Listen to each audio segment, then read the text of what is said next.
Atamari Morena to everybody watching our live stream for our formal council meeting today. Kia ora to my papa, because he's probably one of the two people on that live stream watching. To formally open our council meeting, I'll start with our council prayer. E nui tātou. A tuku mātou kia kaha mai ngā māngai ko whiriwhirihia mō te kaunihira o tiko tika ki te mahi me te ngākau awaha, me te hakamahi i ngā pūkenga, me te mātauranga, i roto i ngā wāmanga, me ngā hakataunga, kia ka tūria i tētahi hapuri i matatika ana, e tūkotahi ana kamutu ka hakapiki anō i te oranga o tō tātou rohe, ka hakatau anō i ngā take o te rohe i runga i te tika me te pono. We ask that through council discussions and decisions, the representatives we have elected may govern the whānau district with imagination, skill and wisdom to achieve a fairer and more united community that enhances the well-being of our district and solves the district's problems efficiently and effectively. Amen. I've had apologies from Councillor John Reset, who was on leave, and I'll also make apologies for lateness from Councillor Benito Kristovich as well. I'll move those with the seconder. Aye. To the Councillor Rakina. All those in favour say aye. Aye. Any abstentions or those against? That has passed. Before we get into our deputations, I do have a number of mayoral announcements. I'd just like to first off, tuku i ngā mihi ki runga i a koe e koro e eire rake te tani hena me tū mai. Everybody could please give a beautiful wave out to AJ Raketipani, who is our stand-in council interpreter for today's meeting. It's not his first meeting, you'll recall last year as a senior at Te Kaupapa Māori o Taikuhi. Himself and another student came along when our council meeting clashed with a wānanga for real Māori interpreters, so we had none. We had some senior students in. Now, AJ reached out to us and our Mayor's Task Force for Jobs program, Rangatahi Seeking Mahi, to see if we as a council could help support him to find some mahi. Lo and behold, he ended up cracking a job with our Te Hono team. So it's great to have you here today, AJ. I think our Te Reo Māori councillors know you are interpreting, and I think that they were asked if they could go easy on you today.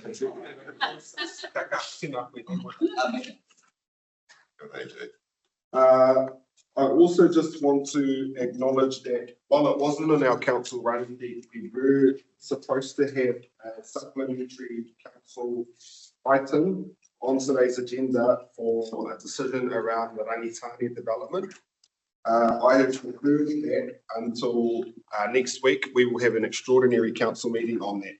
Now, the reason why I deferred that is because this is what got sent to us, and it only got sent to us yesterday afternoon. I haven't actually had time to read it. I'm not sure if any of my esteemed colleagues have, but we cannot make such a weighty decision without actually having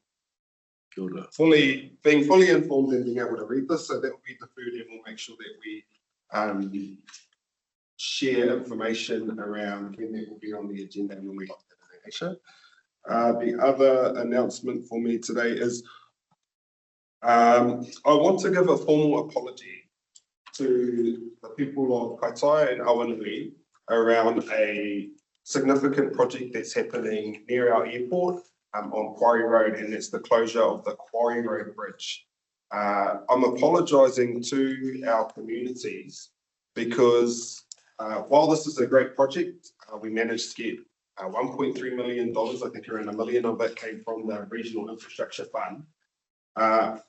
It's a Northern Regional Council project, but because it includes a bridge closure and detours for any Kaitaia airport users, all students and staff for Te Kaupapa Māori o Te Rangiani Waniwa and our kohanga reo there, it is affecting our community big time, and the closure is going to be 10 weeks long. So it is quite significant. The detour route goes through Kaitaia Township along a busy suburban street that my own auntie lives on. And I always see kids playing and running around that street just like in the good olden days. And it also goes along an unsealed section of Quarry Road. Our council and Northern Regional Council's communication with and engagement with our communities was lacking, severely lacking over this. We've managed to come together and find a way forward.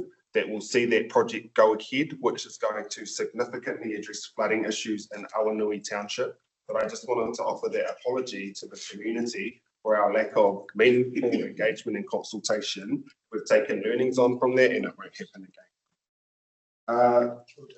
I also want to acknowledge, we've had a few recent posts through our council social media platforms that have garnered a lot of attention. While attention is good in some cases, and it's great to see people engage with our council platforms and our messaging and our information, we have received a significant number of complaints around some racial intonation that has come through in those comments. And I just want to assure everybody that this has been taken seriously by this organisation. And from an operational standpoint, we always ensure that we live up to our council values, which are professionalism, integrity, and manaakitanga. And any comments like that will always be deleted, and any users who would like to try and attack elected members that are sitting in this room or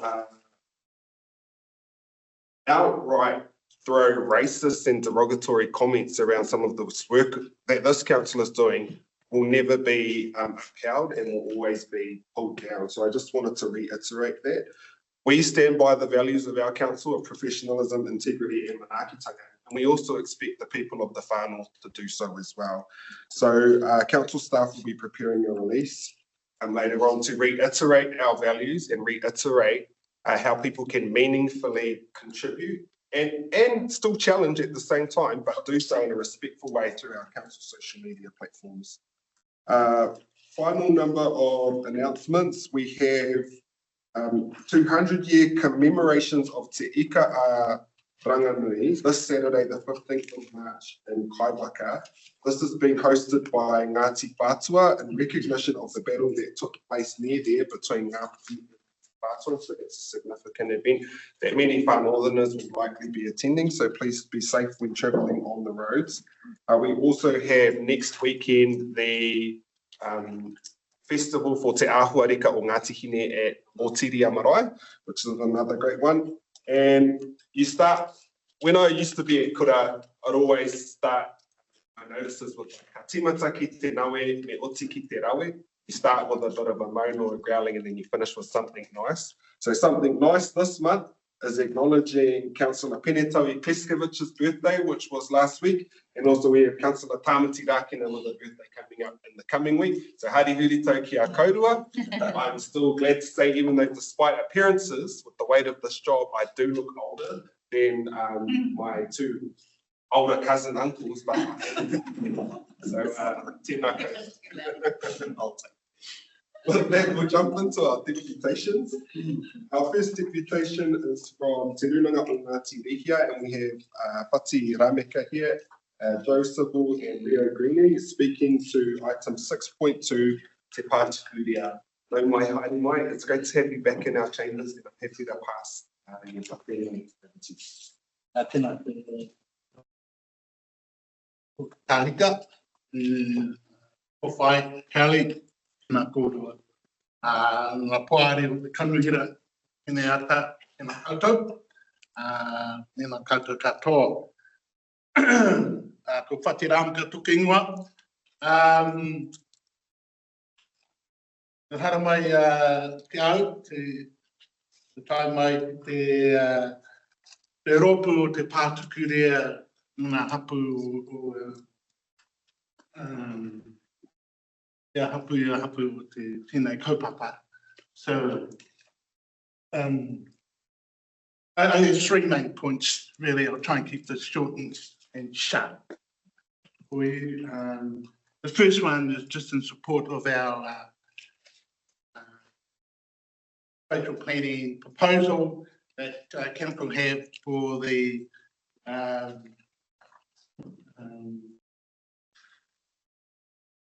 consultation process, I guess. So, hapu are happy with that process to go out as it is, as planned.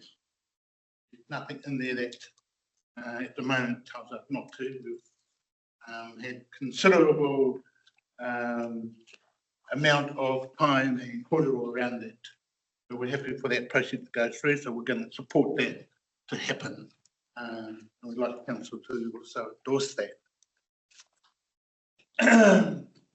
So based on the call that we've had today, it was around the hybrid scenario, D, E and C.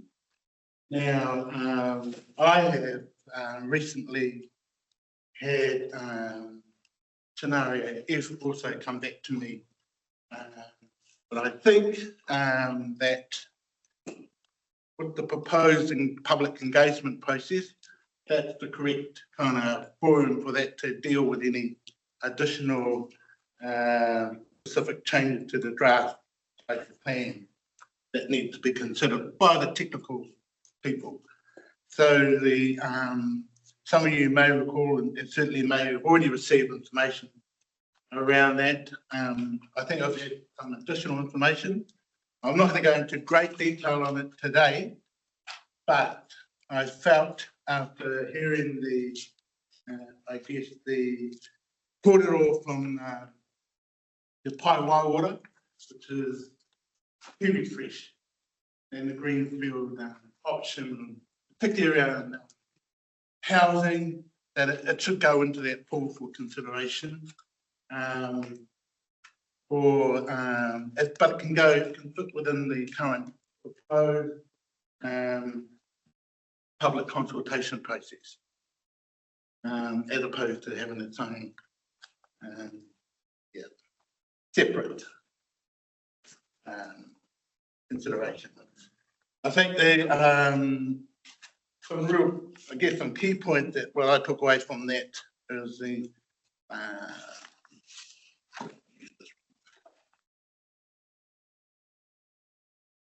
affordable housing and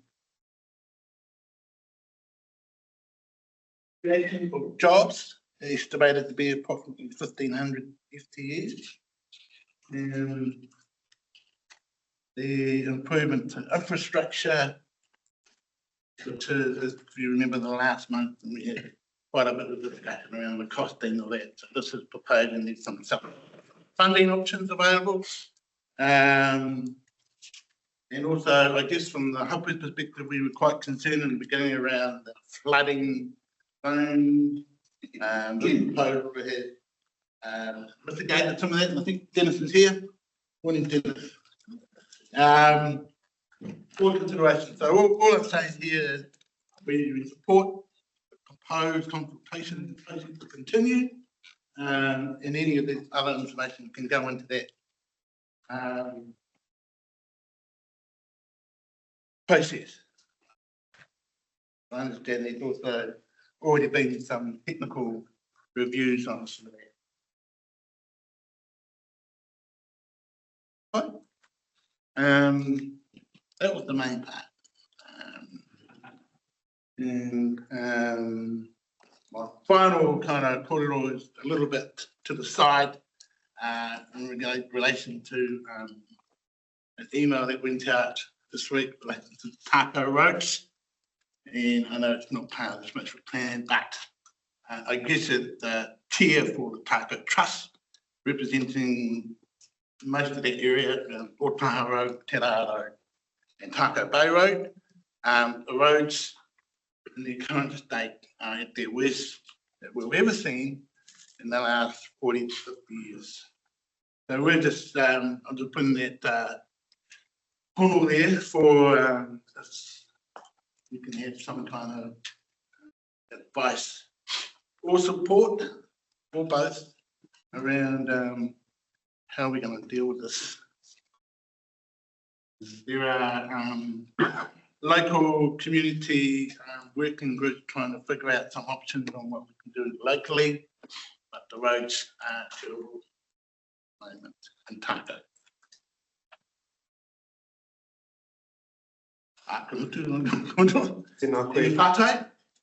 Any questions?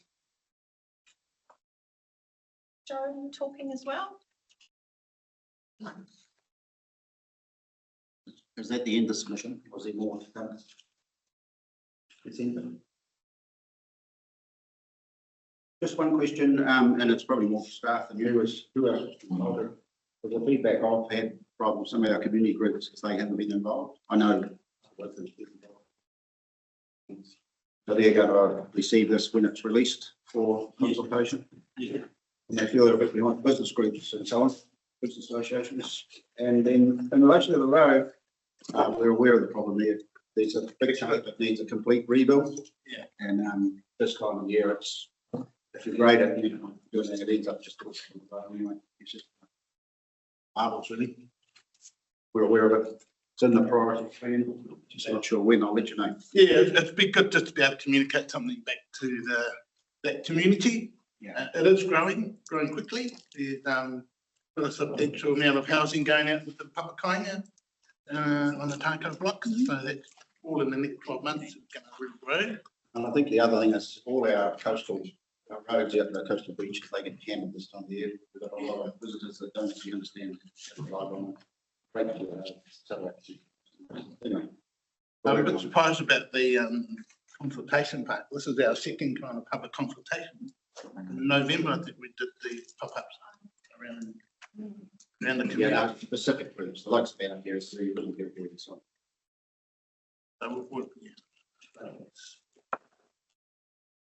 Any other? Mihi nui ana ki a koe ki whanau ki a mātou ki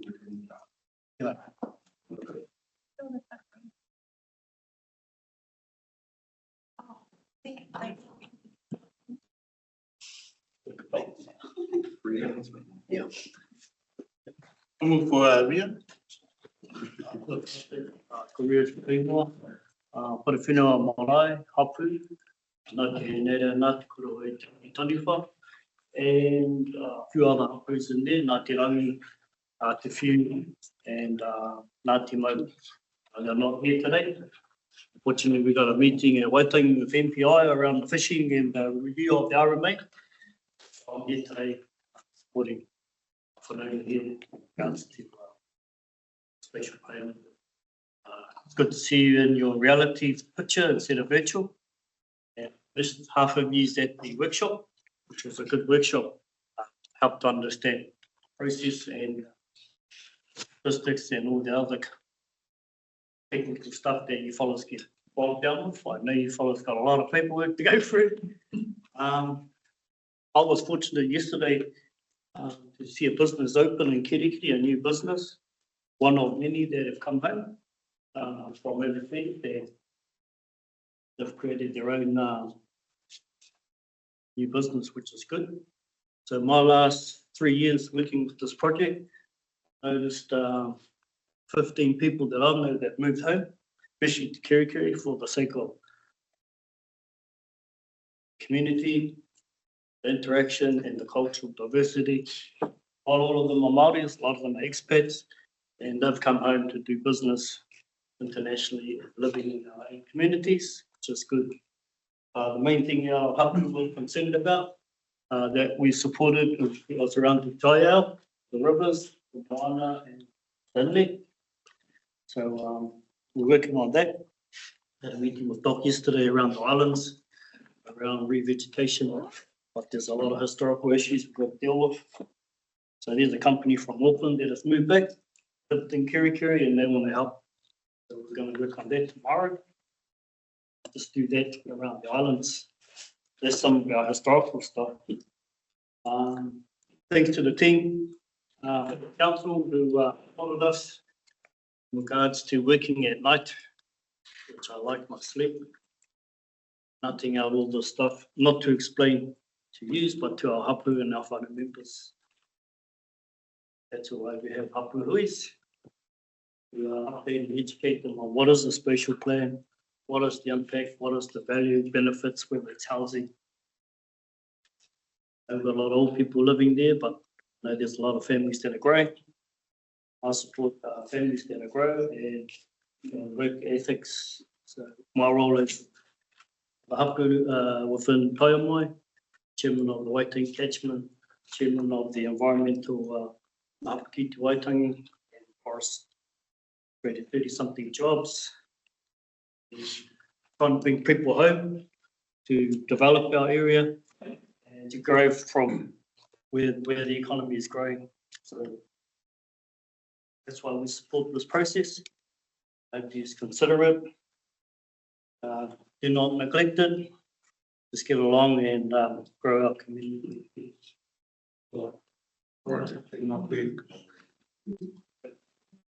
That's a good work. Yeah, please, Patrick. Kia ora everyone, thank you for having me. Ko Joseph Utako Ingoa, Ngāti Naira Hapu representative. Firstly, I'll start off with the Waipapa Spatial Plan. 3 years is a hard yard of documentations that we try and get out there to our community, to our councils to move forward. The developments that are coming to our community, we have no say in it. And I say this because the developments are getting done by contractors out there. I mean, I got a piece of paper the other day, 3,000 housing going in the Waipapa area, you know, and we have no control of that. For us to put that in place in the Waipapa Spatial Plan, for us to engage with our community will help us move forward and put things in place. So I do support it. But my main goal today is my maritime rangatani development. And I say that my hapu, Ngāti Haneira, fully support me on this rangatani maritime development.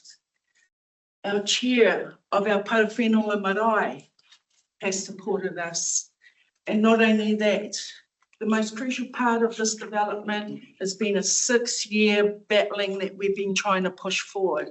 I hold in my hand 2,500 signatures from our community, from our wider community. These aren't random signatures.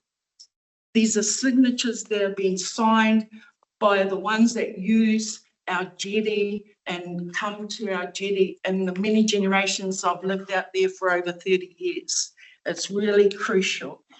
We sit, I don't know, we lost it. We sit on a 2.5 million growth funding, and we lost it a couple of years ago, but we fought back and we got it back again. So this is a time for us to really look at the situation at our rangatani jetty. It needs rebuilding. It's demolished. There's nothing there for families, for boaties, or for anybody. But for that funding to be used, it has to, the Rangatani Residents Association have to hand their resource consent over. 6 years at every AGM each year, we have been promised by our community that they would upgrade this jetty. That has not happened. So we need to put it in place for our council to take over this, for the public to look after it, to make sure we've always got something for our families to be using down at our jetty. 30 years I've lived there. We've always had a beautiful jetty. Now we haven't got nothing. I know you've all got that documentation. I know you've all received those submissions and the evidence that we have put in front of you. But this is 6 years. I'm hoping everyone engages with me on this. This is so crucial, and that we don't lose this funding and we move forward. I don't want to see this going to the High Court. We should be able to sort this in-house with all the evidence that we put in front of you that you need to read. If you haven't read it, please read the submissions and the evidence that have been put in front of you. There's no other land around our rivers for us to take to ever put a jetty or maybe a car park there. There's none. We wouldn't be able to afford it, but we have the funding to be able to do this project out of the fixing of the jetty has become dangerous. We've had broken piles. Children, there's been photos sent to you, children's jumping off those high piles with broken piles at the bottom of it. We've asked, and many of our community that are here today, and that we've asked for Rangatani Residents Association to hand it over and let's use this growth funding. This is not ratepayers' money. This is not council money. This was gifted to Rangatani to do this development for us to enjoy for all whānau. So I asked the council this question, being a gazeta kaitiaki in the river, and that why would council agree to extend the Doves Bay Marina? Why would they sign that off? It's private. It's no access to our public. We can't drive down there and use it because as time has gone by, they have closed our public out. Unless you're a member. I can't afford that membership, but only members can use it. So what have we got left? Apeto Bay, one strip of grass to park, to land our boats in, to go swimming. And then we talk about the most serious part of all this. We have got a private marina getting built up in the Tupuna Inlet in Porirua. Now, where does the kaitiaki engage in something like that? I've never heard of it. When we get RMAs, we don't get the full extent of the RMAs, what's going on in our community. And if we do, we only get 4 days, 5 days maximum to put a submission against it. When we talk about that private marina getting built, and I say, if you ever want the evidence, I have the evidence. They are building a private marina up in the Tupuna Inlet, and they have dredged our cockle bed. Okay, that's our kai. Why hasn't anyone addressed that issue? That is serious. Dredging our cockle bed, putting a large marina there, privately owned, and council have signed it over and given them the consent. I'm asking just for a jetty and a pontoon. I know in the long future that we may need that car park. The growth that's coming into our community is massive. It's massive. And we know in the future we're going to need that car park. So I say to everyone today, please engage in this. This is serious. This is 6 years we've been battling this. Give us our jetty. We need to take it off Rangatani Residents Association that they have promised too much from it to our community and they have not come up with rebuilding that jetty. Does anyone have any questions? Councillor Hakean Harawira and then Deputy Mayor Strickland. Tēnā koe whai. It seemed to be kind of 2 issues. I've only just been reading a little bit. There's 2 parts. The request from the community to rebuild the jetty and the pontoon. And then there's another separate part, which is about boat trailers, parking, etc. So are you asking for mainly the first part, the jetty and the pontoon, to be rebuilt because it's been run down? Yes, I am. And I do. I mean, we all got to realise at the end of the day, there's not many access to our water. So where we need to park? I live in Rangatani. I own a boat and I can't get a park. We do, yes, the jetty and everything is a different project that I'm really pushing hard for today for it to go through. And then there is a reclamation. As we all know, the reclamation has been out there to the public. The public are aware of it. They have signed for it. But in the long run, that is another stage that we will battle again to move forward, because we're all going to have access and we're all going to park boats and trailers. Deputy Mayor Strickland. Kia ora, Joe. Sure, Kelly. Do you see there being an ability to limit the use of the boat ramp to recreational use primarily and commercial only at certain times of the day? Why would we put restriction on our community? I can't go down there and say, you can't park today, only commercial can come in this morning. We cannot put a restriction on any parking in there. I know there was discussion about using the reserve at Rangatani. We can't do that, and even if council had owned it, they couldn't do that. Not only that, because the community wouldn't agree to it, and neither will Hapu. It's a seabed. it can never be used. And not only that, we've got piles right through that area where you can't really park anyway. And I'd like to think that we can use that for families who go down there and have barbecues and swim. I'd like to think that we can use that for that facility. And let's move away from the reserve and let's come back to our jetty.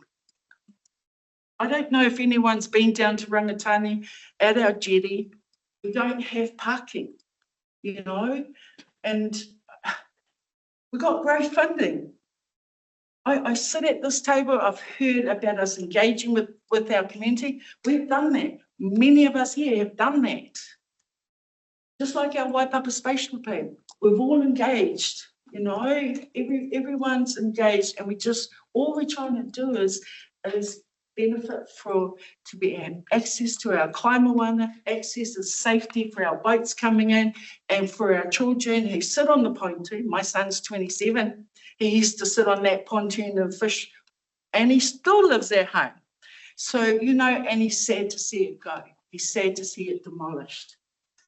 I ask you, and I beg you, please, let's Rangatani resident hand over that resource consent so we can build a new jetty and use the growth funding that's available. Tēnā koe, tēnā koutou. Thank you for your notifications to council today. Kia ora. Have a good day. Our next deputation is from the Pioneer Village, and we get Suzanne Wallace here to speak to us. Thank you for coming along. You'll have 5 minutes for your deputation today, and a full-time interview hour. Tēnā koutou. So a real sense of change and hope in Kaikohe. Initiatives like the new sports hub, the innovation park, Tukuna, the town murals, and many other projects that you've all put in motion, making a real impact. Yet there's one significant, unique, and seemingly forgotten gem that holds a key role in the revitalisation of Kaikohe. The potential to attract thousands of visitors, provide a hub for community activities, and serve the 28,000 cyclists who pass through the region each year. And this treasure is a pioneer village. While the name reflects the colonial past, it can be renamed. Its future lies in new opportunities. One of the most important is a strong partnership with local iwi, ensuring that both Māori and settler stories are told together, not separately. This aligns with the concept of turia, a shared history and a shared journey.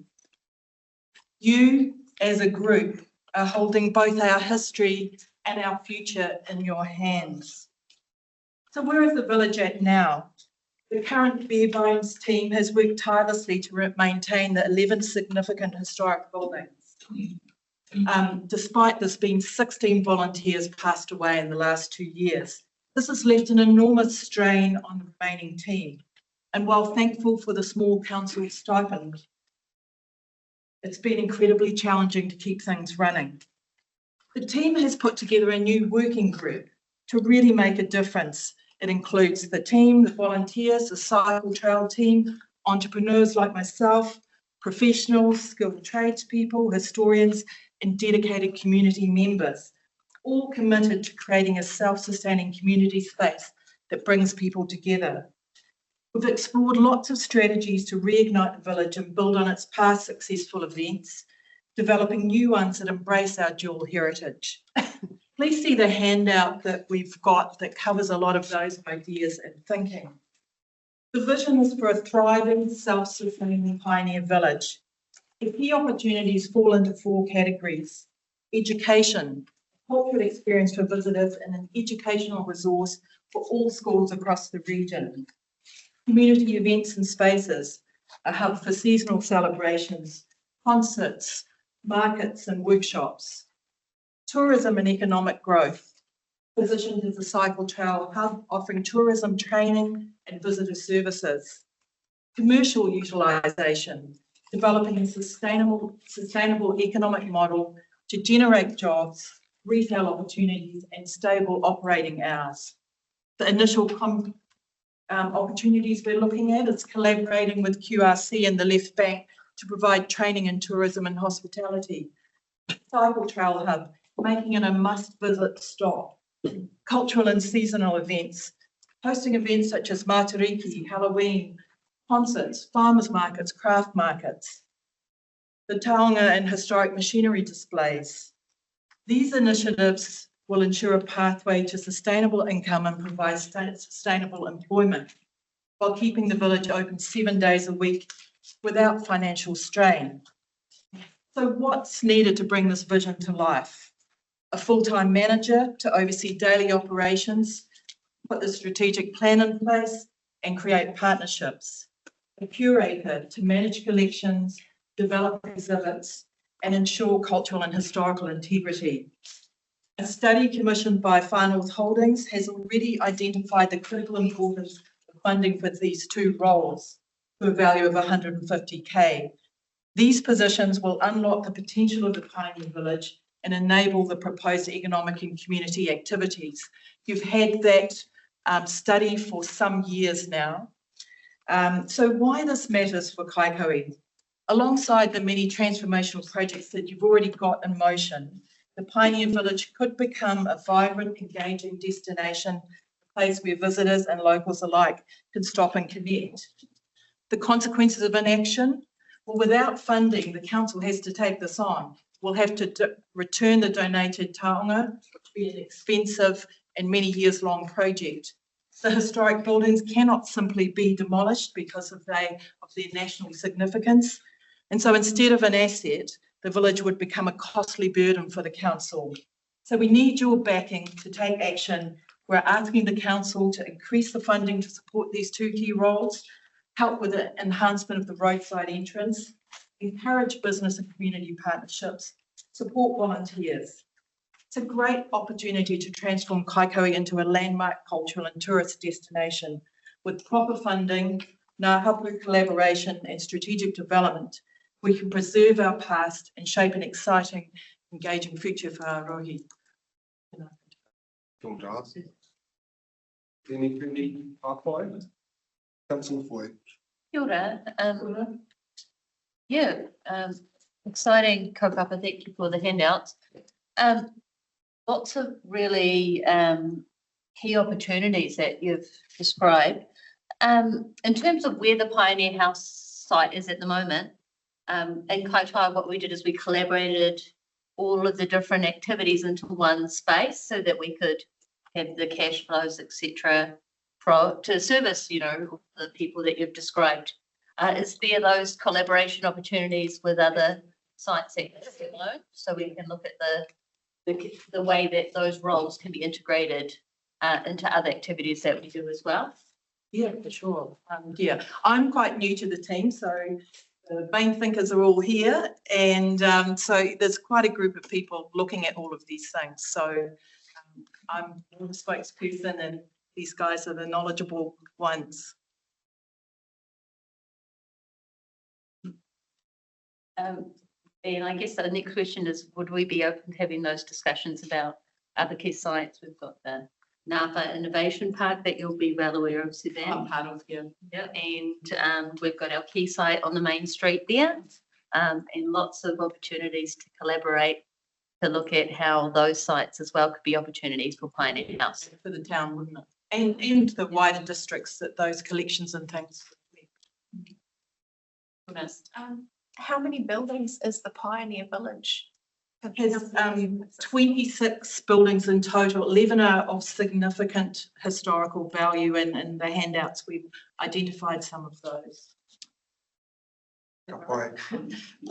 Susan, and to all of your supporters, thank you for coming to council with invitation today. Now, I'm very much aware that Councillor John Rees is your biggest supporter here at our council table, and so I will be encouraging him to pull together a think tank when he returns from his leave to further the recommendations that were given there by Councillor Foy and opportunities moving forward. And I could do.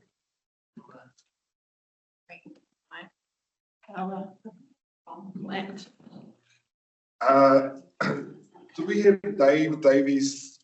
Good, Dave. Hey, welcome. Dave is representing Northern Basketball Presenting to council why an indoor sports stadium is the best future use of the old warehouse building. Thank you for coming along today, and I'm happy to pass the time over to you. Aisha will give you a 1 minute left signal. Thank you, councillors. Thanks for inviting us here to address you. I know this topic's, passed through council over the last couple of years several times. But at this stage, we understand, or we may be wrong, but the building still doesn't have use. We just want to stress again that for a number of reasons, we certainly believe that the best use of that old warehouse building in Kaitaia is a sports and recreational facility in town. Key points being its location, and that's about the accessibility, particularly to our young people in Kaitaia who don't have access to transport, so can't be transported to somewhere like Aniwanawa. That site is within 20 minutes walk from pretty much everybody in the rest of that town, which makes it very valuable as a sports and recreational centre site. Second point is that building is quite amazing. Sure, it's old and got a few cracks around the edges, but it has the space inside of 2 full-size basketball courts, which is quite a rare thing in an existing building. The second point is that because the council already owns that building, and we're offering to actually raise money to do a conversion to that thing, there's an opportunity here to produce the most cost-effective indoor sports and recreation centre that you're ever going to achieve. Again, we're familiar with some brand new standalone builders from that amazing facility across the road there, which is awesome. But effectively, finding that lump of money to do other stadiums is going to be very, very difficult. Here's an opportunity to have a perfectly located stadium with 2 full-size indoor courts plus other facilities and areas for a very, very economical price.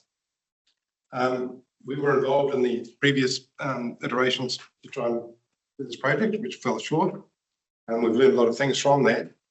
The reason that we think Northern Basketball is trying to lead this project is A, with our experience with that one, but a whole lot of other projects we work on at the moment.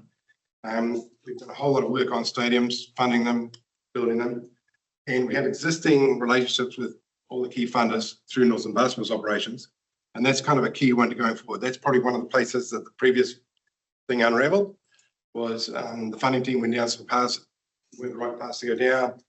We got shortchanged by a few funders, and we ran out of time. So there's been a lot of lessons learned from that, a lot of work done. Personally, I put in over 1,000 volunteer hours over the last 4 years on this project. And my wife thinks I'm crazy coming back and trying to do it again. But we passionately believe in indoor sport and recreation. That's why we do what we do. And this opportunity, that building, that site, that community is a very rare thing. So we implore you to consider again that as an option. And at this stage, we're pitching, if you're open to us, we will put together a formal proposal to come back. But obviously, council has to be in a position where they're open to that proposal. That's pretty much it. Any questions? I've got a question for you, actually, and then we'll go to Councillor Radich. Kaitaia College is one of the largest schools in our district after Kirikiri High. Around 800 students go to Kaitaia College. My understanding from previous conversations and from Councillor Radich is that their own facilities are not fit for purpose for school population of their size. Has Northern Basketball had any conversations with Kaitaia College around opportunities for shared work in the space that could potentially, say it was at the old warehouse, or say it was upgrading existing facilities at Kaitaia College's campus, which is also in the township, to look at what could be sought there? Kaitaia College is a key area for us. We use that stadium extensively.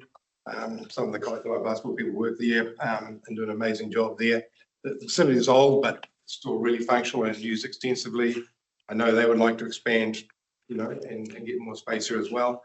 One of the key points about the warehouse building is there's a huge number of educational facilities, and most of them don't have gymnasiums. That sit again within a very close walking distance to this facility. So part of the idea would be that you use it during the daytime when normally stadiums like this, aren't used very often for those education facilities to be available to them because they don't have either enough space at the Katoa College or some of them don't have any recreational space. That is the model used here in Kaiku for our Papa Waiki Stadium. That's easy because that's the important thing. A lot of stadiums, like Kensington Stadium in Whangarei, are used sort of after school and those night hours. Okay, so having an opportunity to actually have a catchment that can use it during the daytime hours, make them much more feasible and practical. So that's a key part of the plan for there. We'll go to Councillor Radich. Yeah, thank you, Mayor Moko. Also Dave and Josh, thank you for your presentation. At this very moment, Kaira is in desperate need for a gymnasium. And I noticed Moko mentioned Kaira College. Kaira College Gymnasium was built way back in 1969, 34 years ago. It's small, and unfortunately, it's run down. It was about 12, 15 years ago, I desperately, with other phys ed teachers, wanted to extend that gymnasium and also have an indoor heated swimming pool. But we failed to get money through the Education Board and it was dropped. I spoke to several people, business people in Kaira, well, it goes back weeks ago. And they are fully supported using this warehouse as a gymnasium, as a recreation centre for indoor sports. And it is in an area that is quite unique because people can walk to it. It's in the central town and it's accessible to many schools in that small area. So they can walk there and walk back. And yeah, as I said, we need a large gymnasium and this is our only opportunity. Thank you.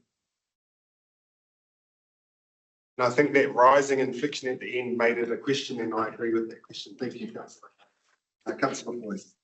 Kia ora, and thanks for coming today. The sports hub for Teku, which includes the heated swimming pool and the fields and the netball courts and the associated infrastructure with it, like the car park, etc., is in close proximity to the Matthews Ave site, but also in close proximity to the civic hub for Kaitaia, which is the Te Ahu Centre.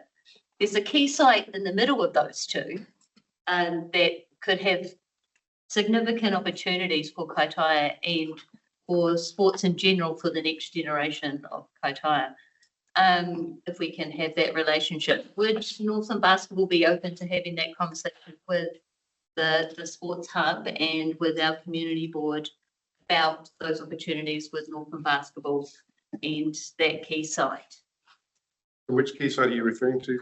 You can see there's a sports hub and you see Te Ahu, and there's I think there's about 5 hectares in between, which has got area of land which they're looking at opportunity to collaborate with council and link the sports hub and the civic hub of the town, which would open up existing infrastructure to utilise for basketball. Would you like to have that discussion with the sports hub? We're open to all discussions about sites, okay? The key point here is that if we have a greenfield site, we face the 15 million or 14 million type problem about actually building on that site, okay? Which is a barrier which very few of us are going to be able to get over in the short term. Beauty about this site, which is obviously even slightly better located, is the fact that we have an asset that is convertible for a very reasonable amount. And it means it's something we could achieve within a couple of year time frame rather than a new build, which, as we know, can take 10 years or more. And so the time is the issue. I think the opportunity still exists there, which is our first priority, because the opportunity may not be there forever. But yes, we're all opportunities. That is by far the best one in this circumstance, financially, location-wise, building-wise. Thank you. We have run out of time, unfortunately. Are you happy for staff to share your contact details with members who I do see did have questions to cross? Absolutely, that would be perfect. We're happy to engage with anybody. Thank you very much. Thank you for taking the time to come down and speak to us, Dave.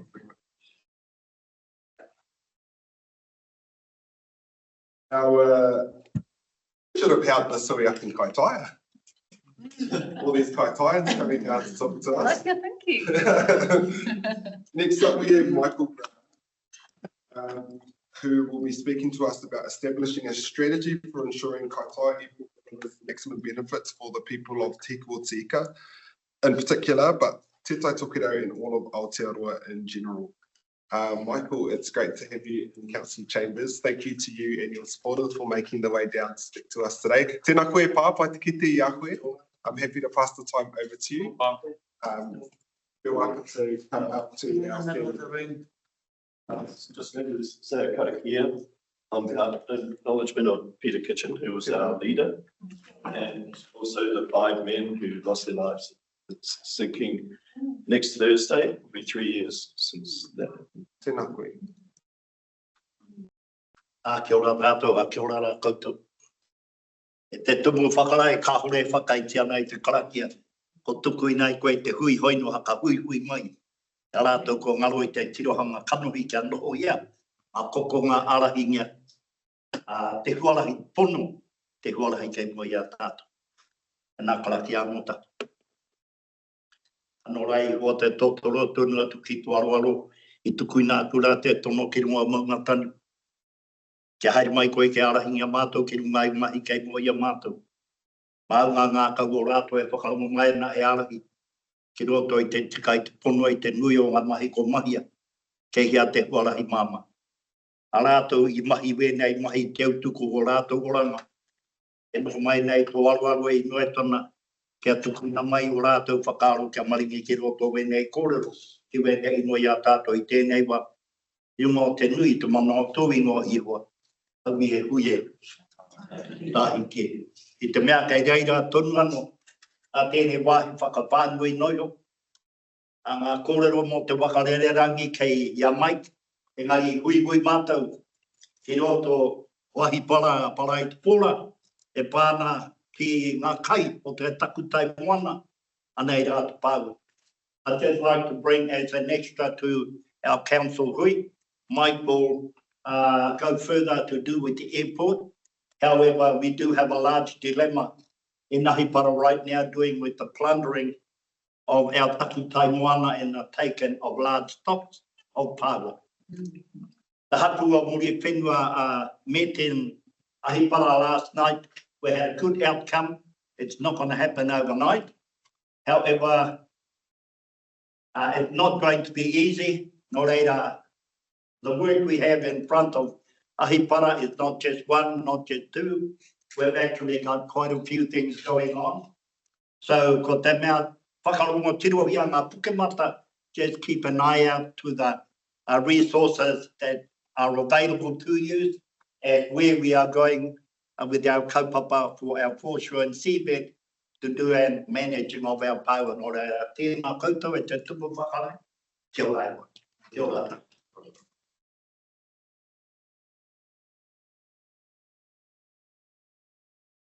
So you can see the image on the screens. There's a lot of anticipation around the airport to establish to the stakeholders in the airport. And if we start up at 11 o'clock, the most important stakeholders are the landowners, the iwi, the hapu, and then comes the leasee holders, co-leasee holders, Arnold District Council, Northland Regional Council, and then you come down into their emergency services, and then further around down to 7 o'clock, the current users of the airport, the Aero Club and the medical services, emergency services, etc. In schools along the bottom, and then around 5 o'clock is government agencies, border security, fire security,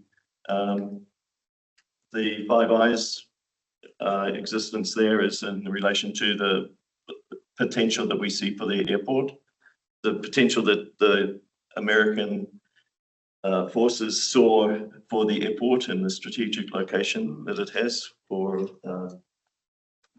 future, that was 1952 use. for monitoring movements of boats and air over this this part of the country that is closest to all of our neighbours and all potential threats. And nothing has been done about that. We're not charging the council for that. That's more, it just shows you the potential of this airport for actually job growth and many other things as well. And a bit above those, we talk about the potential for carrying time-sensitive products to market, not only to Auckland. The airway is, the runways are long enough to carry large planes that could fly directly to Australia, and have previously allowed landings from a Learjet type aircraft from China direct to play golf. And then we have the passengers, people like us who use the airport, and with the potential for improvement of the airport, the planes that land in would be bigger, and the passenger flight ticket prices would be more affordable. And then there's more in the pack, and I'd like to talk quickly about the priorities. So the current status of this airport is it doesn't appear on the Schedule 1 of the Emergency Management Act 2002, which means that it's not recognised as a thing. When there's any formalised funding for emergency services, runways, things like that, we just don't appear on that. So that's our number one priority, and we're putting together a submission for to the emergency. Mark Mitchell is a member, Minister of Emergency Management, and we're collecting signatures from the emergency services, fans, police, the helicopter services, etc., St. John's, and we will submit that to the council for recommendation. Probably, we think that you would be the best people to forward that submission, not us. And the second priority, the main priorities after that is we're very conscious of the 7.8 million funding, 5.4 from the government, 2.4 from previous budgets of the council that's available, and we plead with you to hold that money, be very careful with the use of that money, and don't just hand it over to, for example, Public Holdings to do what they like with it, because we're passionate about it benefiting the community. There are businesses in Kaitaia that put up security fences that provide CCTV coverage, repair the runway, all the aggregates that are required. There are private businesses that in the area that can do that. Are there any questions? Any questions? Did you give me a straight? Would you like me to put you in connection with the Northern Lifelines group, or? Yeah. Yes, please. Yeah. So I think it'd be good to start there and make sure that it's supported at a region northern seating level, which should be operationally that's questionable. And perhaps work with Farnell Holdings because they're the operator. Yeah. I understand. Yes, I'm in contact with Daniel Alexander. I don't know if he was here today, but I've reached out to him to meet with them to talk through this. We have run out of time, Michael. Now we will share your contact details with all members so that they can reach out directly to you. But because I'm the chair and I can do so, I'm going to ask a final question. Your crew, in acknowledging the passing of Peter Islam, have put in a tremendous amount of work over the years. just purely for the fact that you are community champions and want to ensure that this asset is there forever and all time for the community and reach its full potential.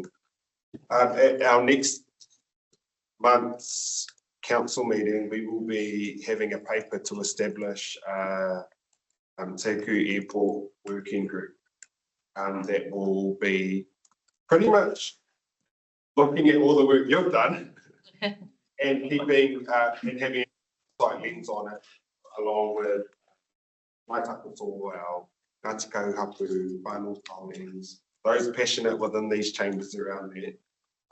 If an invitation were extended to you to bring the work that you've already done to that table and to build on that, would your group be open to that? Absolutely, yes, thank you. It's nothing like being a part of the conversation rather than hearing it secondhand. Thank you. Thank you. Tēnā koe, tēnā koe too. Thank you for coming down today. Shirley Williams, Russell Wagner. Kia ora, kia ora. Thank you very much. Tēnā koe too. Last, but I would never, ever, ever in my wildest dreams say least, because I'll get a hiding. But our final deputation today, Tuahine Dallas King, speaking on behalf of Ngāti Kaharo, Ngāti Kahuhapu, as a member of Te Mahurehure e Hiki Tūhapu, and as the I know. of Te Mauri o Te Wai with regard to wastewater treatment systems that discharge to Young Harbour, and the Rawene wastewater treatment plant at Te Raupo, who will be giving a presentation to us today. Tēnā koe te tuahine no mai haere mai ki te whare kaunihira, o tātou whare kaunihira. This is definitely not your first radio. Tēnā tātou. Morena. Koutou ngā kai kaunihira me ngā mātua koutou kapua, morena tātou. Dallas King tōku ingoa, a koe au te kai kōrero Ngāti Kaharo me Ngāti Kahuhapu ki Hokianga, anō hoki koe au te convener of Te Mauri o Te Wai, and with whakapapa that extends into many areas of the Hokianga. As you know, the council currently owns and operates and holds consent to discharge wastewater into waterways, 4 of which discharge eventually into the Hokianga Harbour. A harbour which has a tidal flow of only up to around a third, as shown by the modelling that has been done, the tidal flow modelling by the Northern Regional Council, which means, of course, that a significant amount of wastewater that is discharged into the harbour is retained in harbour. Historically, in and around the 1950s, the government went through a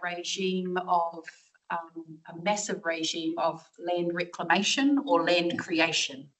They reclaimed a significant amount of estuaries through stop banking before the 50s, but very aggressively during the 50s, which meant that the natural systems and environments that were designed to deal with paru were taken away. Essentially, those repo were, for us, moana tui te repo, are the liver of the body of water. So we now have a situation where there is a significant amount of nutrient coming in from wastewater treatment plants that you all are in charge of. You are the governors of those 4 plants that discharge into the Hokianga Harbour. No other harbour in your region, in your district, receives as much nutrient as ours and is working under such duress. So I just want to start in that place. Importantly, though, the Whanau District Council, through the resource consent conditions, has entered into a working liaison relationship with communities in Hapu in and around, particularly in relation to the Rawene wastewater treatment plant. As a part of a side agreement that was negotiated through mediation through the Environment Court, the commissioner of which was Kevin Prime, we were able to negotiate the requirement for a community liaison group, which over time was called Te Mauri o Te Wai.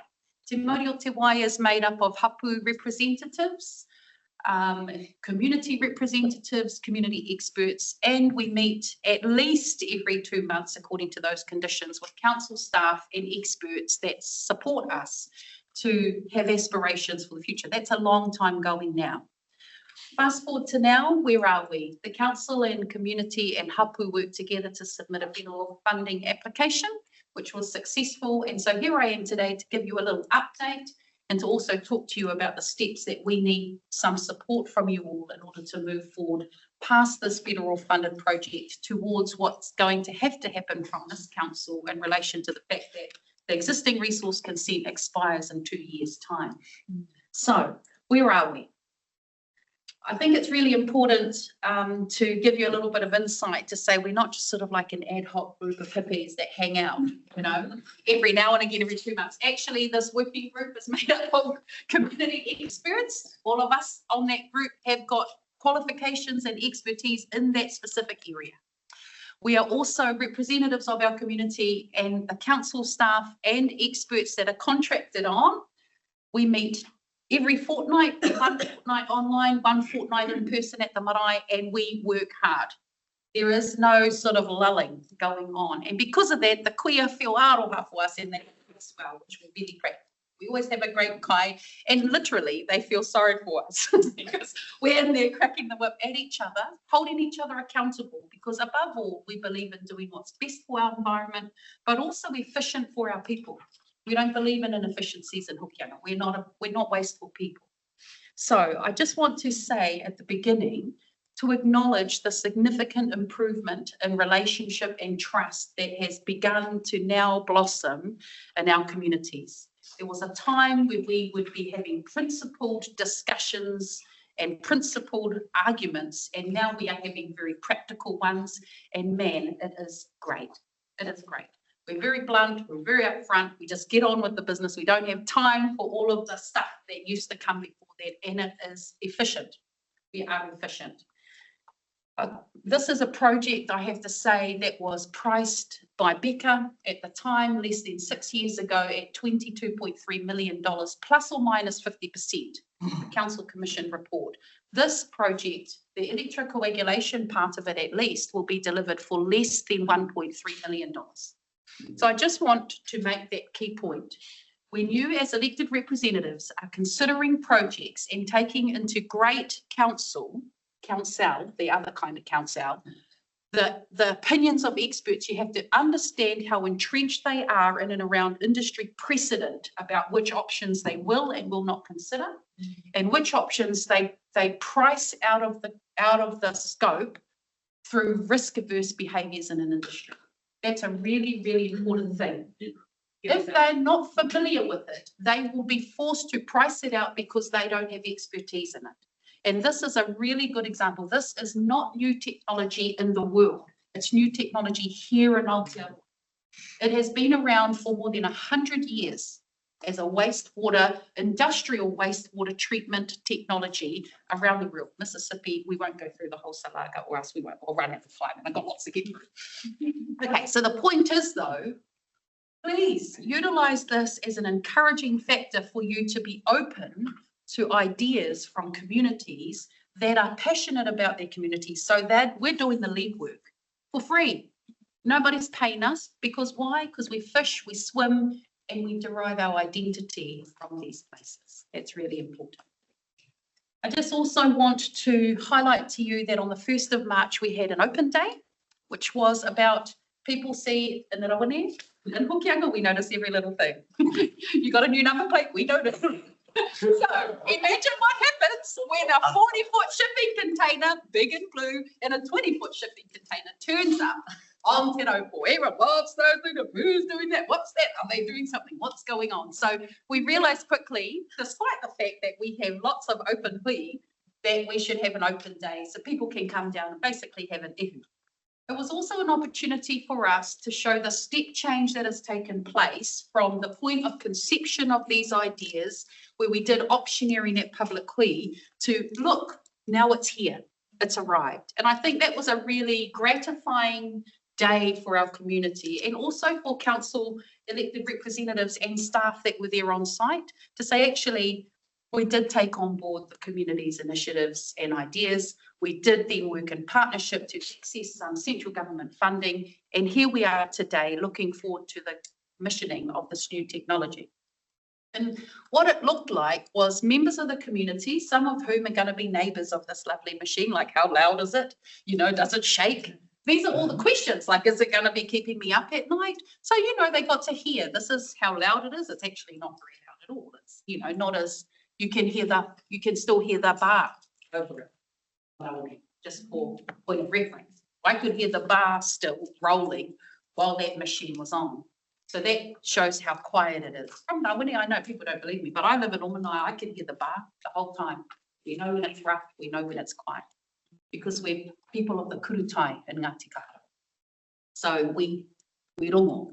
And the key thing is that when people see the wastewater go in at one end, and then it goes through and it comes out at the other, they're like, this is what happens. They're like, wow, you know, when people take videos of cute kids, well, I tell you what, people in our community were taking videos of the wastewater like, wow, look at that. No, true. People were, whoa, look at how clean, oh my gosh, and then what happens to that? So these are the experiences that come from a community that is being enabled to be excited about a new idea, but importantly, that aligns with ancient knowledge. One of our kōrero in Hokianga, and I just wanted to share this because this is where engineers are not going to get it. We did optioneering. One of the lead points in our optioneering was to say, what is our kōrero tukuiho? What is our intergenerational knowledge in and around how we work with wai when there's a problem? There are two kōrero for us. One, moana tui te repo. But really, that is an intermediary between the realm of tāne and tangaro. We know that. We're not talking about that. She's not designed to be an intermediary for humans and tangaro. That's a perversion of that story, right? So the use of moana tui te repo in that context is not really correct in that way, because we're talking about feces. We're not talking about erosion. We're not talking about natural filtration. So we do, however, have a kōrero about puhi te aiwa in Hokianga and our whare wānanga. So one of the many manifestations of puhi te aiwa during that journey, and if you understand how kōrero tukuiho works for us in Hokianga, I can't speak for anyone else, but for us, it begins as pūrākau, and then as you grow older, you attain the different skills to be able to unpack those pūrākau and those kōrero tukuiho. And for us, electrocoagulation is like a contemporary and technological manifestation of puhi te aiwa. Because the kōrero of puhi te aiwa is that she manifested into an electrical storm, and during that electrical storm it totally purified the wai and cleared the obstructions in front of Kuperuku's waka, right? So that's the kōrero. So when you unpack the science of that story and then you go and talk to Kaihotu waka, you say, tell me about sailing on a waka. Have you ever been in a storm, an electrical storm, and what can you tell me about that? And out come all these stories of the most pristine examples of moana nui that they've ever seen. So why is this important? This is a really important marrying of kōrero tukuiho and technical expertise and council function. This is where you guys come in. And hello, here we now have this solution. It's turned up. It aligns with our cultural prerogatives and ideals. It definitely is the highest performer in terms of environmental outcomes. And I believe, actually, if you ignore the Becker report, but if you have a look over here at what actually pound for pound in terms of financial efficiencies that it's delivering, it is delivering. In a world where people lackadaisically say it'll be 50 million, 60 million, $80 million, this is a type of technology and a solution that offers. It's modular. We can add modules to it, right? It's manageable locally. It's monitorable in real time. There are lots and lots and lots of fantastic parts to this technology. And the reason I am here today is to, one, acknowledge that the partnership is something that we value as Hapu. To two, identify that now there is this interim between what we're doing in this project and what's going to happen next in 2 years' time when the council's resource consent expires. And to also say that we're so excited that we've been able to identify and the council has agreed and now purchased a site which is straight opposite very close, and all of our planning in this existing project has kept the relocation in mind, which is why it's in a shipping container, which is why it's solar powered, but we will be able to relocate those solar panels, those kinds of things. At the Marae workshop afterwards, so we had the open day on site where everyone oohed and ahed and videoed sewage like it was a cute baby. Extraordinary. I was like, wow, look at that. Anyway, we went back to the marae and asked our hapu whānau community, and there were members from other communities there too. Now that we're looking towards moving to this new site, the site has been purchased and we know that there's only 2 years. What are the things that we want to realise? And so there were lots of inputs around things like, well, the roads need to be a bit wider and all these kinds of things, and what kinds of plants and those sorts of things. But ultimately, I wanted to just be really clear and say, this is what it's looking like our community would love to see, and we believe would meet the compliance requirements for council. And also improve some efficiencies. On the new site, we would like to see one holding pond that is covered. And that is about ensuring that if there is a power cut or if there is a massive weather event, that reticulated surge scheme can continue and there's sufficient to store whatever wastewater comes out for a 3-month dry weather flow period. That's the size. That's what will determine the capacity of the one holding pond. We also think that the electrocoagulation units would be relocated to the new sites. Very straightforward and simple. They're in 2 shipping containers. Relocate the solar across the road. There's some costs involved in that, but nothing that's getting near the building and constructing of a new wastewater treatment system. And we also would like to see 2 worm farms put in, each worm farm having 2 pits each, 2 different kinds of worm farms. One to deal with septic trucks, and the other to deal with the sludge which will inevitably come out of having to maintain and operate the pond. At the moment, sludge is cleaned out and trucked and dehydrated, and all sorts of stuff happens with it all over the district. Just like we don't receiving other people's waste from Kaitaia like we used to do, or actually Waipoa, all over the place. We used to get trucks from Kirikiri. We also don't want to be the guys that are sending our waste elsewhere. So we have done some investigations into the options in and around worm farm, and we know that with 2 different types of management, one of those worm farms which will have 2 pits so that we can alternate between the 2 and manage them so that there's no smell. We've had a look at many worm farms now that are doing it at a massive municipal scale, and visited and understand how they operate. There's also another type of worm with some organic material added that will deal with sludge and turn it actually into a saleable. I know, I was like, well, I'm not buying it, but actually there's a list of people who have already expressed that they want what comes out of the electrocoagulation machine already. They want it. And these are the kinds of things that change the paradigm of our thinking of what we're creating. We're no longer like discharging toxic stuff. We're creating a product that people want. And I think that's a pretty mind shift that I haven't quite managed to make yet in my own mind, but I'm grateful other people are. So what does it look like? It looks like a holding pond, electrocoagulation relocated. 1 minute. Relocate the solar, 2 worm farms, one for sludge, one for septic tanks emptying. And we're still investigating because there's been some rapid movement, rapid improvements in understanding what it looks like. Well, first of all, we're not discharging treated wastewater anymore, are we? It's clean water. And so those are the definitions that we're still investigating in and around that. So in closing, here's the bit that I've come to ask you.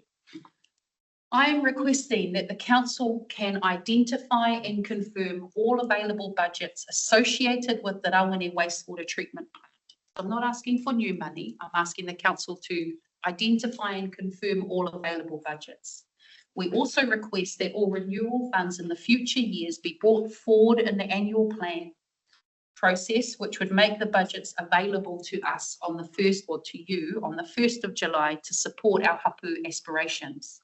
Importantly, I want to reiterate that the existing resource consent, of which you would need to start consulting on within at least 12 months before you submit the new one, it expires in 2 years. So in this next year, you need to have a plan which is going to go into the resource consent, which is going to come out to us. It makes no sense to me that you do that in isolation to us. It makes complete sense to me that you do that in partnership with us, utilising the momentum that we have created already in our community and with council and with the experts who are very, very intimately aware of all the details. We've done some land investigations. We've done a significant amount of monitoring, which we're very excited about, both Mataranga Māori based and conventional monitoring.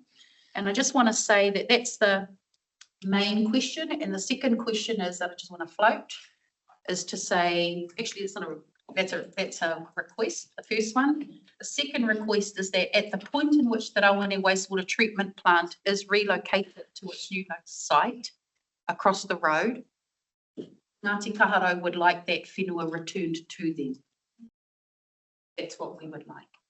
We would like that returned to us in good faith for the way that it was taken and the way that it has been treated and denigrated over many, many years. So there's two requests in there. One, identify, confirm and bring forward the budget to make it available. Not asking for new money that's already attributed to this wastewater treatment plant. We believe we can achieve all of those outcomes with less than what's actually attributed already. And two, that at the point at which it's relocated, that whenua is returned to Ngāti Kaharo hapu. Tēnā tātou. We've run out of time for questions, but I know that you'll be happy to reach out directly. I have a number of questions for our own staff following on from your presentation. Very much appreciate it. Finally, though, and not a question, but more not a plea, I don't know. Today, we're also considering what we consult on. That is going, we have two options that are being presented. There's an in-house business unit and one is a regional CCO model between create a company joining Whangare and Kaipara. We very much need to hear why and your powerful insights into how historically you've worked with Whānau District Council, how currently you're working with Whānau District Council, and what different models would mean on the ground for the work that you have been doing for decades. So just a reminder and a plea to ensure that we've been watching that closely. I do a lot of work with water care too, so I've seen what that looks like and as a model, and the same model, but obviously, and the other thing that Lukianga are always acutely aware of is the way that we're impacted by roading and infrastructure investment in and around roading, which is of course something that's not far off what they're considering here. Again, it's always, there's big cousins and little cousins. Big cousin can be a bully. So, you know, it's like, I'm just saying it plainly, that's what it looks like to us, eh? Because if it's population based, and it's then those are always the challenges that you're going to be up against in terms of legislative levers that are available to us to access and represent the things that our communities need. That would be my initial observation, but certainly we've been doing some work on it. We look forward to the opportunity to provide some insight. Tēnā koutou.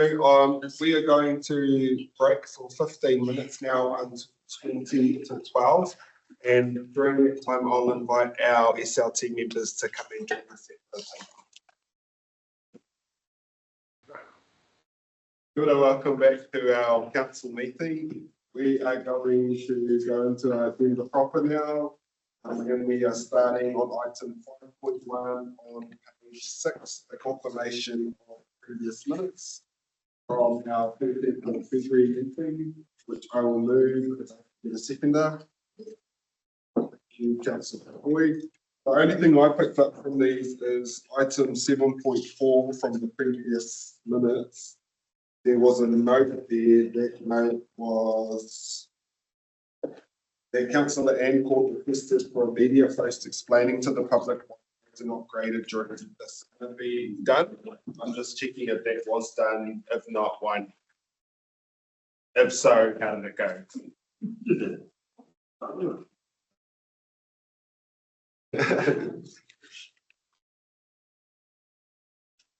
And I'll re-ask my question because it's for you, Ruben. Welcome to the team. We're on our confirmation of previous minutes. Within that item 7.4 from our 13th of February meeting, there's a note there that was requested by Councillor Ancourt, but we all were backing this, and that was for a media post explaining to the public why roads are not graded during the summer. So I was asking if it had been done, if not, why not? If so, how did it go? No, to my understanding, there hasn't been out on our public channels. It is in our queue of stories that they're working on to get it out. I can check on the status of that. I don't happen to know the update at this moment in time. In a few minutes, I'll figure it out. Thank you for that. I'll highlight for all in attendance, this meeting was on the 13th of February. It is now the 13th of March. And I would like Councillor McGinley and Councillor Court to collect, and Councillor Rakina as our North Young to have eyes over that before it's released then. Sure. Anything else from members on our previous minutes? We'll put it to a vote. All those in favour say aye. Aye. Those opposed to abstentions, that is carried. We're going to go to our community board minutes, which can be found, it's item 7.1, page 107 of your agenda. The recommendation is that council note minutes from 18th of Feb Te Heku, 20th of Feb Have Islands Whangaru, and 21st of Feb Kaikoa Here Kianga. I will move, and that's been seconded by Stratford. Thank you. We will pass over to Community Board Chair Gardner to speak to the Te Heku Community Board. Yes, thank you, Madam President. We do not have anyone in public forum, so the speakers who came to our annual meeting spoke to their applications, and we are very happy to have Darwin Stevenson, who spoke on behalf of the Kaitoa Primary School. So they're going to be celebrating 150 years at the end of beginning of next month. So that is what they're checking in. So we've allocated them $6,500 of the fact that event. And also, Has someone got it? Speak on that side of the room. As that will just, Chair Gardner will just wait for staff to mute, and we'll find that you can. I can't hear it anymore, so we must be good. There's sound coming from there. Oh, is there now? No. Oh, yes, you're right. Bang, bang, bang, bang, bang.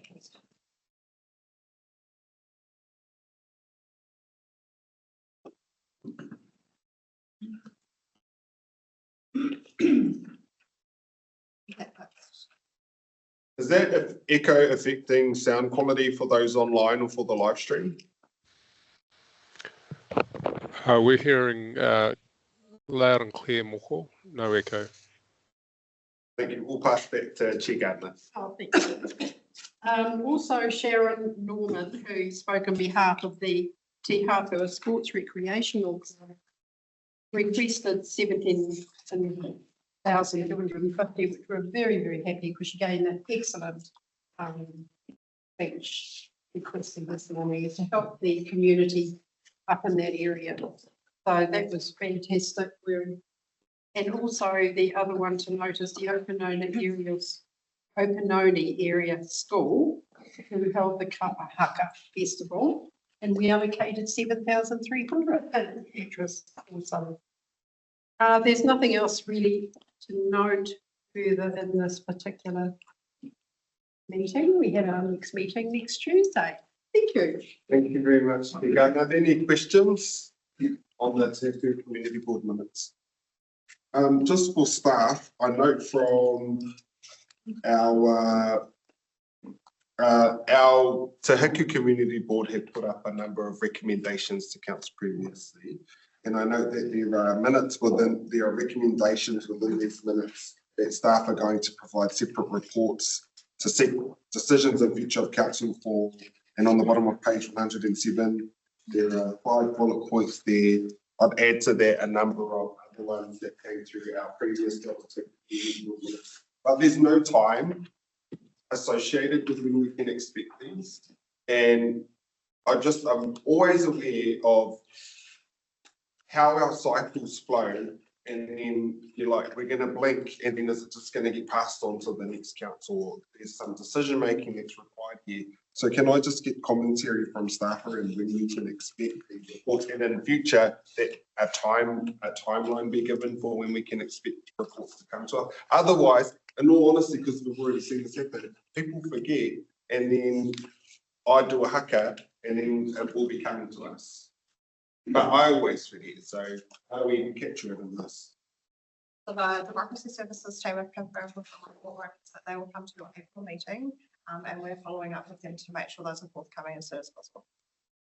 Thank you for that. Councillor Boyd. On page 111, one of the other matters that we discussed was regarding the Waipakuri domain. And I just wanted to thank Michelle from the property team. Some new ideas and new opportunities were discussed, and it's been really helpful in saying what you can do, not what you can't do, what you can do to see the community aspirations be enabled. So thank you to Michelle, and we're going to have further discussions relating to that. Yeah, well, it's left to lie on the table. This particular point. So thank you to Michelle. Thank you for that. We'll move on to our favour and. You there? Oh, sorry, we'll go to you, Councillor Radich. Yeah, Mayor Moko, what is the problem with the lease of Waipakuri sports domain? Because that's pretty straightforward. Is it because they had schools there or what? Adele, can you answer that? Sorry, I didn't quite understand your. Councillor Radich questioned what the issue is with the lease of the Waipakuri Sports Complex. We requested further information. And it will be on your next agenda. No, it's not going to be on the next agenda. It'll be in the April agenda. April. Thank you for that. Any other further questions, Councillor Radich? No, not really. Let them go. Thank you. We'll go over to Chair Ward for the Bay of Islands Whangaroa Community. Thank you, Mayor Moko. Just want to acknowledge Robin Wilson, having staff attending our meetings and being available is invaluable. We had a couple of, you'll see there on page 116, we had a couple of reserve requests and, easements over our reserves. And just having Robin online and her depth of knowledge and understanding and issues that she'd worked through with particularly over that Waipapa Pine application and the other coastal property on the backside of Russell was invaluable. So I just wanted to acknowledge how having staff on tap sometimes is really educational and invaluable to us making informed decisions, and to our board members learning about the importance of our delegations and the decision-making processes around those. That we had 6 funding applications that we approved. And just want to point out really that we took on board from the Young Elected Members conference that we hosted up here about 15 months ago. Tyler Bambo attended that and came back to our board acknowledging the importance that came out of that for working with youth and the arts and culture. And I just want to highlight that the 6 applications that we granted and funded were around arts and culture and with focus on the youth. So I think it's just shown changing times and needs in our communities. We often fund a lot of infrastructural things, which we feel perhaps should be more at council level that get thrown our way. So I'm just, other than that, I'll take my report as read. Thank you. Thank you for that. I just noted that Robin's name is omitted on page 115 for staff present at your meeting.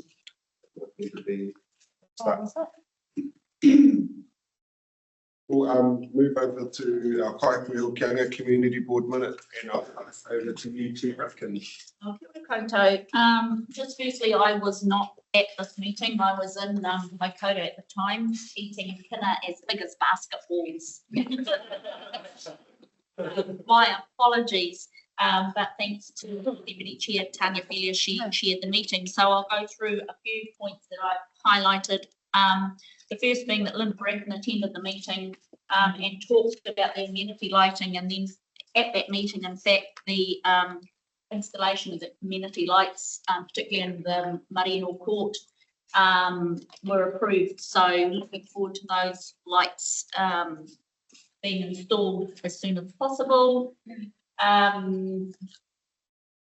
We had a deputation from Robert Newport, and Robert was speaking about the traffic calming and speed bumps in Okaiho, and he highlighted in his corridor the fact that he had a petition signed by 650 community members, and there are two largish schools on that road that he's concerned about. And I know that Elizabeth Stacey is completing a report around that, so that's good that that's underway. And we're looking forward to her preliminary investigation and report back to our next community board meeting. There was a resolution made to give funding to the Roku Kaumātua Kuia o Te Whare Tapu o Ngāpui, a $5,500 amount for a trailer. One of the questions that I'll put forward to our next meeting is around how people of Aotearoa access that trailer. Not sure where it'll be or how people can access it. So it's a considerable amount of money, and we need to let our communities know that it's available and who it's for and how to access it. It was nice to see that we were able to give some money to the youth line, as other boards have, and just noted in their corridor that they in 2023 were able to help 20,000 individual rangatahi. So I thought that was a great kaupapa to support. And we also gave some money to the Ohawai Taimai Residents and Ratepayers Association to contribute to their Taimai Day that's to be held on the 22nd of March out there in Taimai.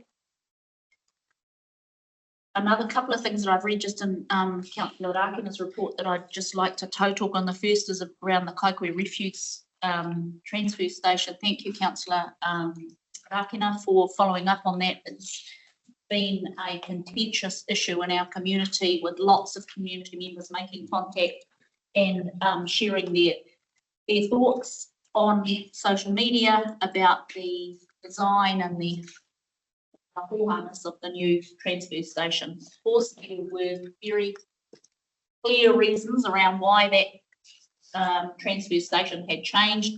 I just think that some of the communication through our channels has been a little bit complicated, perhaps, for our whānau. So once they know that their rates are lessened because of the sale or because of the change, I feel like a few of them have quietened down. But just thank you, Councillor Rakina, for continuing with that issue. Also, just want to mention the Waitangi Māngungu, the Māngungu celebration out in Horiki recently, and the great atmosphere there and the number of council staff that were there. It was a cool day. So that's all. Thank you. Any pathway around these? Councillor Rakina, then Councillor McNally. I attended the community board meeting, and just want to, before I get into my comments, say Tanya did an awesome job. Yes. And so did your board. That's a reflection on you, I reckon, Chicky. There were a couple of papers that may, just one item that might be contentious later for us as council. The community board made the brave recommendation that no activities or leases will be granted on the Kaikoui landfill. And so that will be created as a policy due to health and safety risks. But we do have a, what's the word? A frequent flyer in that space that but yeah, I just want to make sure that the community board doesn't bear the brunt over that recommendation as well. That was the main theme of their kōrero, that they don't want to be used as the excuse. The reason is the health and safety risk. Thank you for that. Councillor Rakina, then Councillor McNally. Kia ora. I just on the back of the kōrero, thank you, Chiki, about the agenda item 0.5 on page 124. I also saw that, looking over the agenda, and I thought, geez, that's a little bit different in our understanding that the chair isn't actually there and that she didn't share her basketball size kennel with me. But I too look at that particular agenda item and the funds that were given out to the amount of $5,500. I don't think that it's a sustainable process of providing resources that uplift our whole district. My analogy for that is if we put a water fountain in the middle of Kaikohe, then everyone can drink from it. But what we've done here is we've given a water bottle to someone who has said that we're going to give everybody a sip of this drink bottle, but there's no accountability to it. And just to give some context to this, the requested amount was $10,804. The recommended amount from staff was $5,000. The applicant has subsequently advised that this will be made available to the wider community. So they wanted a tow bar and a trailer to borrow from the Runanga, who has advised that they will cover ongoing operating and maintenance costs, although evidence has not been provided of this, plus petrol vouchers. I just really think that we as an organisation, staff and elected members really need to think about where our pūtea is going. Can I just add that it was a really heartfelt presentation by Hine Whare. But we can't make emotional decisions like that. We have a criteria that we need. Excuse me, order. We'll go to Councillor McNally. From the Kaikohe board, the traffic calming in Okaiha, that petition, we have a timeline on when that's going to happen. And I'd also like to know if that petition was over 600 signatures. Sounds more than council has achieved in a speed reduction. But timeline's the important thing. When's it's been mentioned here, but what are we doing about it? Do we need a resolution to follow up? Secondly, I just went through a quick skim through the community board grants, and I'll bring it up in a minute. But yesterday, Moko and I attended a little workshop here in the building relating to driver training for Class 5, the heavy trailer drivers. And there's a business, Aritas, that's running this out of their own pocket. They've got several drivers into the game. We've got an elderly workforce driving these trucks. There's a lot of old fellas there, and we need to look at replacement. So just running through the numbers, I just had a quick skim. Te Heke, 48,000, Baleone's Whangarau, 25, Kaikohe, about 13,000. Yeah. And the medal for Moko can talk to his task force for jobs, part of this. But I just wonder if you could consider looking at each of those entities, putting some money into this training program to give them the next jump that they need. Thank you very much for that. Excuse me. I would like the report that is being done for Okaiho Township to come to Te Koko, just if you could note that, please, Tanya.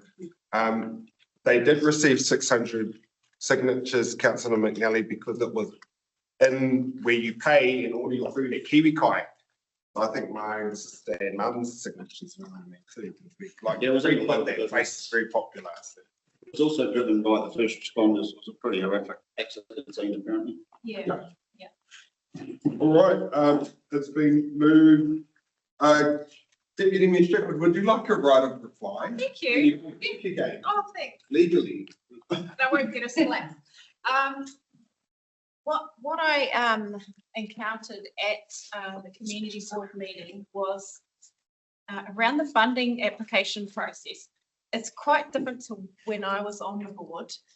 We used to get substantial attachment with, you know, a lot of information behind the application. I don't know if all the other boards are getting it, but Kaikohe are not getting that information. And yeah, so that came up as a discussion as various deputations, in particular the one that Councillor Rakina raised, they talked to the application, which gave the bigger picture to what they do and who they impact and how many people, whereas that wasn't in the summary document for the application. Yeah, so they fed that back to the funding officer that they want to see more information. Yeah. Kia ora. Thank you. It's been moved by Deputy Mayor Stratford, seconded by myself. All those in favour say aye. Aye. Those opposed or abstentions, that's carried. We're now going to move to item 6.1, which is on page 15 of your agenda. That is the adoption of the statement of proposal for fees and charges for 25-26. I will ask for a mover. Councillor Court and a seconder. Councillor Harawira. The author is Sue Fox, but we have Charles down as the authorised charge. Anything you'd like to add? Thank you, Mayor Morcourt. It's fairly well laid out in the reports. I'll take it as read. As a part of the annual plan process, staff have prepared a renewal to the fees and charges schedule. It has been identified in that the omission was made in a prior year. Normally, council can adopt the fees and charges schedule without consultation. However, for the resource consent piece, consultation is required, and therefore the recommendation to adopt the statement of proposal to consult on the schedule of fees and charges this year. So that pending council approval will go to consultation. Findings from that consultation will then be back to council before a final decision is made in June. Thank you. Councillor Court. Just one matter that I'd like my colleagues to consider, and is in relation to the reintroduction of the objection fee, which appears on page 45 of the agenda. It's not a small sum. And so in reflecting on that, I sent in an email to council. And I'll just read it. The purpose of this email is to fly a kite in regard to the reinstatement of the objection fee. If an objection is upheld, is it appropriate that the fee is waived or refunded in part? The response I've got, and I do want to thank staff for the response, but the response is, well, this is what it costs pretty much. And while I understand that's what it costs, if we have made a mistake, if we have erred, not arguing around the margins about the interpretation, but if the council has genuinely made a mistake, I would like council to consider delegating the authority to the CEO who will on-delegate it, that fee is waived. Because I don't think it's fair to charge an applicant if the mistake is on us. I agree. Can you look into that and get back to us around what delegations or where to from here? But noting this is just for consultation. This isn't a topic. Councillor Harawira, then myself, Councillor McNally, and Councillor Ford. Okay, cool. I did like something on page 17, which is probably unimportant. This fee has been increased beyond the 2.6% inflationary adjustment to include the $2 linked fees increase. I thought that was cute. It's all. No, agree. My questions before we go to Councillor McNally are just, and I raised them previously. Unless you have unless you have farm dogs or hunting dogs, I don't know why for the life of me anyone would have more than 5 dogs or even 10. But we offer a 100% discount for anyone who registers 5 dogs, that for their 6th or more subsequent dogs, they get to register them for free. That to me is sending the wrong message from us, because it's incentivizing people to have as many dogs as they like. And I know it goes hand in hand with, we still have a bylaw that's up in how many years, 2 or so years, and all that, and we don't currently restrict the number of animals. But I just want to highlight the point that we as a council are sending a message to people that you can have as many dogs as you like, and we even encourage it past the 5th dog because we won't actually charge you any registration fees. And I just think that's the wrong message to send. The other thing too was invoicing for actual costs throughout the fees and charges. I'm all for invoicing for actual costs, but when we invoice people, we need to ensure that we give specific line item related charging over how they're charged, because I have had a number of people reach out to me to say, why on earth have I been charged several $1,000s for this when Uncle came along, had a look for 2 seconds and left, and then we got this bill, and then on the invoice charge sheet which they shared with me, it just says inspection 2x grand. It doesn't actually give a meaningful breakdown to someone as to why they've been charged it. So I'm just highlighting that expectation is that we will ensure that for all actual costs, we delineate, is that the word, exactly what someone has been charged. And those were my comments, and we're going to cut some. No, my question was answered. It was in the order of business. It just had adoption of when the says for consultation. So good, thanks. Oh, thank you. Noted. Councillor Foy. 3 things, probably related to what Anne's raised as well. There's 2 opportunities, I'm sure Trish can answer this as well. There's 2 opportunities for people to change the conditions of consent before you even get your decision. If council's made a mistake, they can do an amendment under section 133A, a minor amendment, or further to that, they can cause the consent using section 37 to make those adjustments before the decision is issued.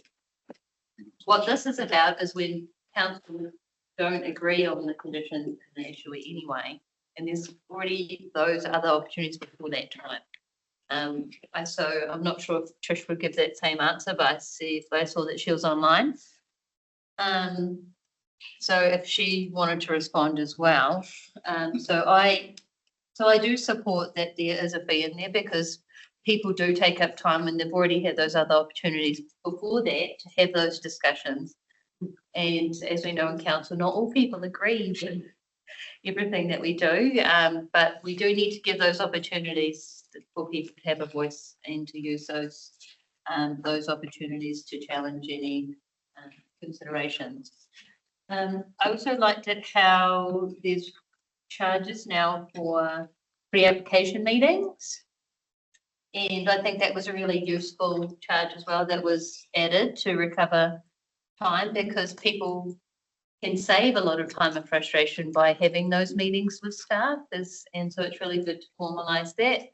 There's been quite a few changes as well. I noticed there's a change for section 348 approvals. That's approval of a right of way, which is in a resource management process. It's a local government process. So now they're actually charging the actual time taken. All of them are different. So that's another really practical change. So thank you to Trish for, in my opinion, proposing things that are sensible. Did Trish want to comment, or Trent? Through the chair, I'm just messaging her now. She was online. I'm just trying to figure out who she is.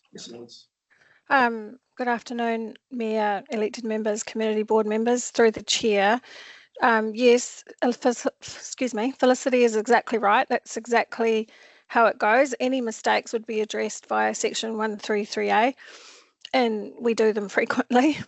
We also have section 37, and the whole point of the objection fee is so that we can, it's basically when we get to a point where people are objecting about, say, we want to upgrade an access or it needs to be tar sealed, and an applicant is saying, no, we don't want to do that. Whereas our eroding manager, might have recommended that that's what's required and gets into a technical dispute and they want to come back and lodge an objection. We can refund if we resolve the objection quickly, and we always aim to do that. So the $1,000 is, if you like, an incentive to actually follow due process and do it either through 133A or section 37. Thank you. Hope that answers your query, Councillor Court and Councillor Foy. Thank you, Trish. A lot of that goes like this for me, if I'm being honest with you. Councillor Court, right, a reply? I just want to say that I understand all that, but I do know, having sat here for a very long time, that occasionally we get it wrong. Yes. And that's all I'm saying is, when we do genuinely get it wrong, we're not arguing about whether someone wants to upgrade their right of way or not. If we've got it wrong, we need to own it. That's all I wanted to say. Thank you. Appreciate that. Now, sorry, Waichiki. Sorry, can I just draw your attention to page 32, the marine Hokianga vehicle ferry increased costs of $1. Why would you even bother? $1. I just think it's, I don't know. I know it adds up, but Make an amendment. But, all right. Now, what I'm going to do, sorry, is because I have already had the right of reply, we are going to discuss this offline. Isn't that the same, that people like saying? The recommendation is that we adopt the statement of proposal to consult on the schedule of fees and charges. We will be consulting the public, get the public to respond over in Hokianga Waichiki. This will come back to us for adoption as well. So it's been moved by Councillor Court, seconded by Councillor Hauki and Harawira. All those in favour say aye. As opposed to abstentions, that's scary. We're now going to go to item 6.2, which is on page 50 of your agenda, and the recommendation council approved the draft Te Pātuku Rea Kirikiri 1 spatial plan, detailed in attachments 2 and 3 for public consultation using the special consultative procedure to take place between the 20th of March and April, and give myself and the Chief Executive the ability to correct anything grammatical or material. Now, this has been shared separately, and I did print off and have a squiz over yesterday. I just note that for the public facing agenda currently available on our website, the public have not had their eyes on this. And I have had some interest, and some parties reach out to me, and I have shared it on because it should be public, and so that it gets attached onto the big. If I could get a mover. yeah, that would be And the seconder, Councillor Court. Now we have staff in the room. Tammy, you are standing in for Roger. Is there anything you would like to add before we open it? Tēnā koutou everyone. I'd just like to quickly acknowledge the haparopu who've been involved in the project, members that came to speak to this next phase of the project.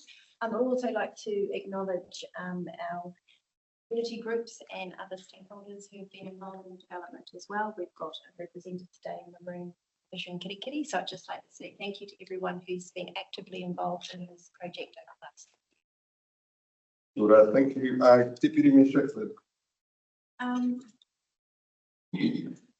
might save it for the end, actually. Yeah. Councillor Court. Oh, thank you.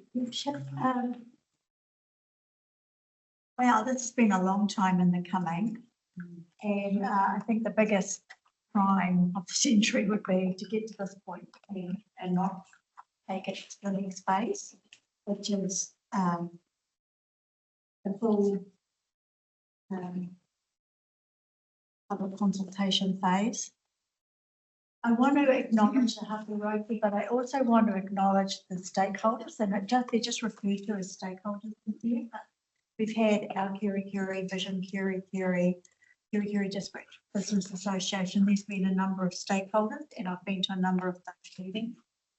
I went to all but one of the public open days with the staff and stood there and got all the feedback from the public. We're never going to get 100% agreement on this. I think we need to acknowledge that right from the start. But I think this goes a long way towards addressing all the concerns that were raised. And I want to particularly acknowledge the staff of this organisation. I think that document that came out yesterday was incredibly professionally put together. I haven't read the second version. I just read the first version. But I'll get to that at some point. I'll get to reading the second version. And I'll just encourage my colleagues to support this and see where the journey takes us. Thank you. Thank you. We'll go to Chair Ward. Yes, just following on from Anne's sentiments. It's been a really long-winded journey. I just wanted to, and perhaps Tammy can answer this, I just wanted to touch on after the presentation this morning on the fact that Hapu said that option F had come back to the Hapu. I just picked up on that, and whether or not that will be captured in the consultation process.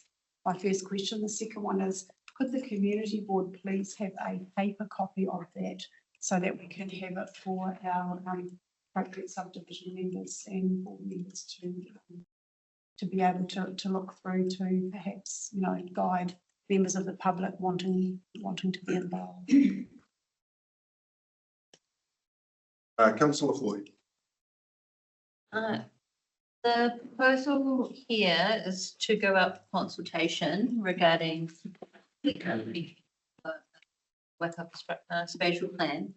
I think mainly my questions over the last week haven't necessarily been about the plan itself. It's about all the information that we've been given about a later paper that we will debate and vote on about our three waters.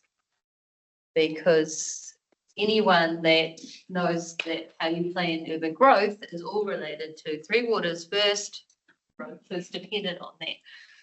What we heard from the information about our three waters is that we have 10 years of catch up of existing infrastructure that is packed to the rafters within the existing financial modelling without catering in any growth projects.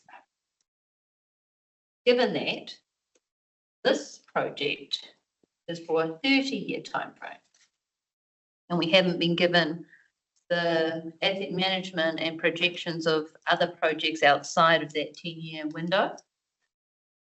My question to the staff is about the timeframes and about asking the public if realistically they would wait the 10 years for the catch-up before we did any of these growth projects, or how we would be able to do the catch-up of all the other business as usual three waters that we need to do while still allowing planned growth in an urban way?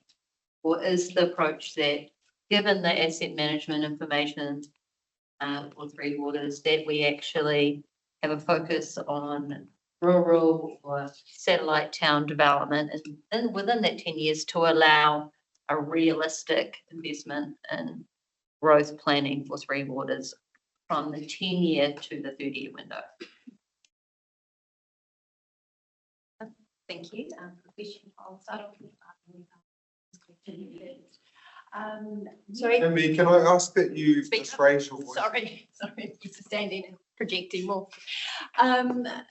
In terms of the matter that was raised today, is about option F still being on the table. And I'd just like to highlight through the engagement process, all options are on the table. There is no option closed. What it is at this point in time, based on the information that we have, the evaluation process and the decisions that have been made with elected members in workshops has resulted in the draft that we've seen in front of us.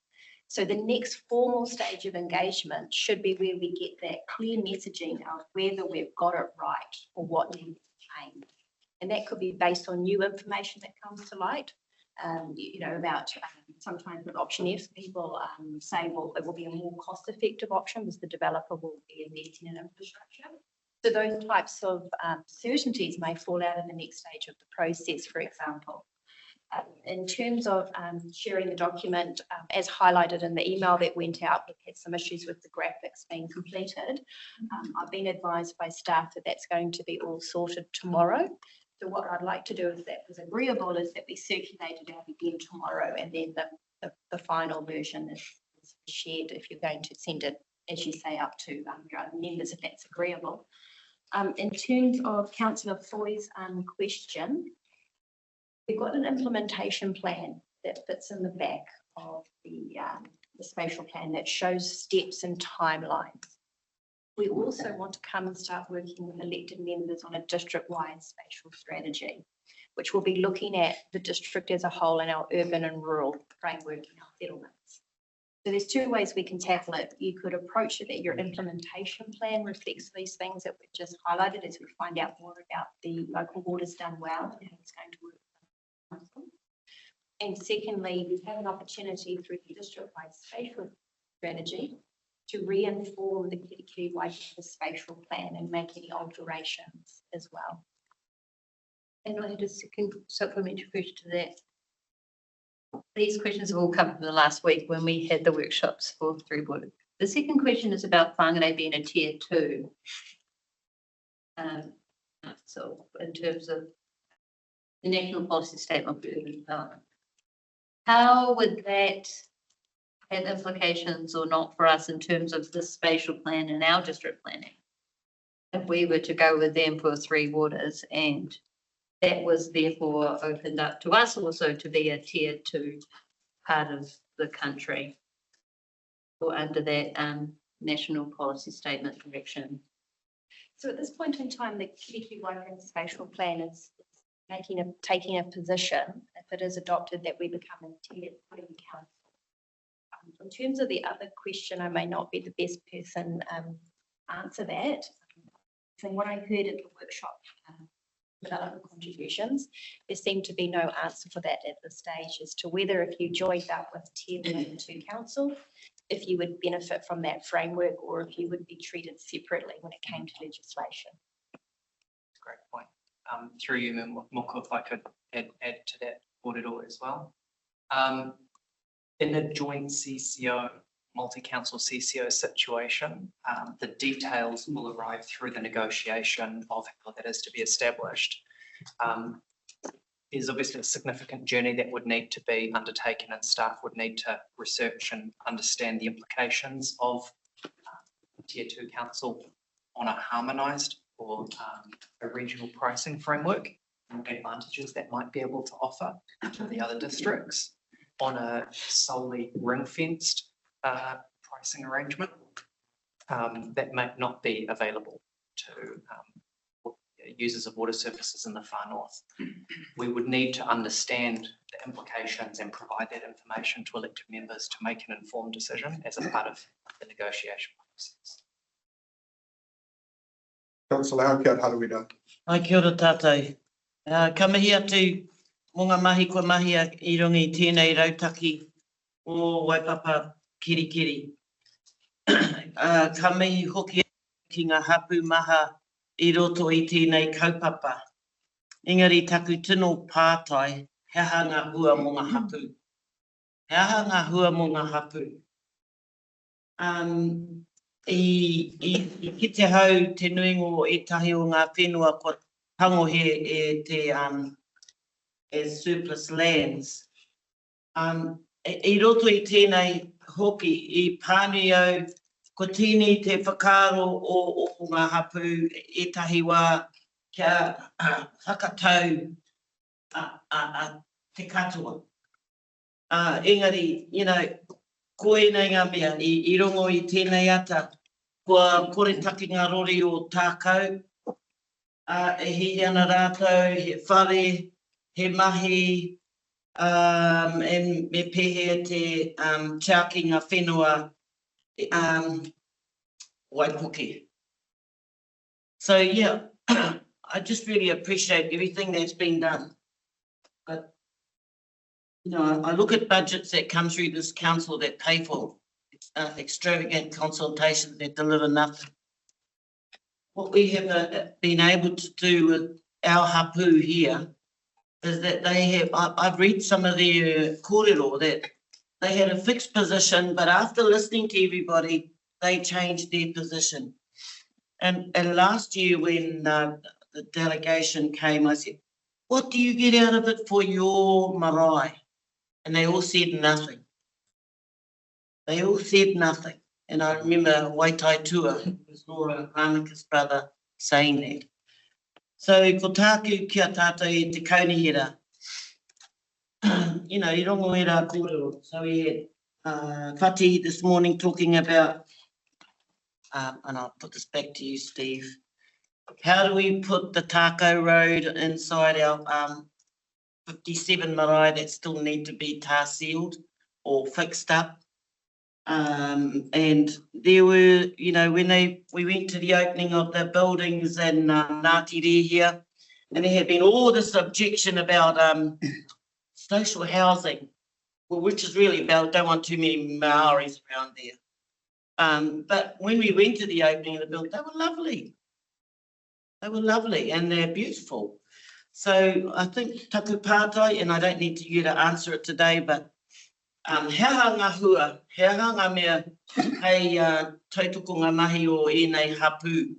It's one thing to take and it's one thing to value an opinion, but all of this is really about for planning for a bigger city structure. Is there a percentage of housing that's going to be, available for Māori? And they said the word affordable. They said the word affordable. So hui nāno, I just worry about that because I just believe the council and having this consultation, I think is really awesome. But again, it's not about that they're doing it because they want to get something out of it, but just acknowledging that they're still living Māori and got shirty roads and stuff like that. What's our payback?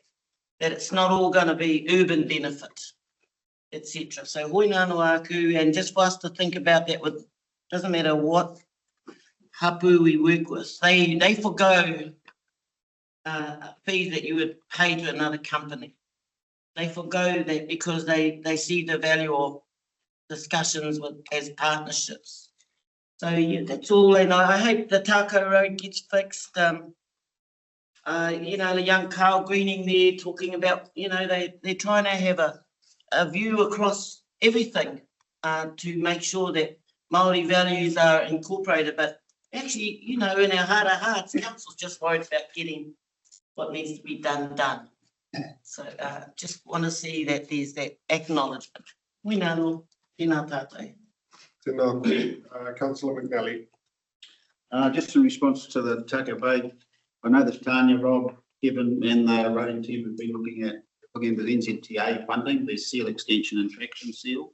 There's particular criteria to be met.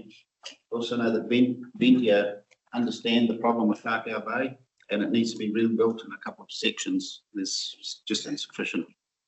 Similar to what they're doing over at Wira, Claring to Wira at the moment. In relation to spatial plan, I asked the question of our Hapu Roper this morning, who's been consulted, and that was a particular response because of questions asked of me. I'll be supporting that this has to go out there, and that was from community groups and businesses, horticultural, etc. The stakeholders that are quoted in the report should have been specified. Who were they exactly? Councillor Court mentioned them this morning. But this is important. They need to be recognised that they were involved and be able to stand up and show, like myself, and I can say, well, actually, the report clearly shows that we were engaged on the following dates. So this is about information.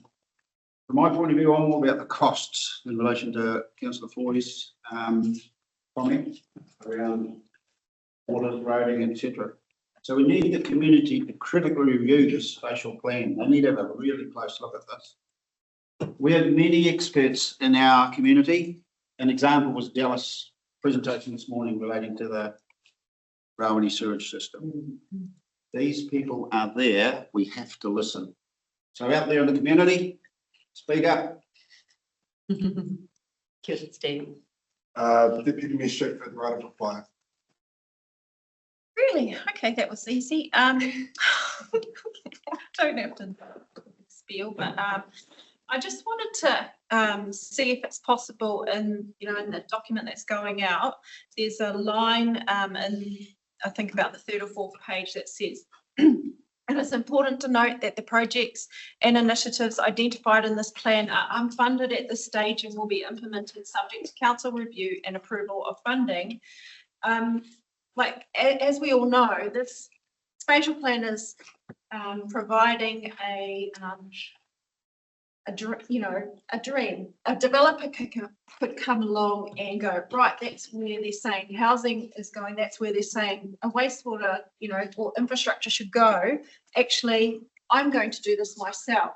I don't think it makes it clear in there that this isn't all going to be great. So I don't know what an extra sentence could be done there. And thank you, Tammy, for clarifying that, pointing out, as it says in the report, about the implementation plan. I just wanted to touch on quickly, in 2022, this almost wasn't going to happen. We had a whole lot of backlash at us from the stakeholder groups because it was derailing.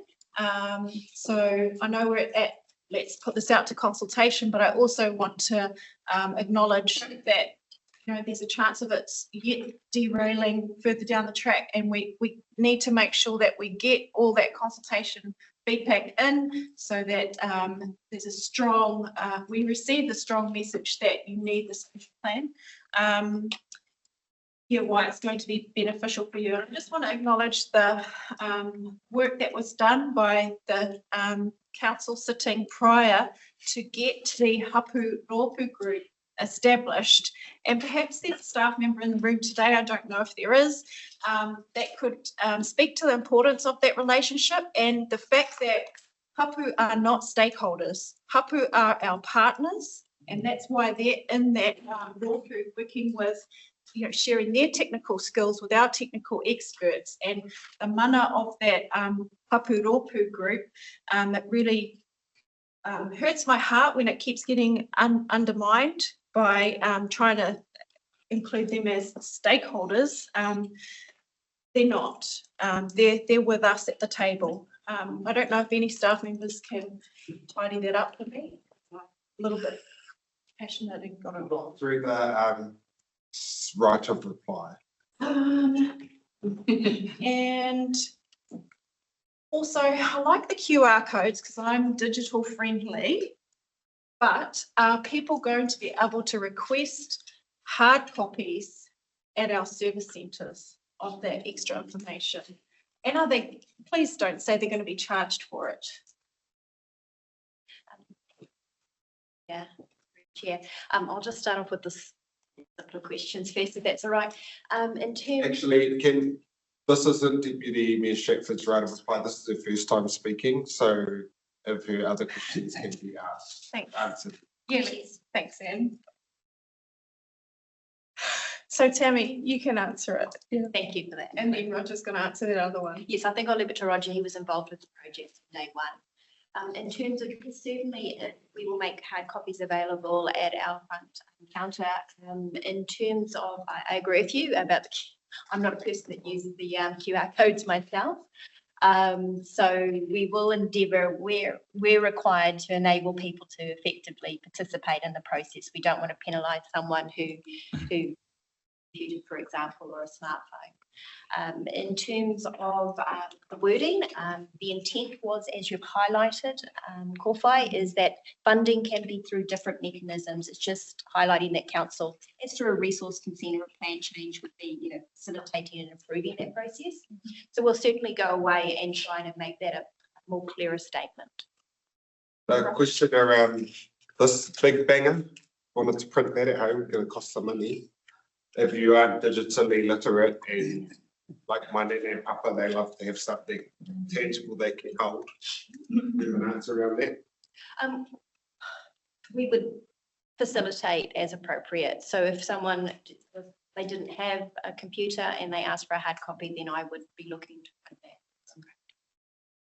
And Roger, did you want to address one of my comments or questions before I say my last little bit?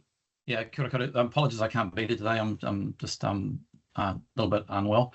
The hapu raupu really has been a key aspect, if not the central aspect of this project, to get the leadership from Ngāti Rei here, and then to bring together the 8 hapu that are represented in that group was quite monumental, and a bit of a game changer for us as a council and how we operate.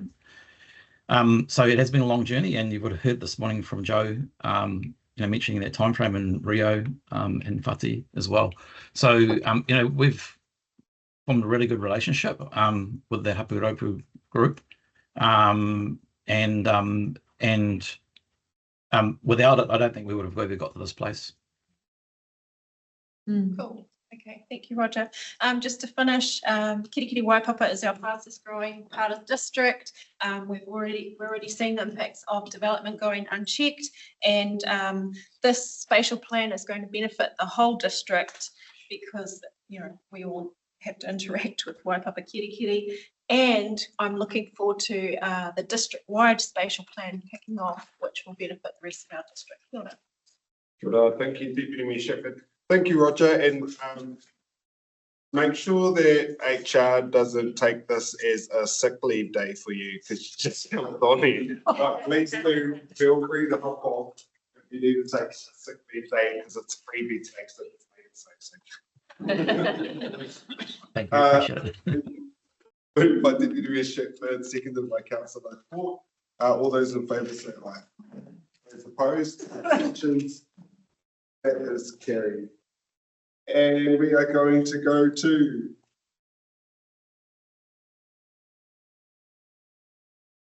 we're going to item 6.3, which is on page 58 of your agenda. That's committee recommendation and resolutions. And recommendation from the Kōwhaka Māori Committee here. I also just note, this is for our GGs, that the minutes of the Te Kūaka we need to be tidying up, please. Just around, maybe it needs to be watched back, but we've got movers and seconders that are just referred to as Te Kahuo Taonui representatives. And I think that even in the singular, one person is called, it's still a representative, it's not a representative. We could tidy that up, please. And I could get a mover for this. We are on 6.3, committee recommendation and resolutions, which is on page 58.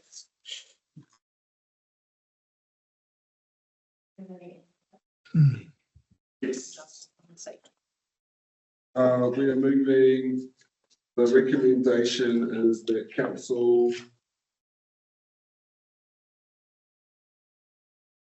that doesn't even make sense. That council do you know what? We're not going to do this one because I need to have something done before we do it, and we're going to have that done at lunchtime. So we are going to move to item 6.4, and that's on page 77.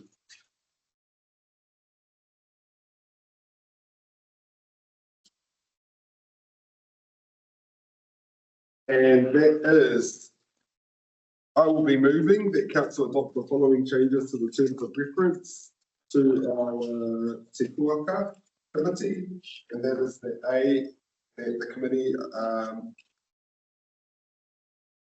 must appoint an iwi hapu member as chairperson or deputy chairperson. B, to add a seat to the table for a hapu representative with a signed memorandum of understanding of the council. If I could get a seconder. Councillor Alpiad, Councillor Arkina. Hei Momo te taringa mai o tērā pekitea ki te pātu. That's our first memorandum of understanding from this council with Ngāti Rehia. And a part of the request with that was that Ngāti Rehia would have a seat at the table at Te Kuaka. I understand, and I don't apologise because I went to Te Matatini, so I wasn't at the meeting. Matatini was great. But when the mayor's away, I was going to say, that's why we've got an item after lunch to look at. But I understand that Matswakippa Munro attended that meeting with speaking rights. I would like to honour that thing on the wall there and allow him voting rights as well, but not just him, any hapu that we sign a memorandum of understanding with. Otherwise, is it just words or is it going to have action that goes with it? So this item is to address that so that we can formally appoint him with speaking and voting rights, or anyone else after him as well. Councillor Laki. Kia ora kahika, koutatona i au kōrero. Whanau ki Pākui ki tēnei, pai kia noho mai kua o rangatira hapua I haere atu ai ki tāmaki mo te pōhaka nui I tā tātou ngā ture here o whai uta ai runga hau ngā kōrero I puta I o Matswakippa.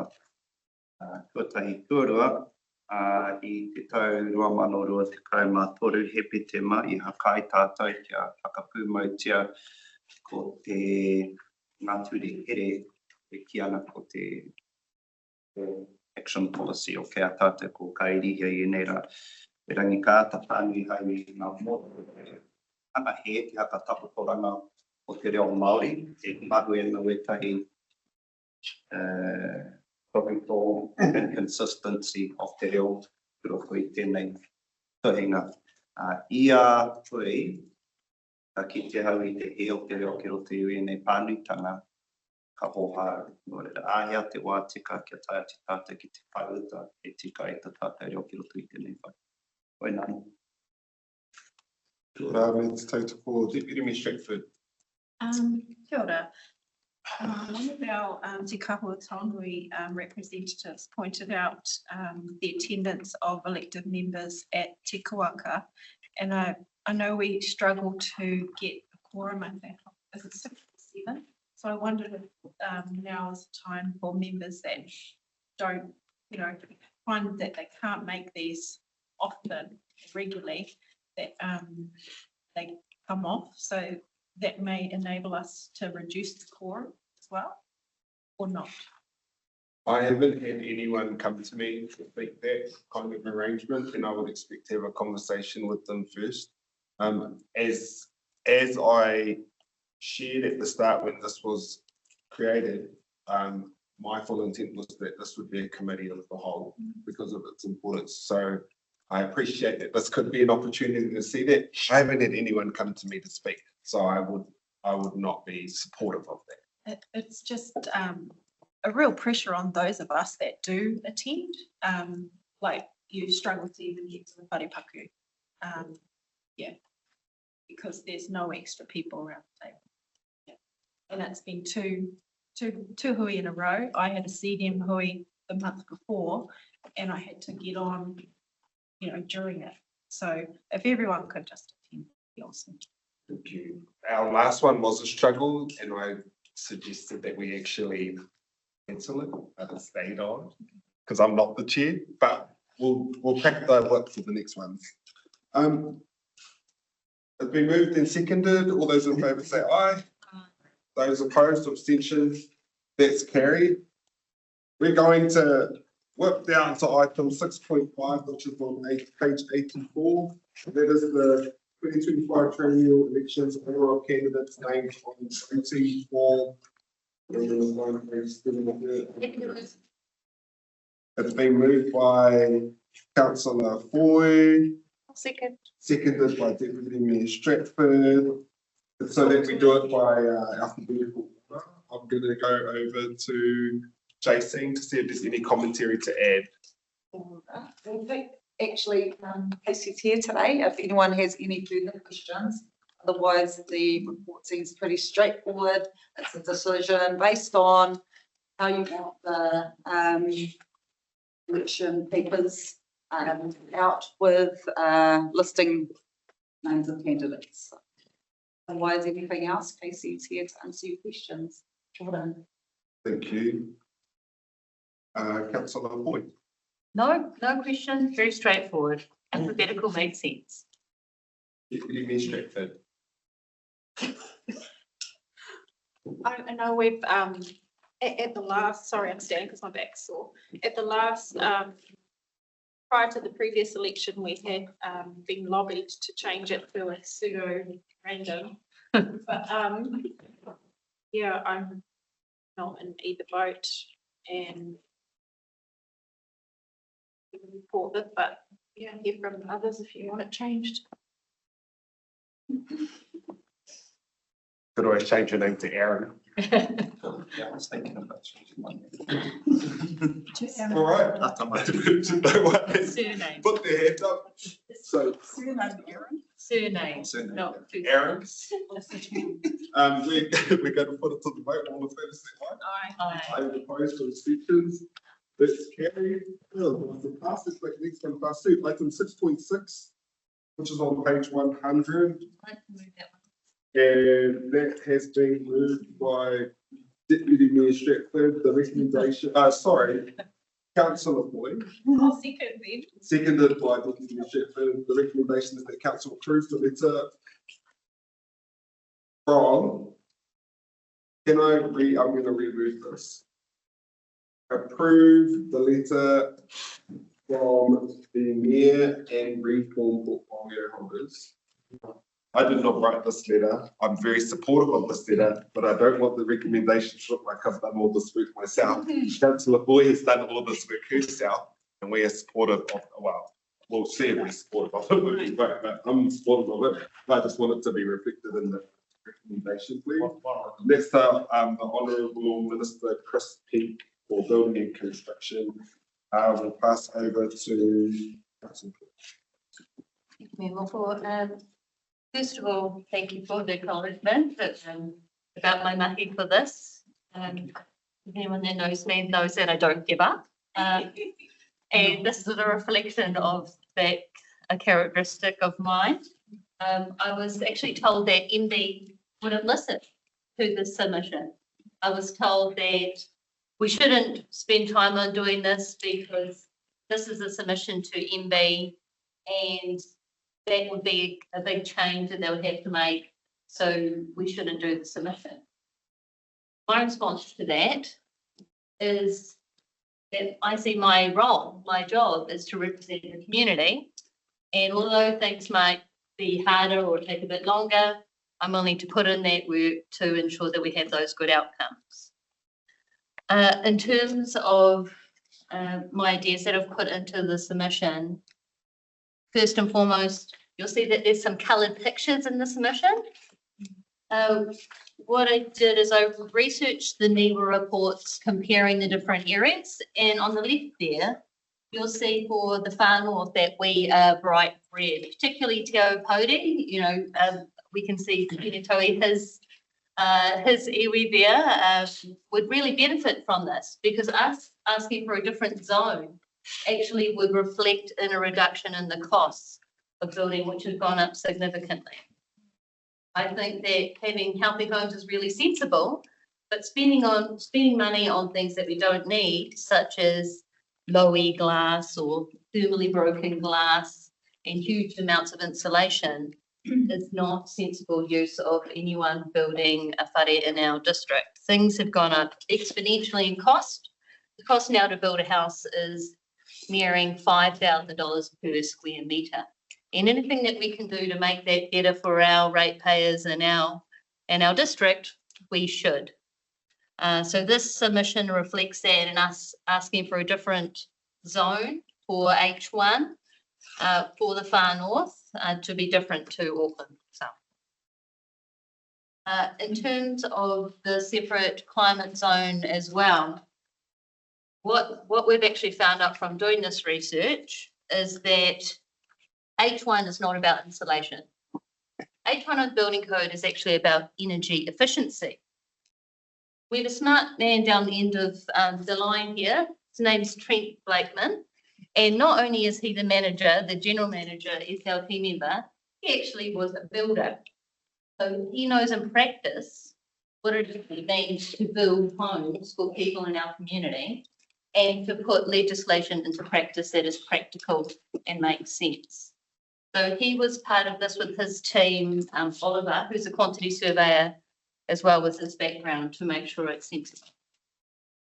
The second point in the submission, not just about asking for a separate climate zone, is about solar and wind connections.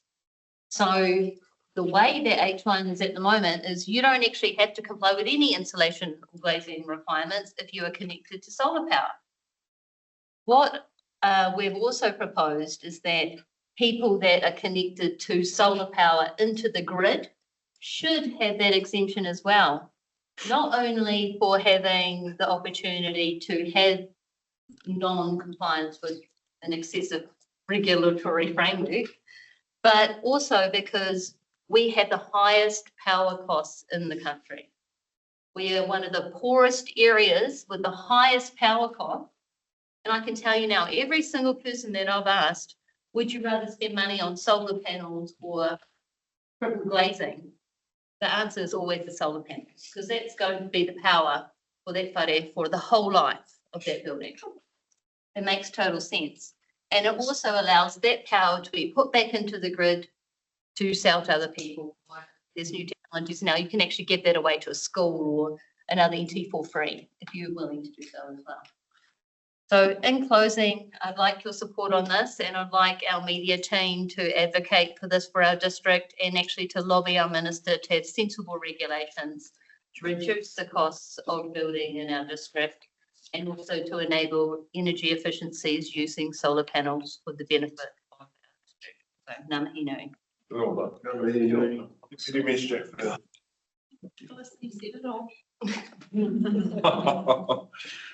Sentiment shared, it looks like. We'll put that to the vote. All those in favour say aye. Those opposed, abstention. Abstained. Abstention from councillor Manage. We are now going to break for lunch for an hour. I will see you all back at 1 to 2. No mai hoki mai e tiwi, welcome back to our council meeting. We are going to item 7.2, Mayor and Councillors' reports, which can be found on page 129. I will be moving this if I can get a second. Thank you, Councillor Report. Also, will note that we are tabling Councillor Rakina's report, which you should have a copy of here. So we can recommend please. And I am happy to open up the floor.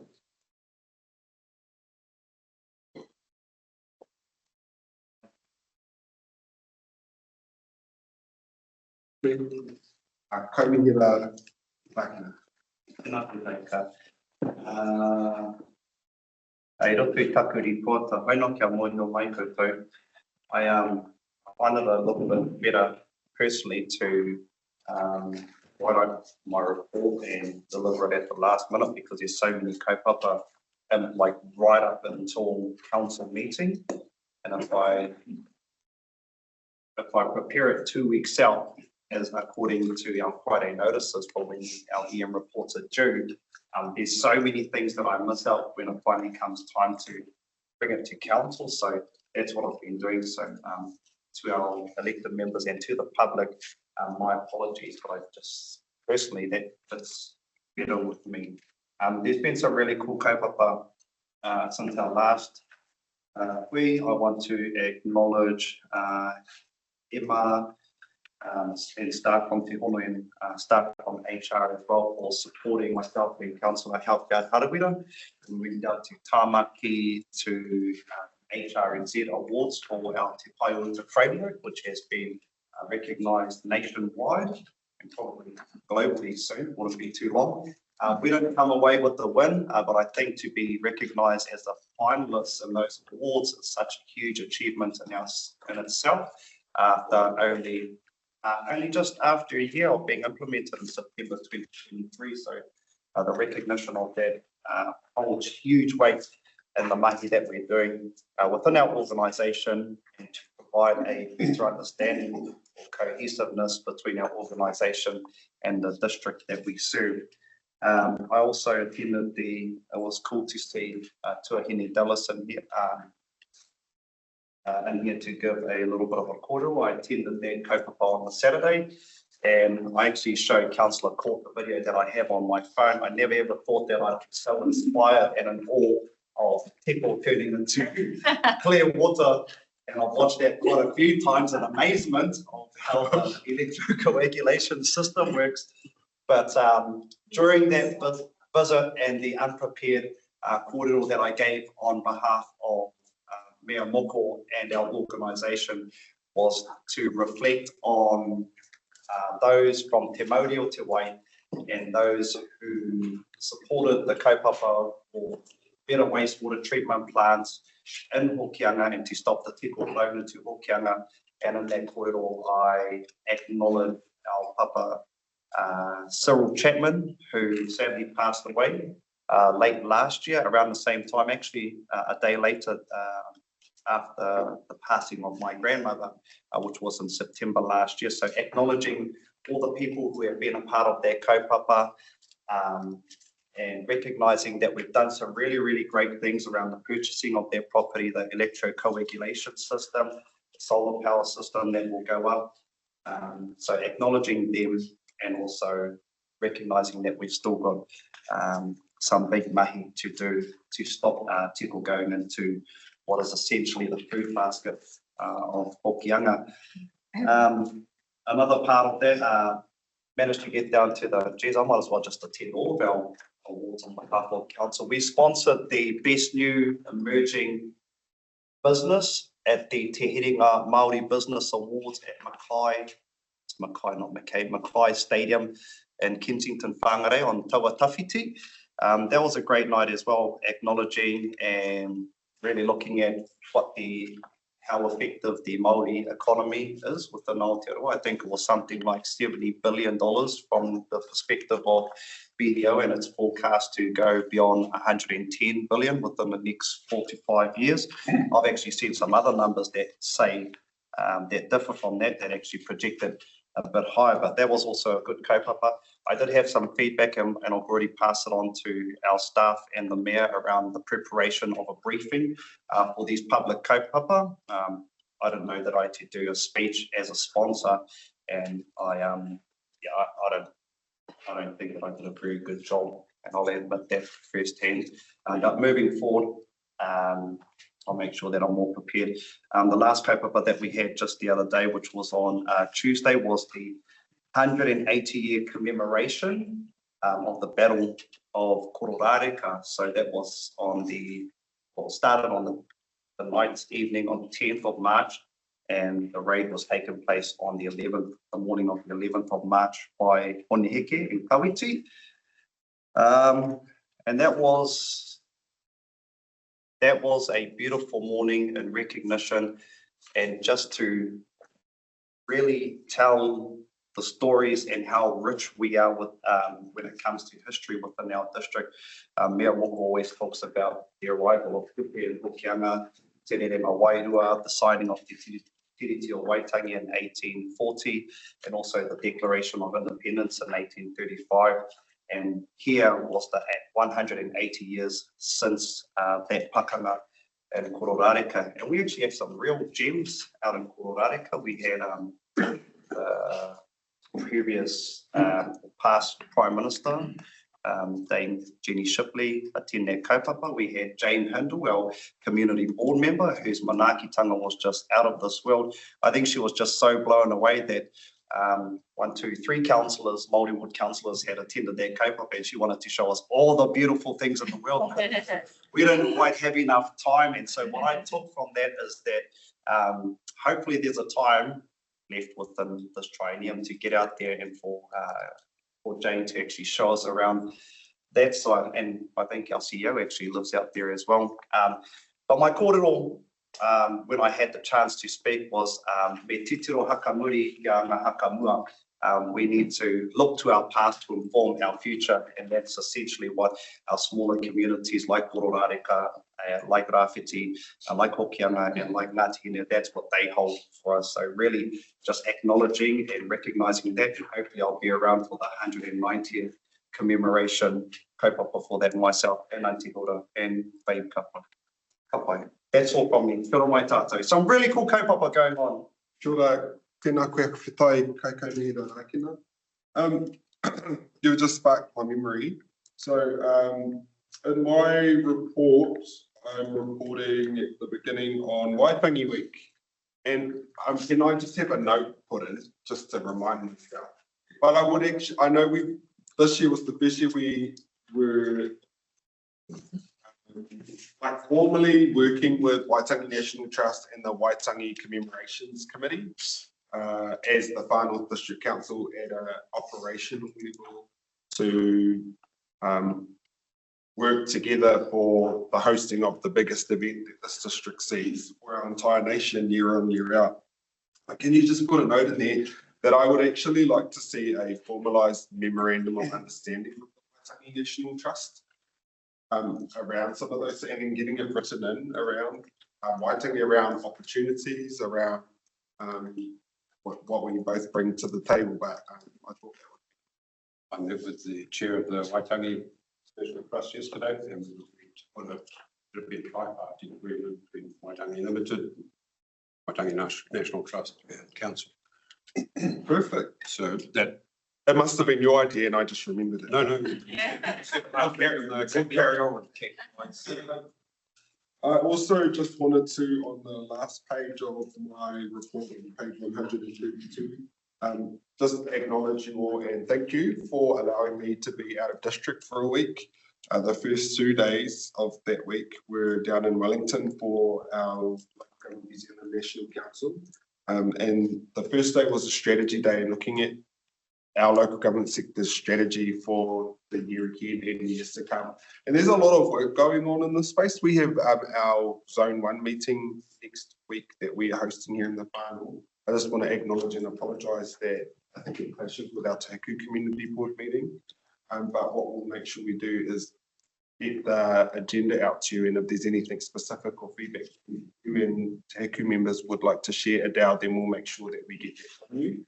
To put through there. I also know our Community Board Executive Committee that John Stewart and Jesse McVeigh sit on for Zone 1 are also looking at a lot of strategy around discussion papers and things like that.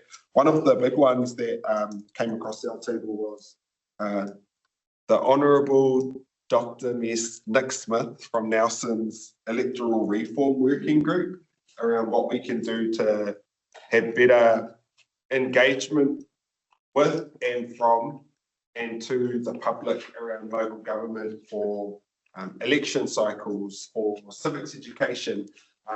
LGZ have just shared out to all of us here the draft discussion document that they want to see finalised at this year's AGM, and that'll be presented to central government to work with our new Minister of Local Government around some meaningful change that we could see. I just encourage you all to find the email, look at it, look through the, I think, 14 recommendations there. There's some real goodies in there. And finally, you'll see that instead of coming all the way home, my plane actually stopped in Auckland, and then I forgot to get on the one to the farm. And I ended up driving to Taranaki to go to Te Matatu down there. Now, I always had thought that I would be able to then also use our beautiful technology to tease into our Te Pātukurea workshop that happened, to our Te Koko committee meeting, but then I couldn't. because it was just too amazing, all of the connections down there. Te Matatini. So I just wanted to thank you all, Steve and Anne, for our Te Koko committee meeting and making that flow great, and then all of you for allowing me, even though I didn't ask you directly, the opportunity to have a week outside of the district. And I didn't say it in my mirror announcements, but I'm going to say it now. Te Matatini was absolutely amazing. And our 4 Te Tai Tokerau groups that represented our region, Te Uri o Manu based, Hatea and Te Puao Whangarei based, and then our own Muri Whenua Whanau based group were amazing. I am absolutely biased in that Muri Whenua was my favourite group out of all 55 that performed. And they came home with 3rd place overall for their poi.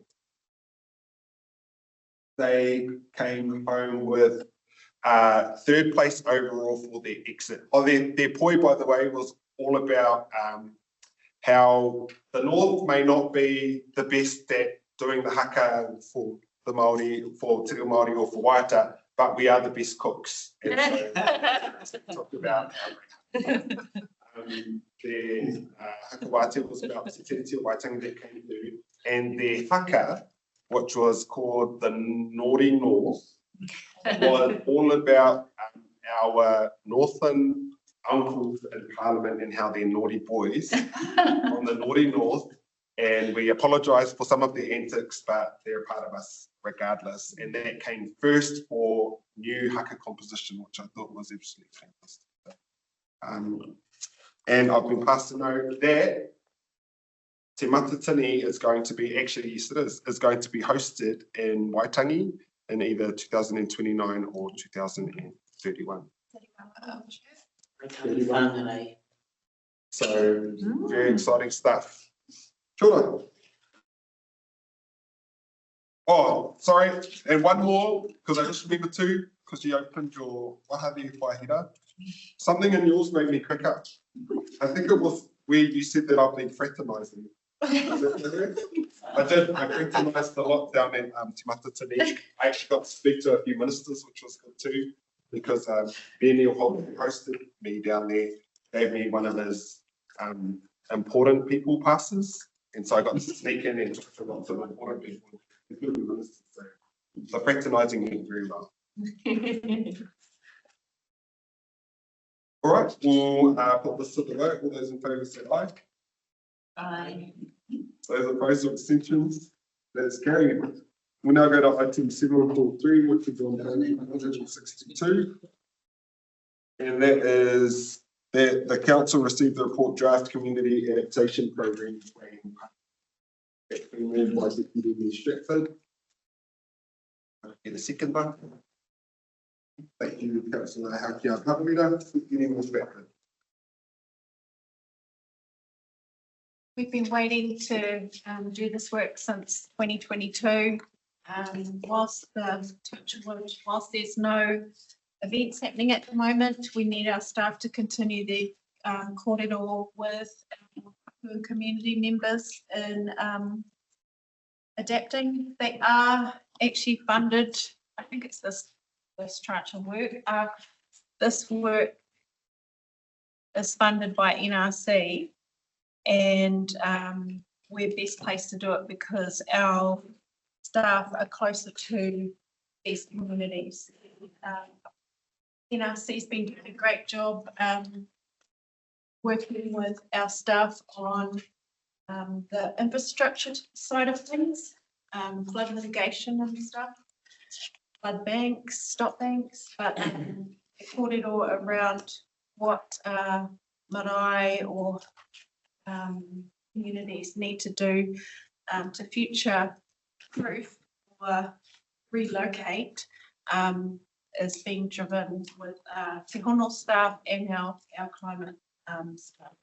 I don't know if I've covered that off appropriately. Who's here to start? Tammy. Thank you. Oh, and Esther. Esther's on. Yeah, I was going to say through the chair, Esther Powers. Kia ora, Esther. Kia ora. Yes. Oh, sorry. Have I missed anything? No, that's about right. We have secured quite a bit of funding for this financial year. So the DPMC, so Department of the Prime Minister and Cabinet, gave us $220,000 in order to fund a kaupapa Māori lead who is working with 4 other Manaaki Haporis who are engaging our communities, doing resilience work and starting to build towards us supporting iwi and hapu to put their own plans together. The reason I'm actually speaking today and Katie Simon isn't, who is our technical lead for adaptation, is that Sarah Petty, who is the Kaupapa Māori program lead, and Katie Simon are in the Hokianga with the Climate Change Commission today, undertaking more engagement and having a look. The Climate Change Commission is actually writing a case study on the far north, well, the Northland, I should say, it's the whole north, for their report to government. So yeah, very exciting times, and it's really great to be able to show you the tangible wins that we are having. Thanks, Esther. Just to ngā mihi mo tēnei kaupapa, just to say that the 3 marae that I know that are really impacted by climate and will need to move are Matihitihi, Kaimomo and Te Hāpua.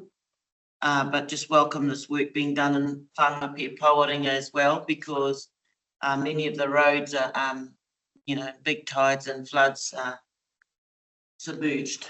And so those are sort of just key access points for some whānau. Yeah, that's all. I Councillor Floyd. I just had a question first and foremost. So $220,000 was sourced from central government funding. Did you do that? Yes. Oh boy. Wow, that's amazing. Like, that would be great first paragraph. Oh. Well done. Thank you for all your work in achieving that for our council. Yeah, so first and foremost, give her a prize and something great for you.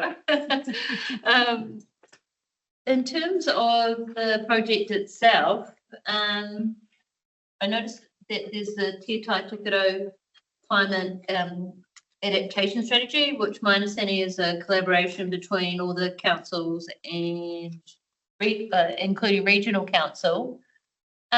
What is regional council helping us to do in this part, considering they've got the natural hazards aspect for our district? Can they give us, oh, sorry. Can they give us some money as well? Through the chair, yes, councillor, they have. So they're funding us $100,000 a year to do our adaptation work. The NRC is acting in a supportive role. So with the natural hazards work that they're doing, there's also their rivers teams who are doing a lot of work in flood resilient marae. So we are working along them, and part of the funding that came from DPMC was to fund our Kaupapa Māori lead to actually work with the Flood Resilient Marae Fund as well. So we're all working very much together. Wow, well done. Yes, thank you, Esther. Great work. I agree with Hilda to add in Te Hāpua and Wainama. Does Ringi Puta actually come into that as well? I believe Rangiputa is in our second stage. I'm not exactly sure off the top of my head. It's either in the second stage or the third stage. So our first stage that we're working with at the moment, yes, is in the Hokianga. I'm very sorry. Can I just clarify that Rangiputa is up in the Karikari, or have I got that wrong? Yes, Karikari Peninsula. Thank you. That's good. So that's the second stage then. Yes, but yes. It just says Totoro and not Ringi Puta. It'll engage the entire area. Oh. So, yeah. Thank you. So you're welcome.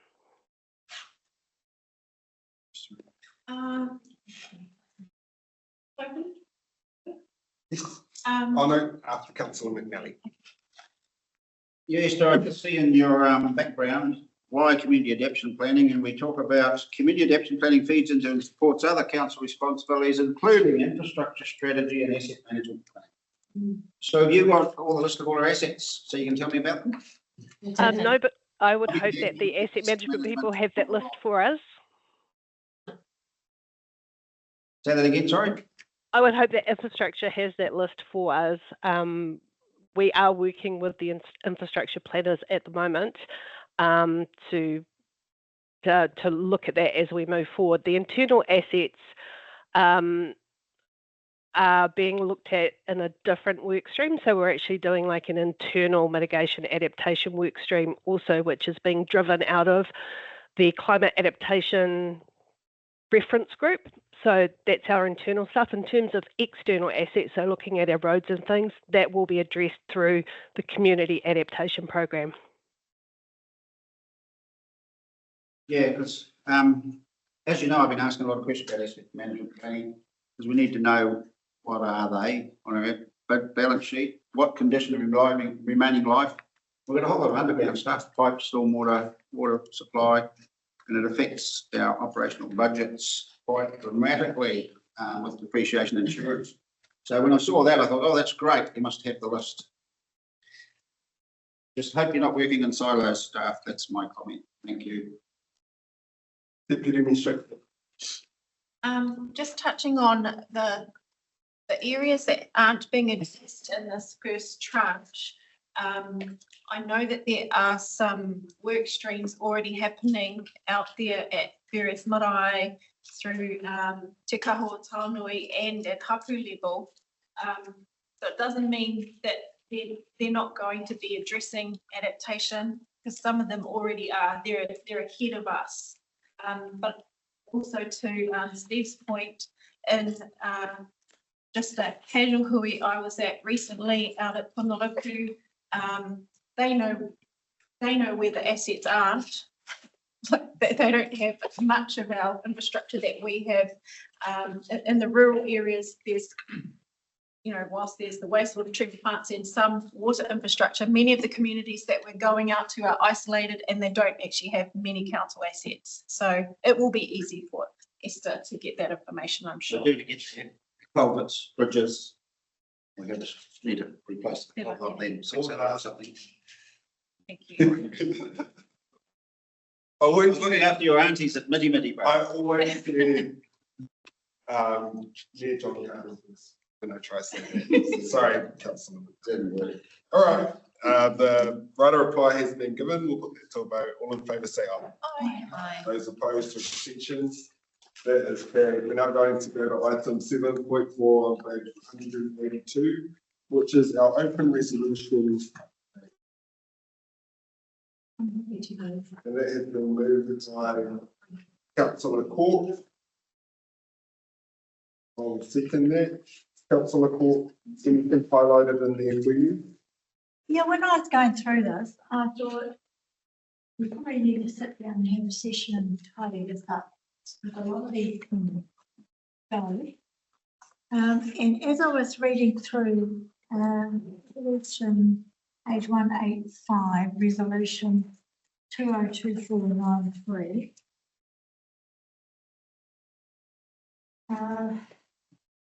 It says here, this is to request the CEO provide a report to Te Coco Transport and Infrastructure Committee update the members on the stormwater projects called Turner Centre Subcatchment and Upgrade to Heritage Bypass.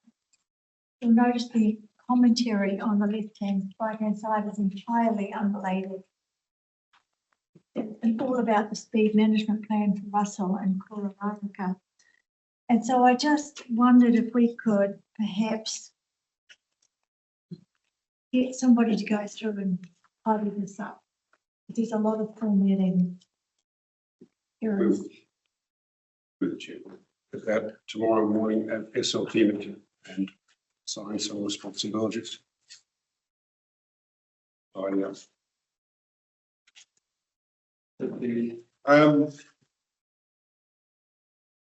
I underlined a couple of these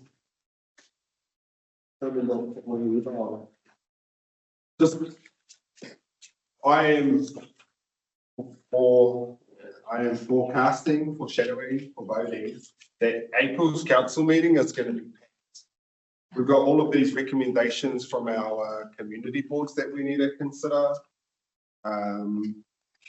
We've got a few things in here that are meant to be coming through to April. The establishment of a Taku Airport working group. There's just a, I can't itemize them off the top of my head, but I have the sense of quite a lot of things that have missed this one or are in the way that need to come to April. So we can tidy this up and ensure that we have April's meetings sorted and solid with all information coming to members with adequate time. If you are a report writer that needs to get, the point I'm making is if you're a report writer or something new that needs to get something before us for a decision, we are going to need you to make sure that you get that report in time, because I will not be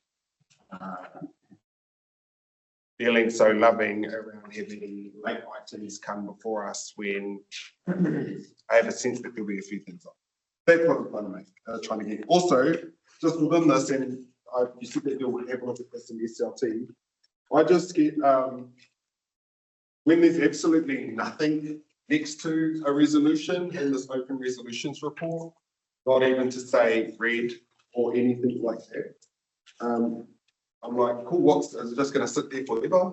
What's happening there? And there are some of those that just, they need commentary. They need to have an SLT member or not names tagged to it. And that's my commentary. Anyone else? Councillor McNally, then Councillor Floyd, then Councillor Halkia. Yeah, just the two that concerned me was page 184. First, the adoption of farm withholding statement 10. The 3rd of June, which is now 3 months away, and says work in progress is at the 20th of Jan. And we're supposed to do something about it before within 1 month of adoption. And the other one relates to the bottom of page 185, the tuna centre sub-catchment and the decision for capital investment. And both of those go back to Broadway. Once again, April council meeting. That tuna centre sub-catchment's been sitting for 2 years on when it first started. Probably don't need. Can we come? I saw Charlie with the hand up. Charlie. Through the chair. So the final withholding statement of intent, I will make sure that it is updated and revised. I'm currently reviewing for the chief executive and on that shortly.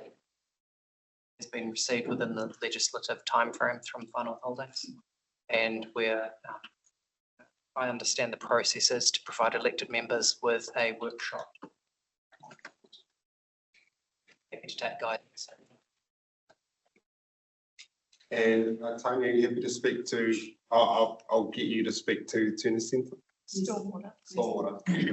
Through you, Member Court, in response to Councillor Court and McNally's queries about the Tuna Centre stormwater and the Kirikiri Heritage Bypass budget line in the long-term plan. So Kirikiri, the Tuna Centre stormwater will progress to detailed designs. We have an initial design provided to us, but we will need to progress that and get the detailed design done on that in consideration with the work that we're doing around local waters done well. And the Kirikiri, the Heritage Bypass Kirikiri water budget line was for the water treatment plant works, upgrade works required at the plant. There was a question about, there wasn't a business case at that point to support the long-term plan, and the question nicely was, what's the money for if you don't have that supporting documentation that that budget was for? Councillor Ford. Page 192, and I think it's something you've already raised about not having anything there. So I wanted to ask, given I think the budget was like $20 million, and there isn't a delegation to a committee, it has to come to council. for that amount of money. For the resolution for the unsubsidized funding for the following, and it lists 6 things. And then it, you know, so this was on the 12th of December when we had our meeting in Kaitai, and we approved 6 unsubsidized funding lines. But then it was supposed to come back to us, you know, so that we can have a resolution on the budgets, etc. And there's no notes next to it. Through you, Mayor Moko, I will get an update to that particular item. Yeah, it's just that the construction season is passing us by, and we never said that we didn't want to approve certain things. We just said that we wanted more information for us to approve it, and now it's been months.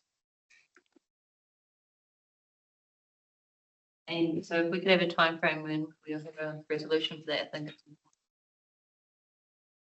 important. Okay. Councillor Haukia Haruida. Kia ora tātou. Just the 12th of December meeting in Kaitai, there was a motion made by legal counsel about returning lands taken under the Public Works Act at Cody Dam.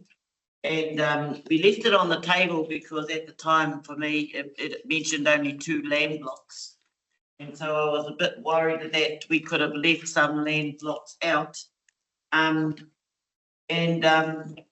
that mix of lands that were taken, some are now being taken up by the Ngākahu Ngākohu Ahu Whenua Trust, and some landowners didn't join the trust.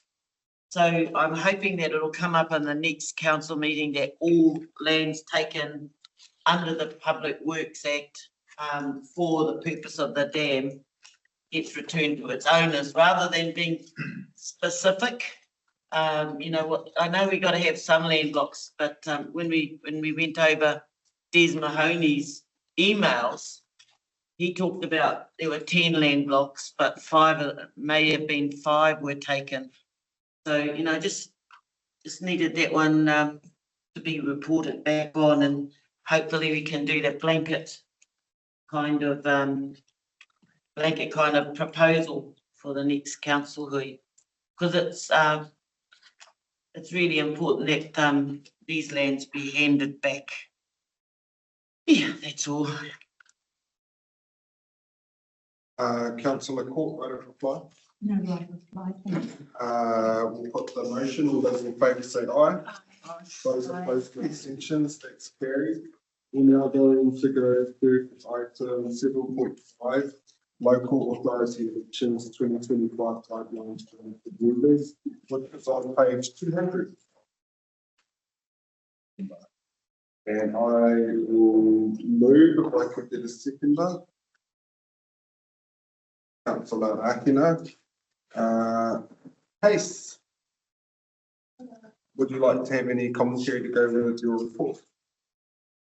Through the chair, we had a really comprehensive workshop with our electoral officer, Dale Ofsowski, the end of February. And you will have all seen these a number of times. This is just the formality to make sure that we have it across an agenda for information to the public as well. And you can find these documents on your elected member lounge, tabling a page, should you need them outside of this printing. Thank you. I liked the case studies in here around the elections period, and the examples given are actually quite helpful, I found, when I read through it. One of the ones I know you're looking into, I wondered if you could give a verbal update. So it is, and some people love it if it is ruled in that they shouldn't be doing these. But our mayor and councillor reports, there was a question around throughout when we get to the election period, we are still producing these reports. That could be seen as council using council resource to support candidates if they're standing. I know you were ticking up on that with Wasowski. It doesn't affect us now, but I wondered if you had a verbal update at all in that space. Through the chair, I have not received the update yet from the electoral officer.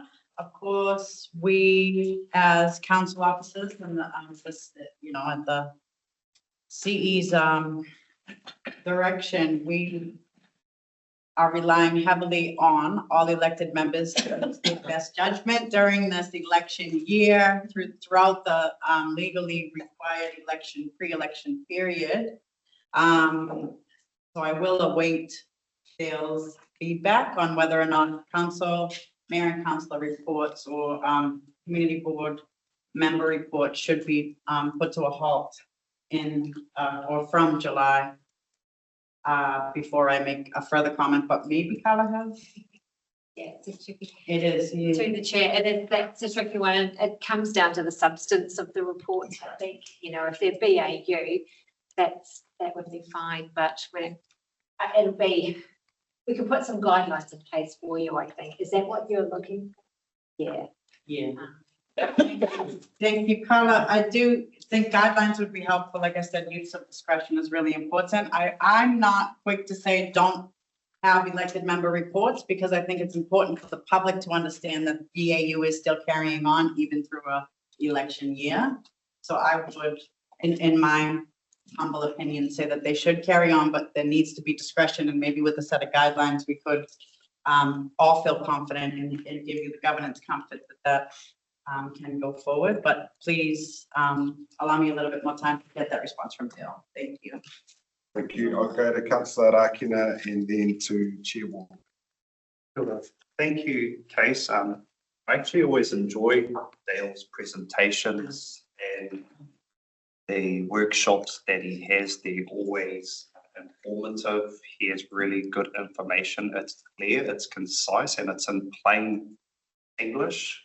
My English is not flash at all, and I'm not blaming that on my mata waia whakapapa either. And he always provides an answer. If he doesn't know the answer, he'll admit it, and then he'll go and find the answer and come back as soon as possible. So I just want to say that I really appreciate Dale's attendance and working alongside Case and the rest of our staff to organise these workshops. They're really, really important, especially for the first time elected members. We did have some commentary from other elected members who have been in the role for quite some time, some tips and cues on not commenting on Whānau District Council social media posts, because that might get you in trouble, and also not using council resources for printing off your billboards and stuff. But no, I really enjoy it. I really enjoyed Dale's workshops, and yeah, I think the only thing I picked up was the branding from 202 to 203. You will go to Chair Ward and then Deputy Mayor Stratford. Oh, mine is a follow-on actually from the members' reports, in the sense that when we ask Dale, can we also question format? Like we have a template that we put out for members' reports, which is like, you know, date, topic, comment, but not all members stick to that, which I have to say I find really refreshing, particularly when you can't say I have a busy life, and I get a lot out of some of the members' reports. But if we're going to have them, could we perhaps have tighter guidelines around a template during that period so that everybody is doing the same sort of? Thank you, Chair Ward. We will take that on board, and I will say that the timeline you're looking at is probably coming into the new election period in order to get those templates shifted over so that they are consistent on both, you know, community board and mayor and councillors, but that will be at the discretion of the new elected body. But we will. Some members use the template that we were given and others don't. Yes, we'll take that into consideration when we look at these guidelines for those member reports. Or it could come back that it's inappropriate, and then myself and my fellow chairs might decide to pull them. But we'll wait for the advice to come back. We'll go to Deputy Mayor Stratford and then Councillor McNally. It'd be very interesting if they, you know, if we've been breaking the rule in the past, because as a community board member, we never had to stop them previously. We were also following up the legal opinion around us being able to communicate our view on the Māori Board poll, because we had been told that we weren't able to personally, you know, promote our view. on, you know, whether to support the Māori ward not. But in that workshop session, Dale said we can, as long as we're not using council resources, we can make a statement. So I just wanted to have it in writing, and it's not in this writing. So He I said he will, was going to send me a copy. yep, I'll follow up with Dale. He did, correct, through the chair, sorry, he did say that, Yeah, because and he had previously said we can't say anything because we're sitting councillors. Right. Said that at a previous session.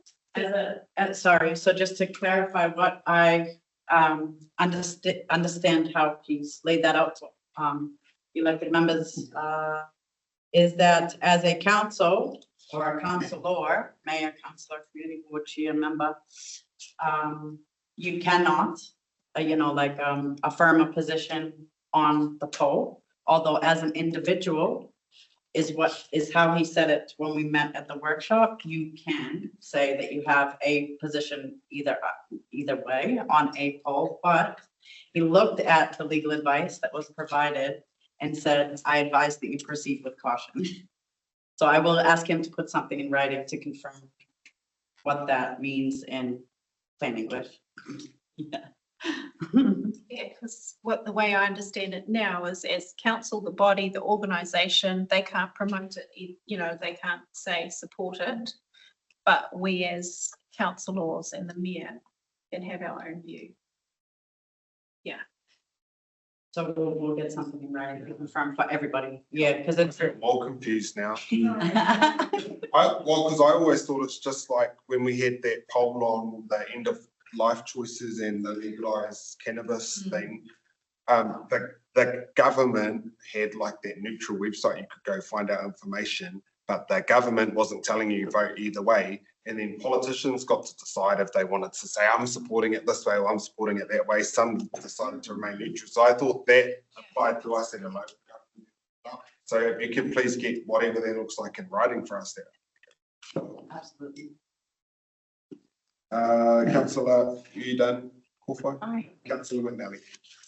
Yeah, I just want to, I actually put a social media post up for a specific purpose recently, to do with asset management and the impact on insurance and depreciation. Yeah. Really interesting on that particular property. I got more information in 28 hours than I've had in 28 months. Over 10,000 views. There's a lot of information. What I wanted to make clear here is what I was after was the council, as councillors, we need feedback from the ratepayer on the annual plan and the spatial plan and whatever else the earthworks think at the moment. We're not getting it. I'm not campaigning and I'm that concerned about how we construct our annual plan budgets. At this stage, I won't be standing. I need a lot of information for the next 6 months. That's how bad I think it is, personally. It's really, we have a major problem. We've got to get it right. I know it's been worked on.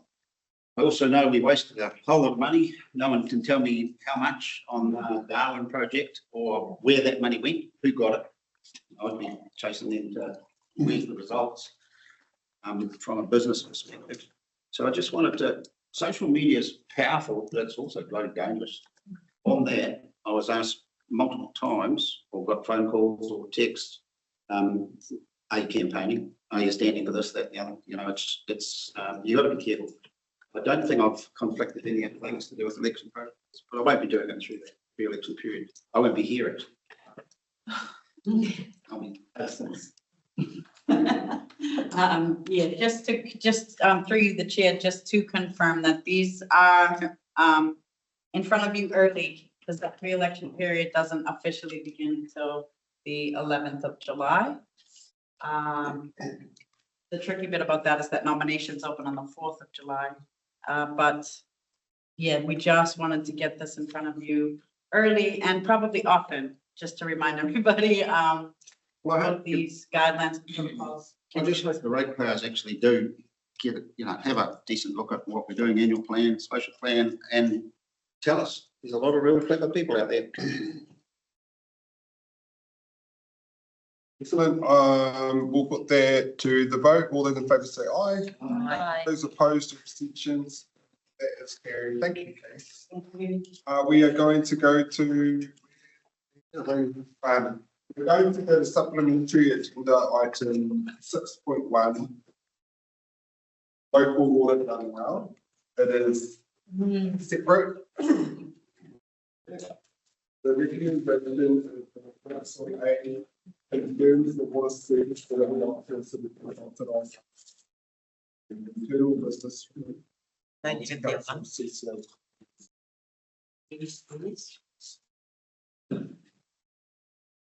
identifies the internal business unit as the preferred option. C, the CEO prepare a statement of intent by the 31st of March 25 to enter into a heads of agreement Whangarei and Kaipara councils for the potential future formation of a multi-council CCO group. Your worship, I'd like to foreshadow it on my amendment, which would be, and there reads, identify the internal business unit as the current option. I did signal that at the workshop and. Would you like to move that Yes. as an alternate Resolution. Can we move that? And I'm happy to second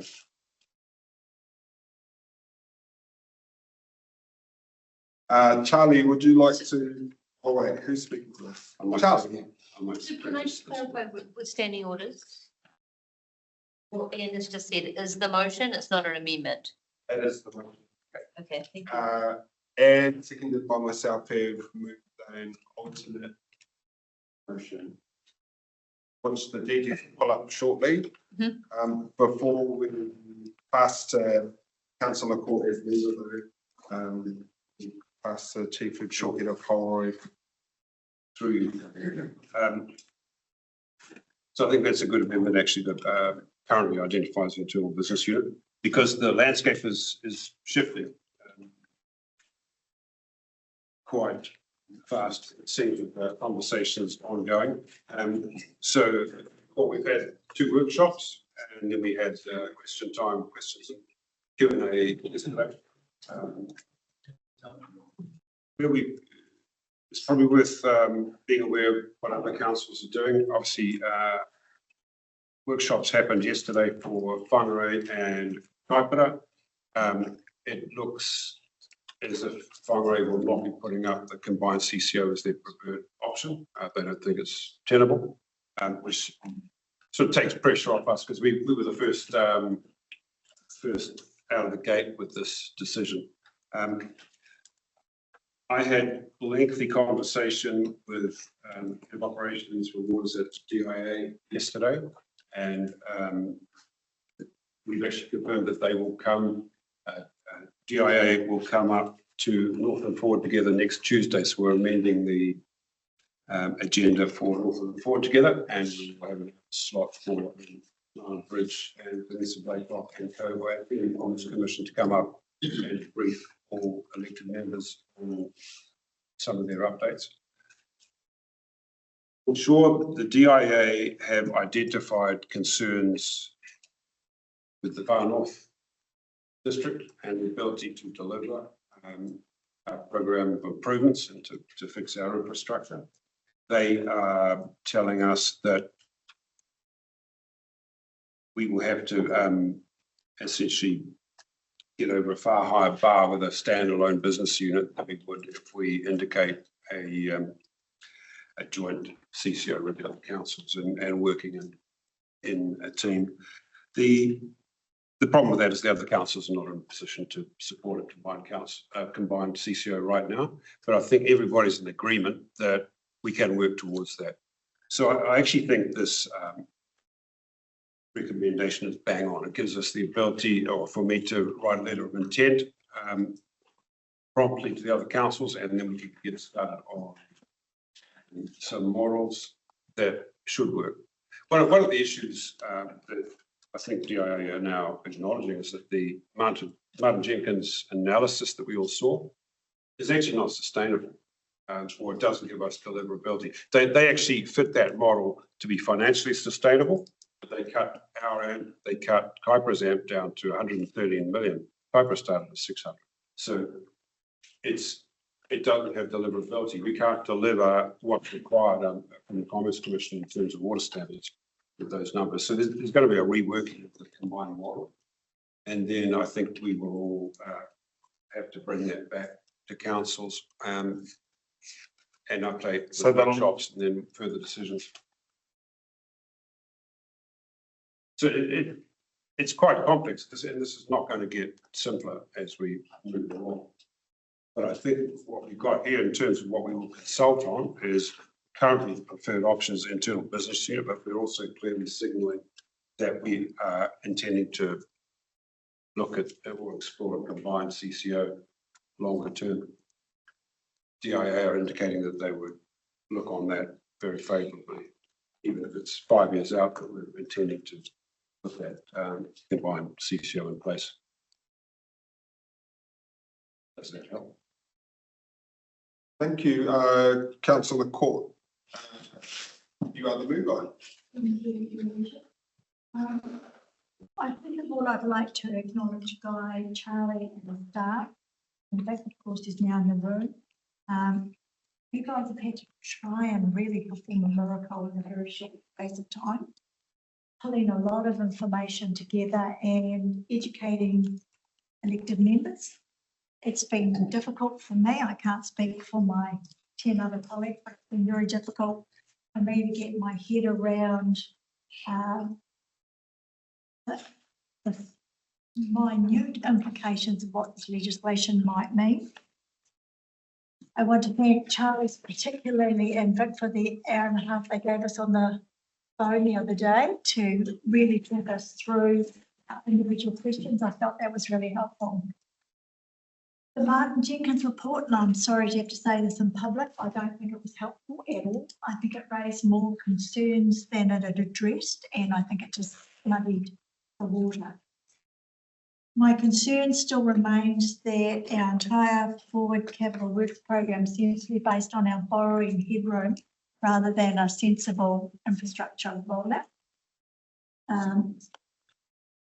Particularly when we're talking about growth. And the path forward is not clear to me, and if it's not clear to me, it's sure not going to be clear to the public when we go out to consult with them. Which is why I really wanted that word currently added to the resolution, because as this plays out over the coming 18 months, it will become a lot clearer for all of us. It seems that the price path is critical to getting our water services delivery plan over the line and ratepayer affordability to address our infrastructural and operating requirements in three water space. Moving forward, it's currently on an untenable price path. You can all recognise that, so something has to change. So, having said all that, I'm happy with the recommendation because I think it gives us some wiggle room. And I'll leave it at that. Anything else will come back at closing. Thank you. Thank you. Echoing thing that Councillor Court has raised there. Wrapping this into, and I know that it comes back to us on the 2nd of April for what consultation looks like, but our communication is going to be key around how we get all this into something that my mum and dad will understand. I pass it to them so that they can give meaningful feedback on what they think is the best for us here in the far north and here in our region. I don't know, I honestly don't know what that looks like, but I do know that we aren't the first cab off the rank because my Facebook algorithms, for some reason, always show boring ass council stuff, and I'm seeing all this water reform stuff, and different councils are doing different things. Some of them look actually pretty cool, some of them are. So I take back that. Sorry, and so yeah, we really need to look at that, Ruben and Charlie, and how we get this information into something comprehensive. What did I have concerns over? Thank you, Guy, because I wanted to speak more to and going ahead. It's great that we're going to have DIA up here next week and what's it called? ComCom. Yes. Then what I don't want us to, what I get frustrated around is the whole reason why we're having Three Waters reform is because, you know, decades of underinvestment or investing what you could at the time led to people dying in Havelock North because of a municipal water supply, right? And then that sparked all of this reform that's required. But then the reform that is supposed to save us all is now saying underinvest so that it's commercially viable, or that so that the money works. So that just seems like we're doing the same thing. Like, no, that level of investment required, like Guy just said, for Kaipara is 600 mil, but the numbers they put into the Martin Jenkins report was 150 mil. So we've purposely brought it down to make it financially viable. Isn't that underinvestment? Like, I don't know, I feel very confused by all of this. And I don't see how. We've got a lot of work to go ahead to make sure at the end of the day, for me as an elected member for the Far North District, it's going to be listening to Far Northerners on what they think is the best way forward, and then making a decision for the people of the Far North and the assets we own on what is the best way forward to make sure that we never see what happened in Havelock North ever happen to anyone here in the Far North. So that's my comments. Anyone else? Councillor Boyd. I see that that's the current wording in the word current being added in. In terms of the opportunities and what was in the Martin Jenkins report to bring the number down, I'm not sure if that has actually been unrealistic. I think the opposite. I think what we're actually doing is saying what we actually can deliver, because what's happened, my mother was on the council 20 years ago. You know, and now I'm on the council now. And between that time and this time, we've said all these things we were going to do, and we've never done them. And we've just carried it forward and put all these projects in and never done it. And if we were actually realistic and wrote a realistic list of the things, yes, the number would be lower, but the actual percentage of delivery would be much higher. It would be realistic. And I think that's the issue that councils have when we have all these things to do and we pick the winners. And actually, it's elected members don't pick the winners. In the long-term plan and that process, actually, the capital works program, we don't decide choose this one over this one. The staff just come back to us at the end of the year and say, oh, this is the amount of money we've spent. They don't actually say which project would you like to prioritise or which other ones. And in my view, the Three Waters has always been the little cousin that's missed out from the big cousins roading and the big cousins, you know, reserves, etc. And the same with asset management that Councillor McNally talks about. Whangarei have great asset management. Yeah.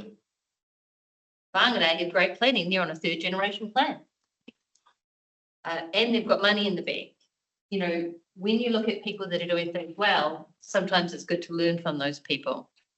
So at the moment, A, I agree with A. C, I agree with C. However, B, I don't currently agree with that. I would like my children to have the opportunity to raise 500% instead of 280%. So that they can have realistic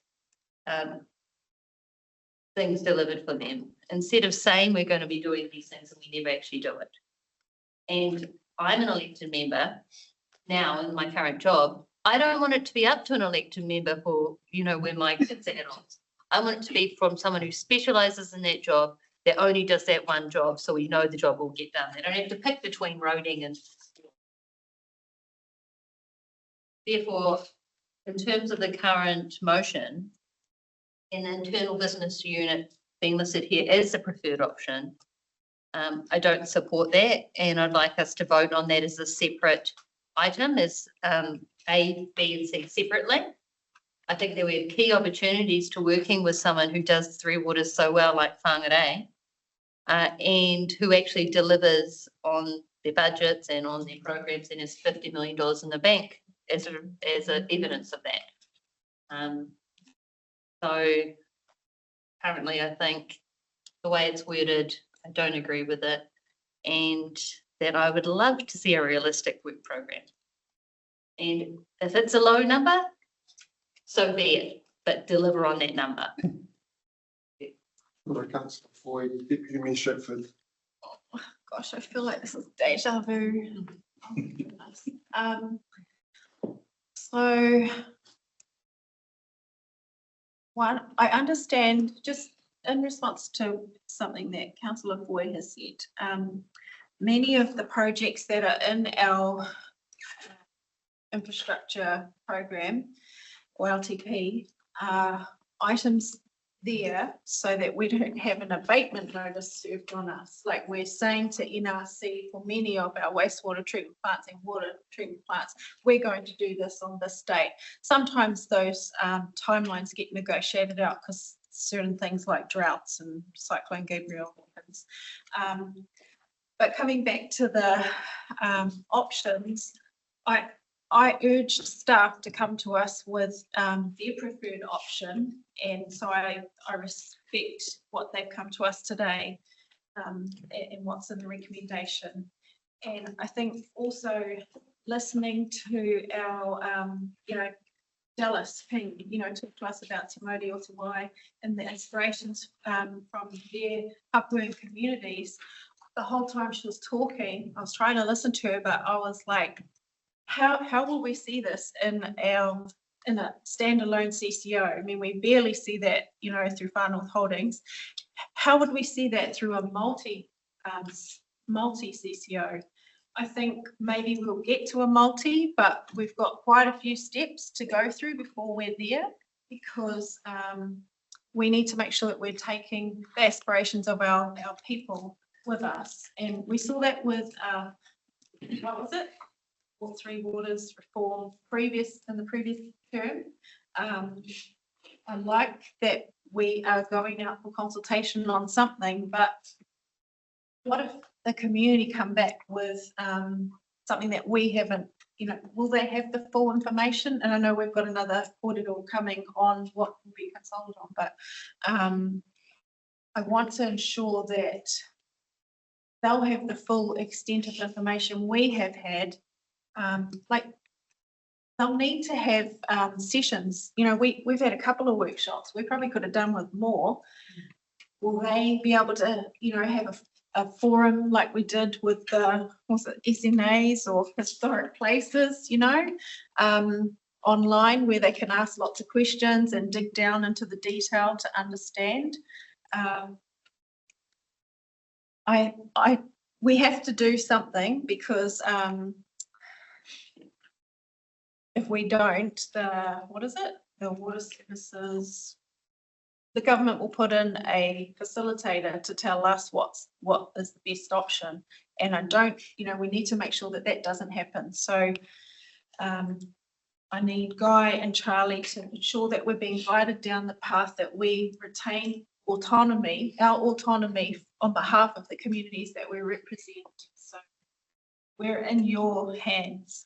Yeah, so I support the resolution as it stands, as been amended, because of the options that we weighed up and down, and because of our people who don't even know this is coming yet.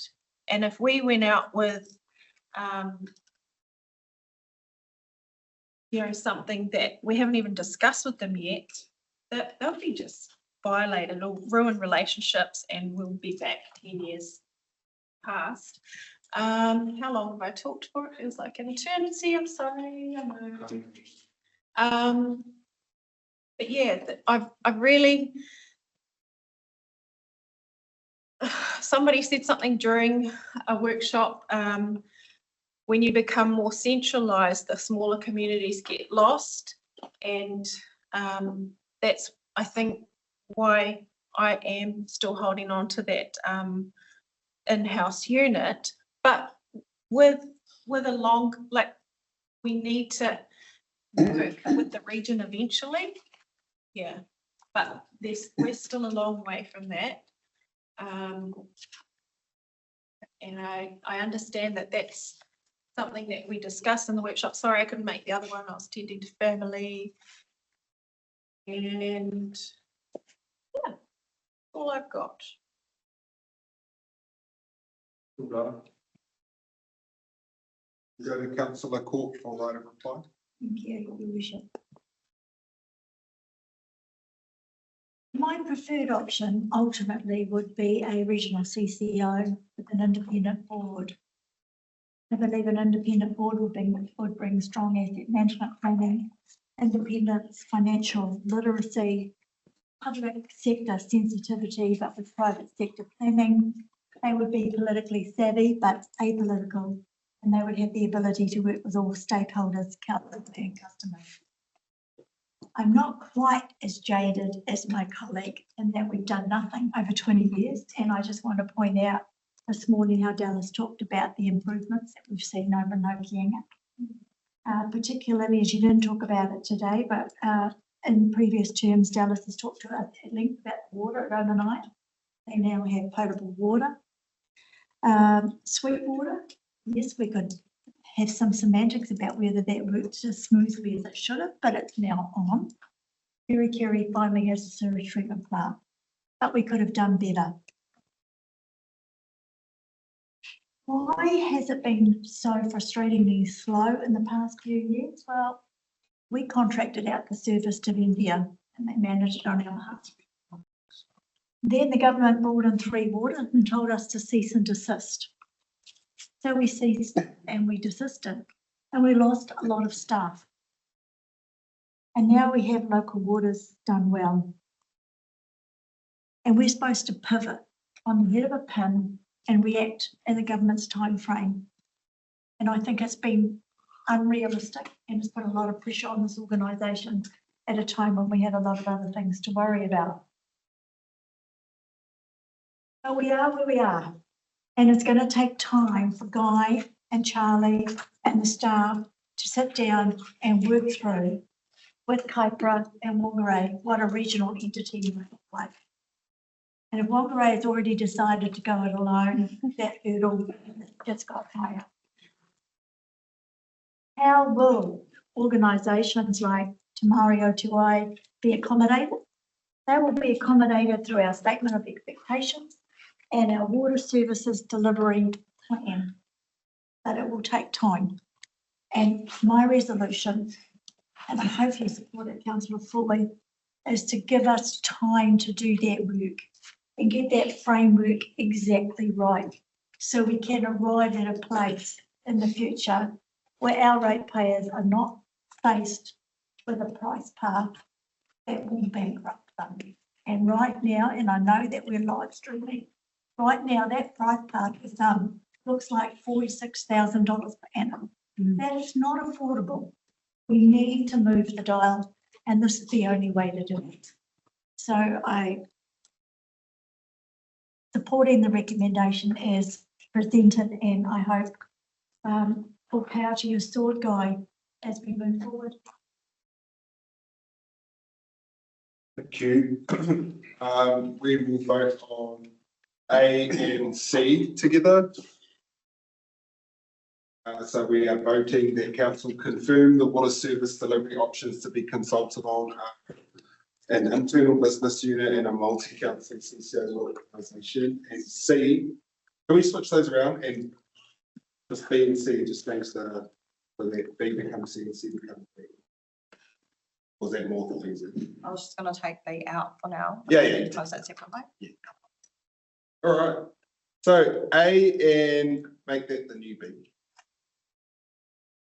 B, direct the Chief Executive Officer to prepare a statement of intent on that date to enter into a heads of agreement with our cousin councils for the potential future formation of a multi-council CCO. All those in favour say aye. Those opposed or abstentions, that is carried. And now we'll have a new C, please. And C is, I've got it here, identifies the internal business unit as the current preferred option.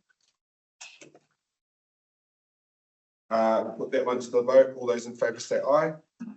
Those opposed? Opposed, vote by division. Sorry, vote by division. I'm in favour of C, Deputy Administrator. Councillor Ford. Councillor Ford. Opposed. Councillor Harawira. Aye. Councillor Kapa. Aye. Councillor Pliskovic. I oppose. Opposed? Yep. Councillor McNally. Aye. Councillor Radich. Abstained. Councillor Rakina. Abstain. Councillor Vusic is away. That has passed. Thank you. We will now move to item 6.3, back in the main agenda, committee recommendation and resolution on page 59. Councillor Pliskovic went to attend to a few calls and requested we leave this to last. He did move these and to go up that. So I agreed to push that out until he's back. Now he's back, we're going to go back to the table. I'll ask the GGs to put that recommendation up for me, please. Everyone intends to take it in two parts because there are two different committees that are putting recommendations up to this council. So we will treat them separately. If that will get back. I'm going to speak to the second half. Oh, yes, but can you bring it up? The way this was worded in our books is confusing. So I've asked the GGs to reword it there. And we'll go down to the other one. The motion is, the recommendation is there, and so as council, it would be that we approve the transfer of FNDC's local share from the NZTA activity class local road pothole prevention category 212 to 111 to advance the final phase of the 24-25 sealed pavement maintenance program, and that any final accounting variation be used by way of a minor amendment to the funding impact statements. That came through from Te Koko. We're going to hear from Tanya, please, around why this isn't required. Oh, Charlie. Thank you, Charlie. So the transfer that's being requested from 212 to 111 on council's budget would be a transfer between CapEx to OpEx, which has a rating implication. The recommendation would be that the reason this is being tabled is to ensure that work can be completed as it's programmed currently, and the funding, the local share of the funding is available to do that.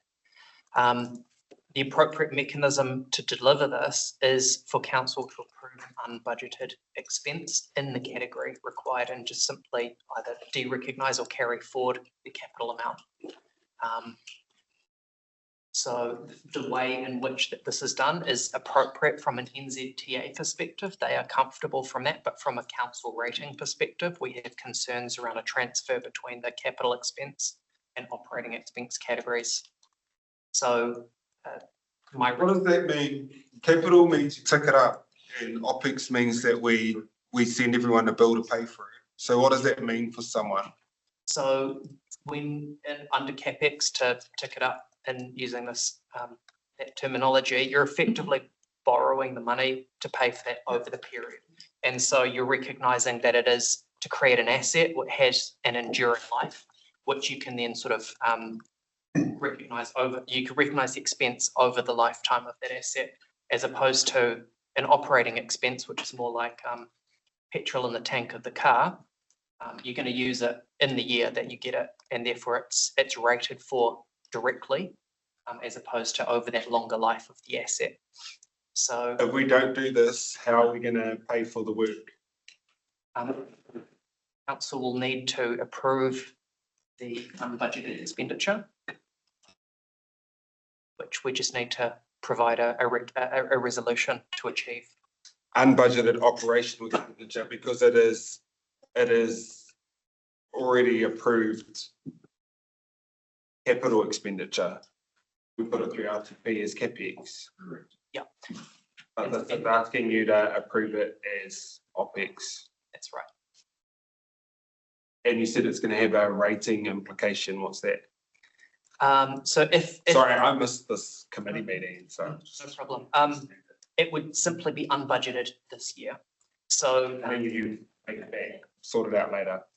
council would fund it through other cost savings or other means.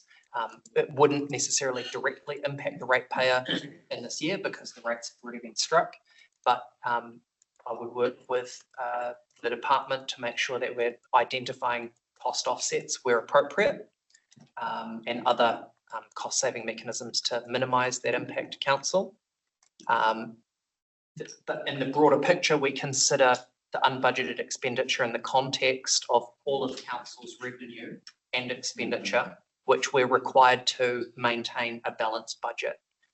In the context of the 100+ million that council rates for in one given year, the local share of this is relatively minor in that context.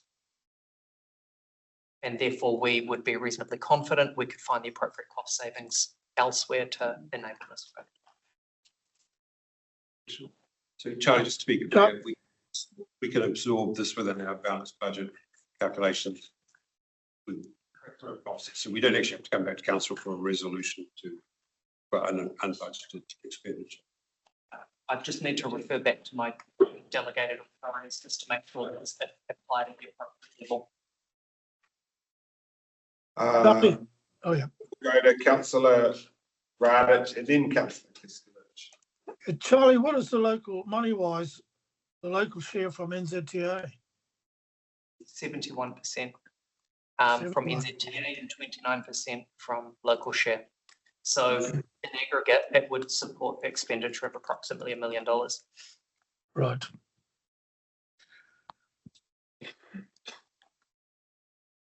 Councillor Kiskovich. No, that was my question. But in the future, through the chair, it would be really helpful, Charlie, if we knew exactly what the financial number was. Because I, as a elected member, don't feel that confident just passing a resolution motion about bucks, and it doesn't even, it's not illustrated there to us. What is the share? You said it was $1 million, but it'd be good to have one there. Thank you. Councillor Court. Your Worship, I accept that this is a very unorthodox way to go about transferring funds. We canvassed this extensively at Te Koko, and it came off the back of the roading portfolio workshop meetings that Councillor McNally and I attend with staff. So these are two buckets of money that NZTA have. We're told, although I can't swear that this is true, the Far North District Council is the only council that treats one of these buckets as capital and the other bucket as operational. According to what we've been told, NZTA consider both of these buckets operational and actively encourages road controlling authorities to move the funds around so they can maximise their subsidy to deliver the optimum result for their network.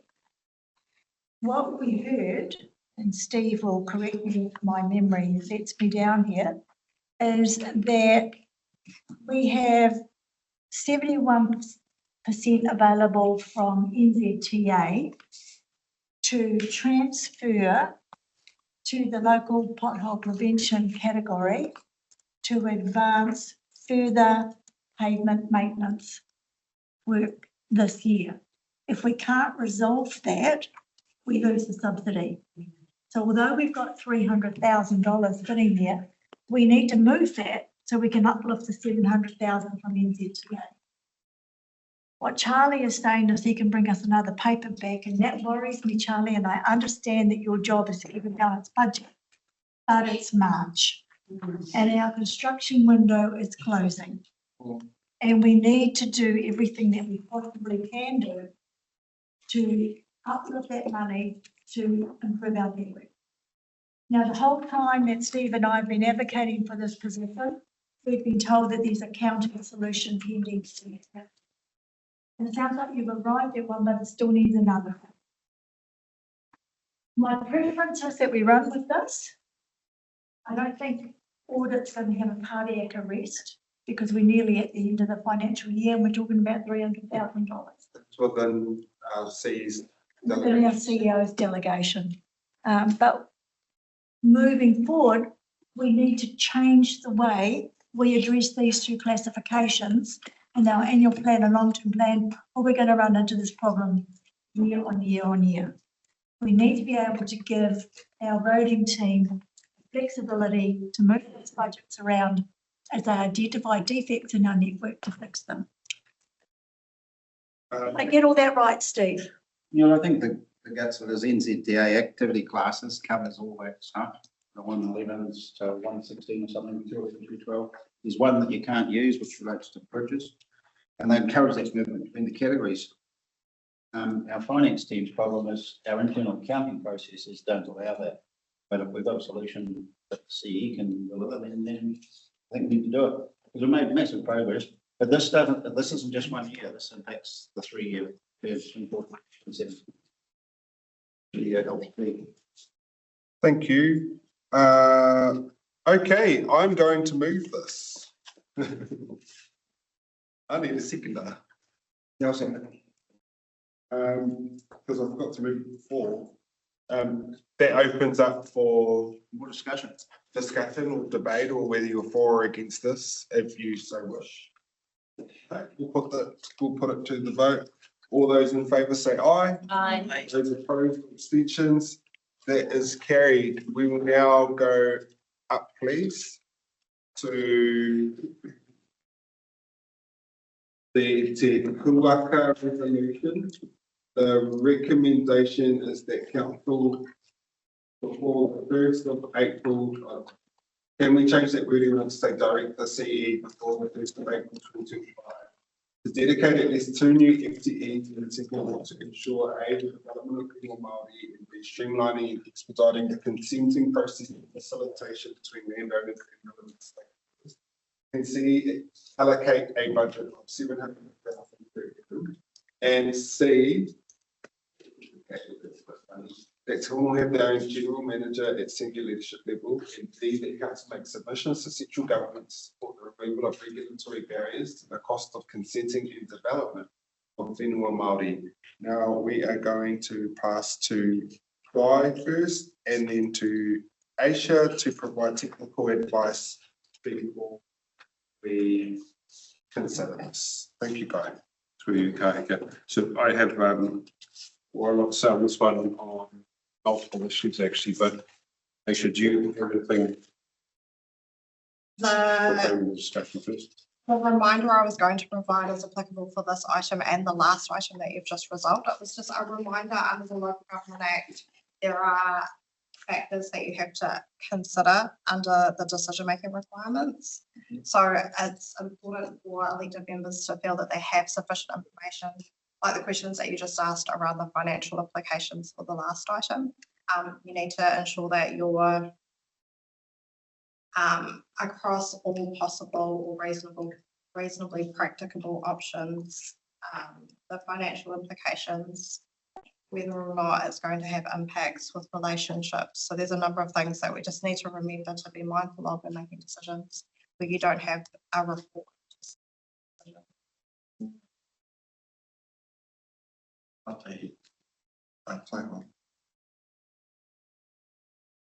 Sorry, I'll carry on. So, as discussed in the Te Executive Review Committee, I have an issue with the direct instructions that involve me changing operations, changing our organisational structure, just creating a significant amount of new budget for operational expenditure. And also we then get into multiple sort of areas of council with the enabling whenua Māori. There are plans in the consenting department to progress our coordination there.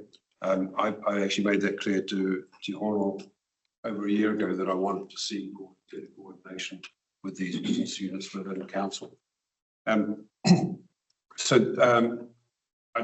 have a problem with receiving a specific direction like that. So I guess if we take a step backwards, I feel like, you know, I think in the region, this council has been exemplary in the way it has worked, and that's sort of been discussed and credited for. We work cohesively and constructively together, tackling lots and lots of fundamental issues.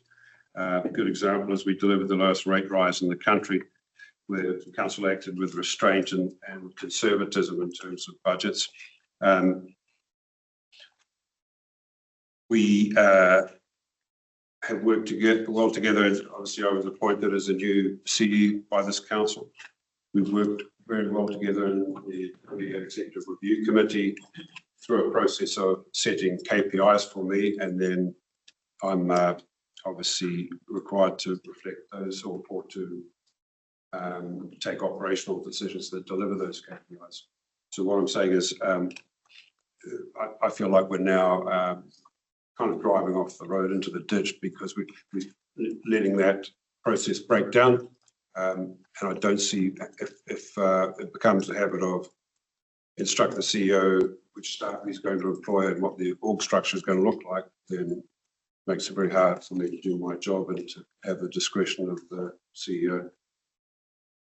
So I really feel this issue needs to be, well, first up, I'll say, I think Te Hono is absolutely empowered and has the mandate to do the job that they need to be doing. I think, you know, we've just been celebrating successes with Te Hono, and those are being recognised. So, and then with the development of Whenua Māori, I think we're making progress there and have plans to make progress. So just dropping staff in and exceeding our budgets, I think it's going to be the way to tackle the challenges that we have. Right. I need a mover for. Yeah, I'll move. Propose the Councillor Kleskovic and a seconder. Seconded by Deputy Mayor Stratford. Councillor Kleskovic. Yeah. On here, Mr. CEO. Are the agreed KPIs that you agreed to with your elected members? With all due respect, Guy, you may feel that it's an overreach, but your job as the Chief Executive Officer of this organisation is to implement the direction and the priorities of the elected members. We are the elected members. We employed you specifically to carry out the tasks that we want you to do. This is what we want you to do. This is not an administrative task. It's a commitment to equity, to efficiency, and the future of Whenua Māori development and improving the livelihoods of our whānau. We know about the systemic barriers that prevent too much development, the complex regulatory frameworks, and the fragmentation of this council, which means it's difficult to unlock the full potential of the of Māori land. The decision, it's not about bureaucracy, it's about leadership and accountability. And Māori land shouldn't be treated as an afterthought, but as a core priority. Strategic oversight, stronger advocacy, direct influence over policy and decision making throughout the entirety of the council. Not Te Hono over here, and then the rest of your GMs don't feel as if they should share with Te Hono. The whole reason the recommendation is there is to align with the broader objectives of our council, and we must show leadership in supporting our Māori economic development and honouring the principles of partnership. 2 FTEs and a budget of 700K, it's not an expense. It sounds like a lot of money, but it's just an investment in unlocking the potential of Māori land, Māori business, community engagement, the infrastructure, the strategy and policy needs to have oversight from Te Hono. Every single policy and strategy in this council needs to get the veto of Te Hono. That's why I want to elevate Te Hono By our best, we're demonstrating that the council's serious about partnership, about prosperity, and ensure that Te Hono has the authority and the resourcing and the leadership structure it needs to drive real change within the organisation. That's why I decided to do that. I didn't do that of my own volition. No, I did that because Katie Murray wanted me to, Pippa wanted me to, Harry Burkhardt wanted me to, and all the other chairs. They want this to happen. That's why we have a Te Kuaka committee meeting. So that they don't want to fall out with you, because they don't want a situation where near the next time they need help from this council, you put a red pen through their name. That's why they don't speak up. But me, I don't really care if I'm here or I'm not. My main task here for the rest of the time that I'm here till October is to get this done. So that whether I'm here or not, our team, which is Te Hono, which feel undervalued and probably just feel like there's some tickle to be looked at. I know they won't be like that anymore. They will have extreme authority at the level of the GM, one GM, Te Hono level.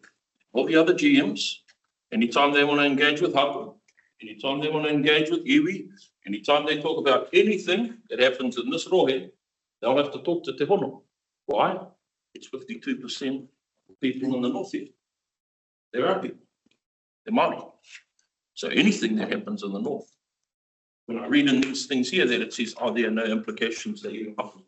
Everything that happens here in the north has an implication on Māori. So we're going to change that direction. Now to October, those GMs are going to get a really sharp focus and get a reality check. And they're going to know which side their bread's buttered on. They're going to know that this is the priority. This is the expectation of the elected members that were elected by the 52% here in the north to sit at this table. Kia ora. Kia ora. I've got Deputy Mayor for the seconder, then myself, then Councillor Court. Thank you. So after the comment made by my colleague, can you please just hold your mute him. Councillor? So just to clarify, there are a couple of KPIs in the adopted one. We adopted them last week, which to address expediting the appointment of staff, enabling whenua Māori development to be in the Te Hono team, and elevating Te Hono as a standalone council team to SLT with their own GM. We did adopt those just last week. And Guy, subject to minor amendments agreed. And one of the reasons that I'm supporting the supporting the resolution is because in the housing strategy implementation plan, we actually identified an action item in there to have a couple of staff enabling whenua Māori for development. So, you know, quite a broad statement, but in practice, it is planners that are, you know, knocking down the doors, helping people to understand what they need to do before they lodge a resource consent application. And the other part that I'm sort of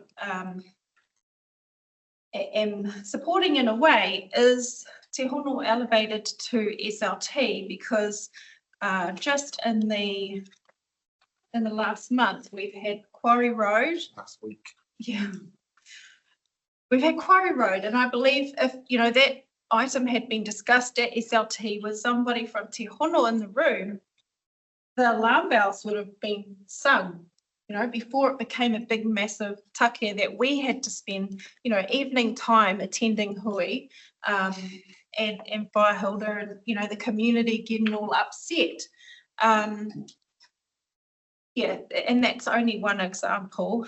I think that it would be, I think the way that we deal with this resolution today, though, is to give Guy time respond with where the budget will come from or a timeline of implementation of this, big take.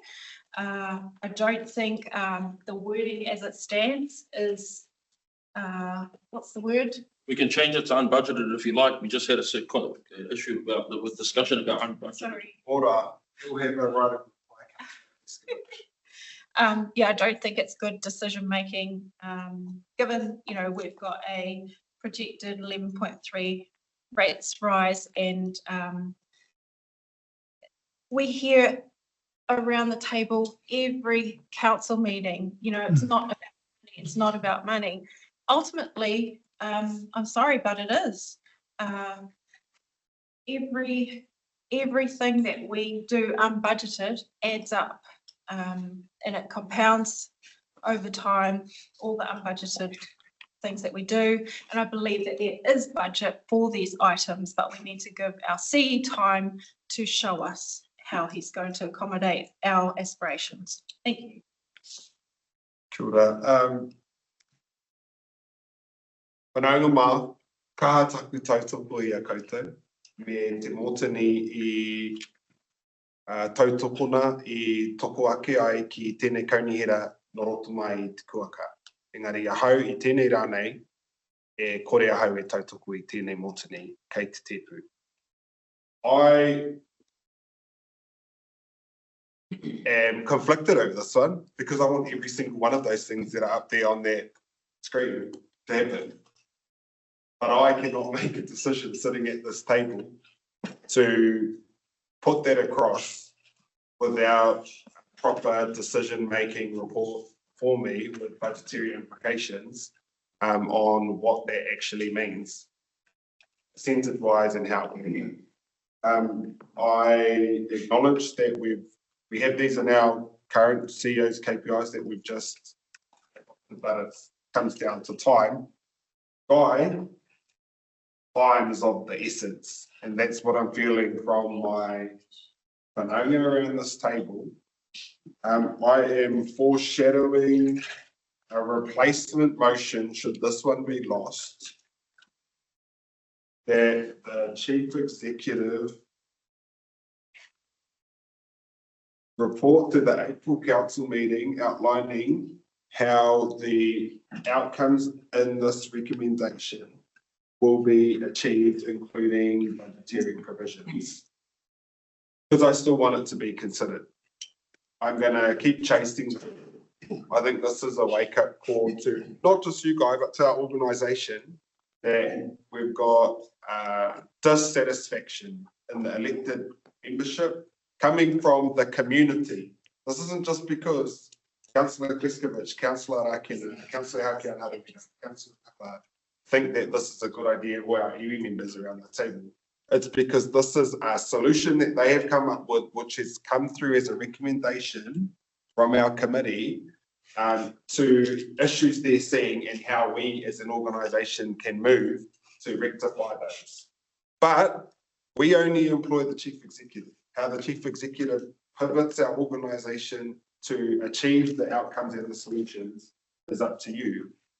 I think this is a wake-up call though, guys, that we need you to show us and demonstrate to us how you are going to achieve your KPIs and the intent across there. But I cannot support this coming to the table, and I know I missed out all the kōrero from Te Kuaka itself, but I can't make a decision today around a budget of 700,000 to FTE. It's a $900,000 say, plus the elevation of our, I don't think that Te Ono's manager should be elevated to a GM status without the appropriate salary band that comes with the responsibility of sitting at a GM level. So that has budgetary provisions as well. Without those budgets in front of me, I'm not going to make a decision today, so I'm not in support of the recommendation and have my replacement motion should this one fail to push through. We shall push out a motion. Do we have it? Oh, sorry, I got off Aisha. Oh, you write it out to have the same intent. We'll go to Guy for a response, and then I've got councillor. Through you, Kahika. And then councillor. And then Hope. And then councillor Howard. Just to say, I think Te Hui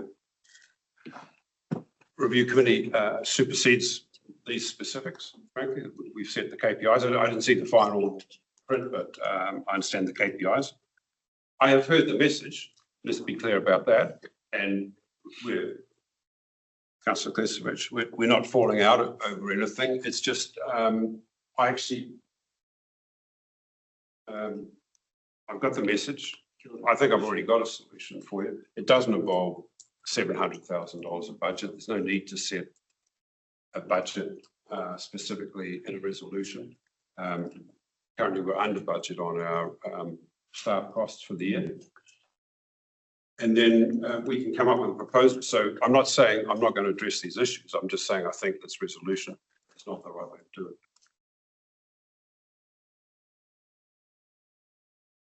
Don't say you make me change my mind. Councillor Court. I just want to back up a lot of what you said. So I go to the terms of reference, Te Waka, and it is to strengthen a Te Ao Māori perspective within council decision making across policies and strategies. I think it's entirely appropriate that they would say, Council, would you please consider putting before the Chief Executive that we think the following two things: development of whenua Māori and streamlining guiding the consent process and facilitation between landowners and relevant stakeholders will add value to this organisation. Full stop. We then leave it to the Chief Executive to determine how best to deliver that and what budget may or may not be required to do that. It may be that we have that talent in-house already and it's just a reshuffling. It may be that it needs to be externally sourced. I don't know. But it would be highly unorthodox, in my view, for a board of any kind to instruct its CEO to employ staff and to instruct its CEO to set a budget to do that. The appropriate way, in my point of view, is to say, these are the outcomes we wish to see.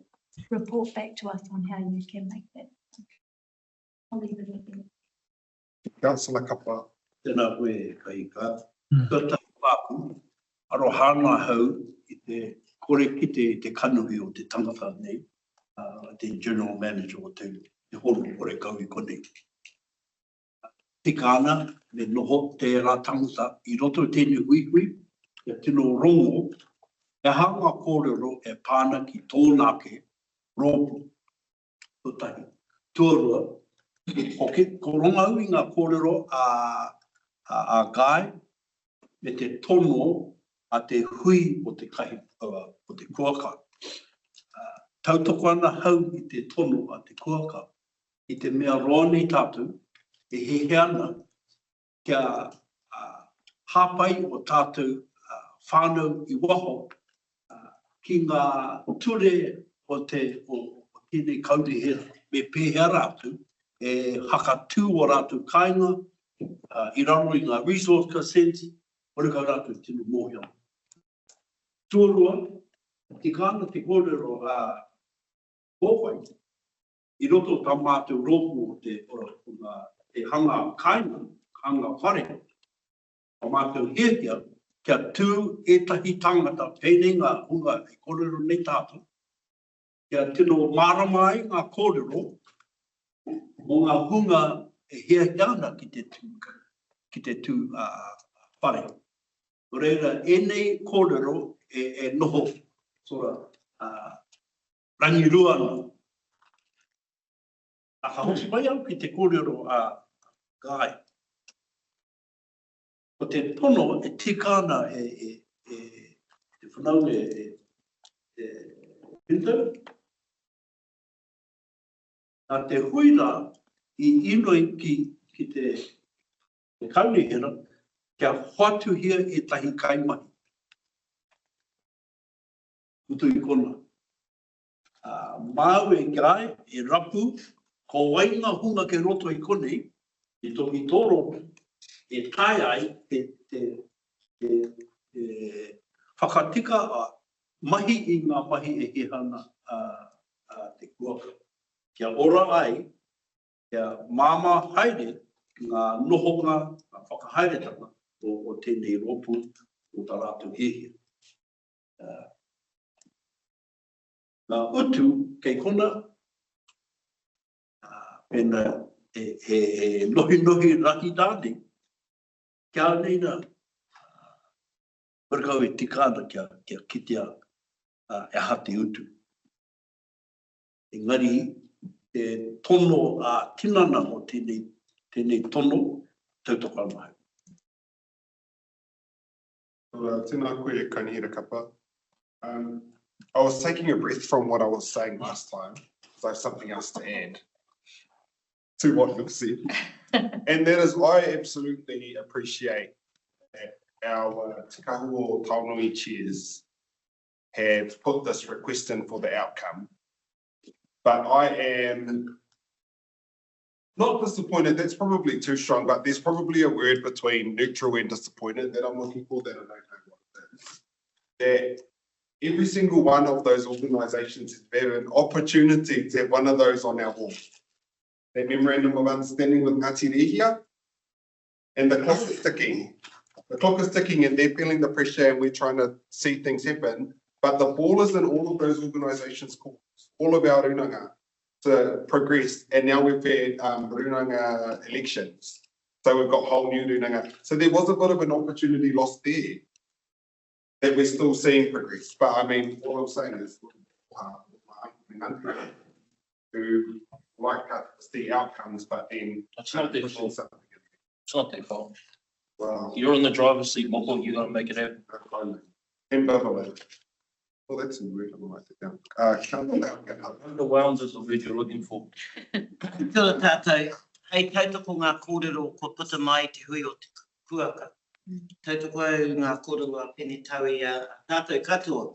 But I just want to say, the Kahuo Taonui chairs in our meeting said that it's actually the council resource consent process that is holding up the building of houses on Māori land. And that they all said it, and it wasn't deliberate, it was just came out in conversation and they all agreed. And they wanted a better process inside council that would expedite, that this sort of stuff they could not take 2 years for a resource consent process. I'll give you an example.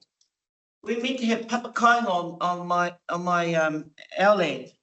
Last year in February, my kids picked out what were the colours, what kind of bath or shower they wanted, what kind of cabinets they wanted. It was in February. But because of changing policy, I might be repeating this, but because of changing policy, one of my daughters said, I'll stuff this lot. So she went and cleared some land into coal, paid for her own digger, and just going to put a batch on top. That's 6 years of waiting. I met another girl in Ngātaki who had the same kōrero. In the end, she got sick of waiting for the, it was not only just council, but it's also the government process according to papakainga. So she ended up just putting a batch on her parents' farm. So, there's real hold-ups, and I'd say our whānau are kind of ahead of the game. Anyhow, so that was the thing, that was what the chairs brought up with, that they're really frustrated that they have all these housing projects, they want to build houses, they want to put it on land, and then they're held up. The one in Te Raroa was held up since 2017. So I just want to bring up a couple of things. I don't care how we do it, whānau, as long as we do it. And I think that these unfilled vacancies, so I don't believe that's a cost. I'm not a fan of advertising for I'm not a fan of us moving a motion to employ 2 workers to do this, because the council doesn't do it for anybody else. They did it with the kuaka coordinator. You don't do it when you fellas decide, I'm talking about management, when you decide we need this kind of skill base, we still don't have a person who does stormwater. But when we want this kind of skill base, we're going to bring them in, and there's a whole bunch of unfilled vacancies. So I want to look at us to look at that pool. I kind of agree that the way it's framed, it might make us think, oh shit, we've got a 11.3%, blah, blah, blah. And now these Maoris are asking for more. I would rather that we look with what we have got. And I also think, I don't want this to be a personality issue, but I want us to recognise the role of Te Hono and the importance. Because I just asked one of the staff, well, how many projects are you working on? She said 86. So it's got one of the smallest staff groups, and like some people might say, well, to be at a GM level, you must have so many, you know, maybe in the 40s, 50s, 30s, whatever it is, I don't know. But if you've got a group of expertise that can work across a multiple, and you know for a fact our value, I go out and I'll talk for myself. Sometimes we go into hui, we're going into one tomorrow, I hear that there's a briefing just come.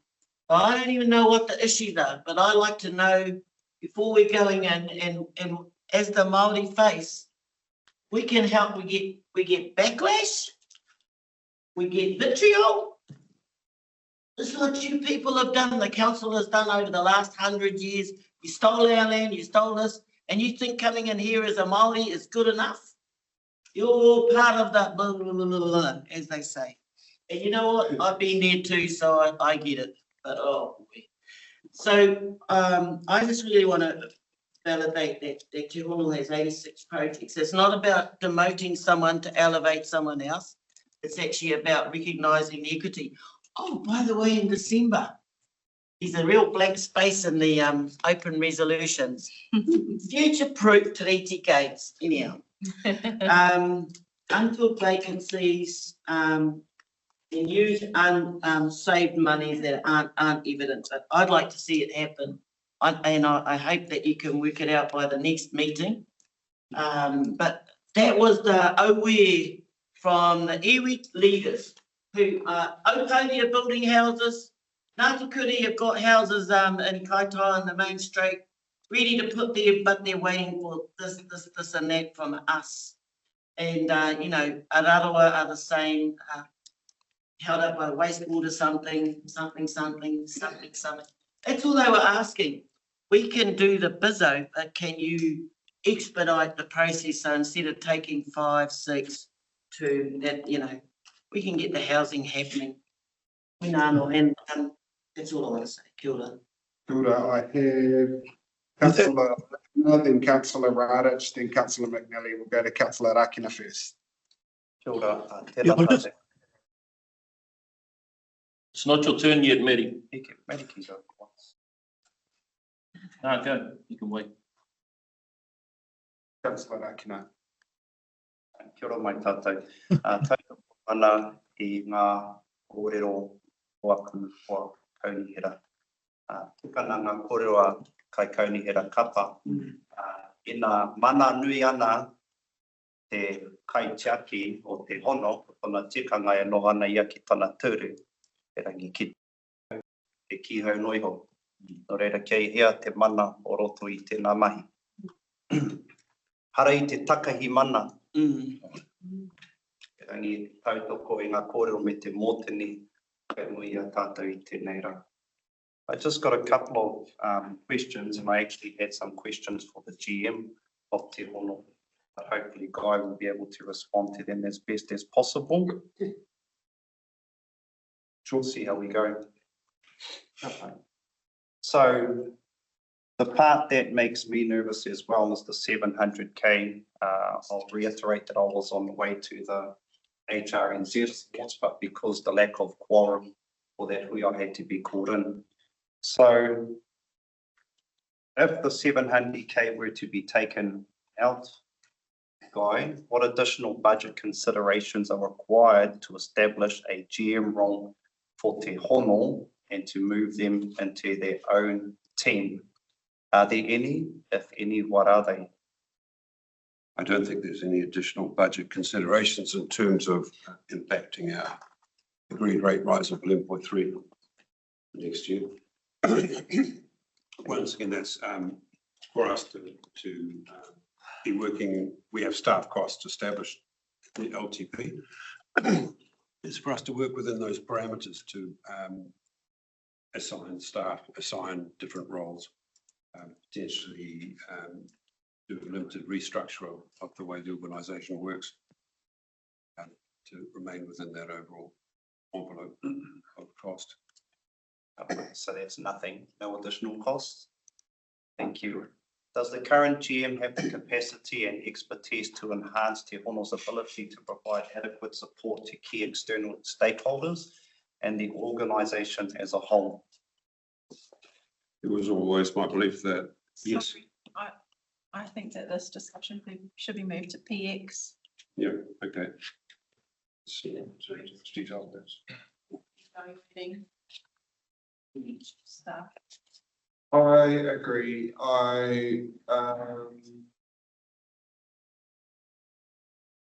You can pass a resolution to exclude the public. Check the policy of natural concerns with free and frank discussion, or we can have it separate offline. We having that Tāne official meeting in PX? Yes. No questioning the PX. I thought you removed it from the. I call an adjournment for 10 minutes. Just got back. Please pause the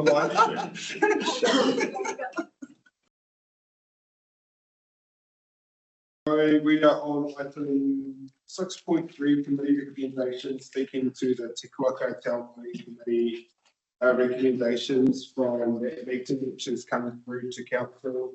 I'm going to pass back to Councillor Rakina. I called for an adjournment. I was unable to level of detail questioning and specifics around staff members and how to allocate them. All those reasons I've asked that if Councillor has been in line of questioning, they more holistic into the overall achievements and objectives that are being sought within this recommendation, just to keep ourselves safe. So I can follow him and Councillor Radich and then Councillor McNally, but before we even do that, we have got over time, so I will move and I need a second that we extend our time because we have Brexit. Thank you, Councillor Kappa. All those in favour say aye. Aye. Those opposed, abstentions. That is carried. I will pass back to Councillor Rakina. Kia ora. My sincerest apologies to the online, to the staff and to the CEO and to my colleagues. The way in which I have formulated my questions, it's not nice and they had no ill intentions, so.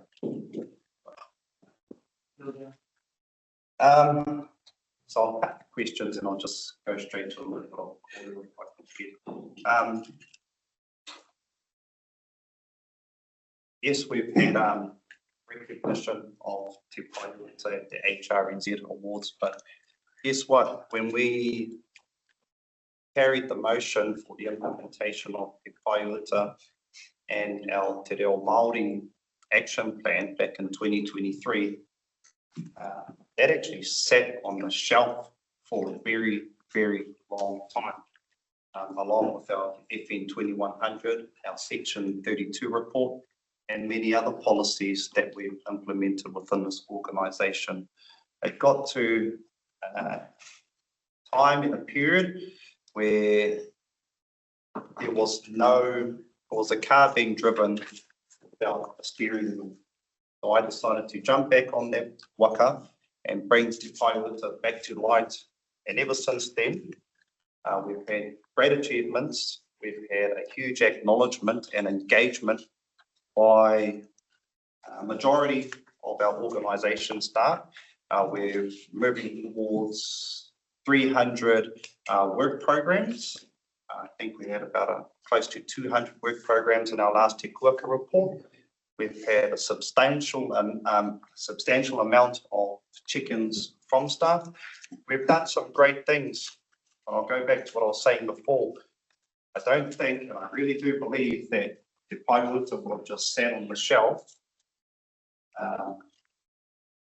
had I not had the passion to bring that back into council operations, and ultimately as a vehicle that everyone can jump on board, not just this organisation, but our CCOs and the more than 51, 52%, well, actually all of our residents that reside in far north. In addition to that,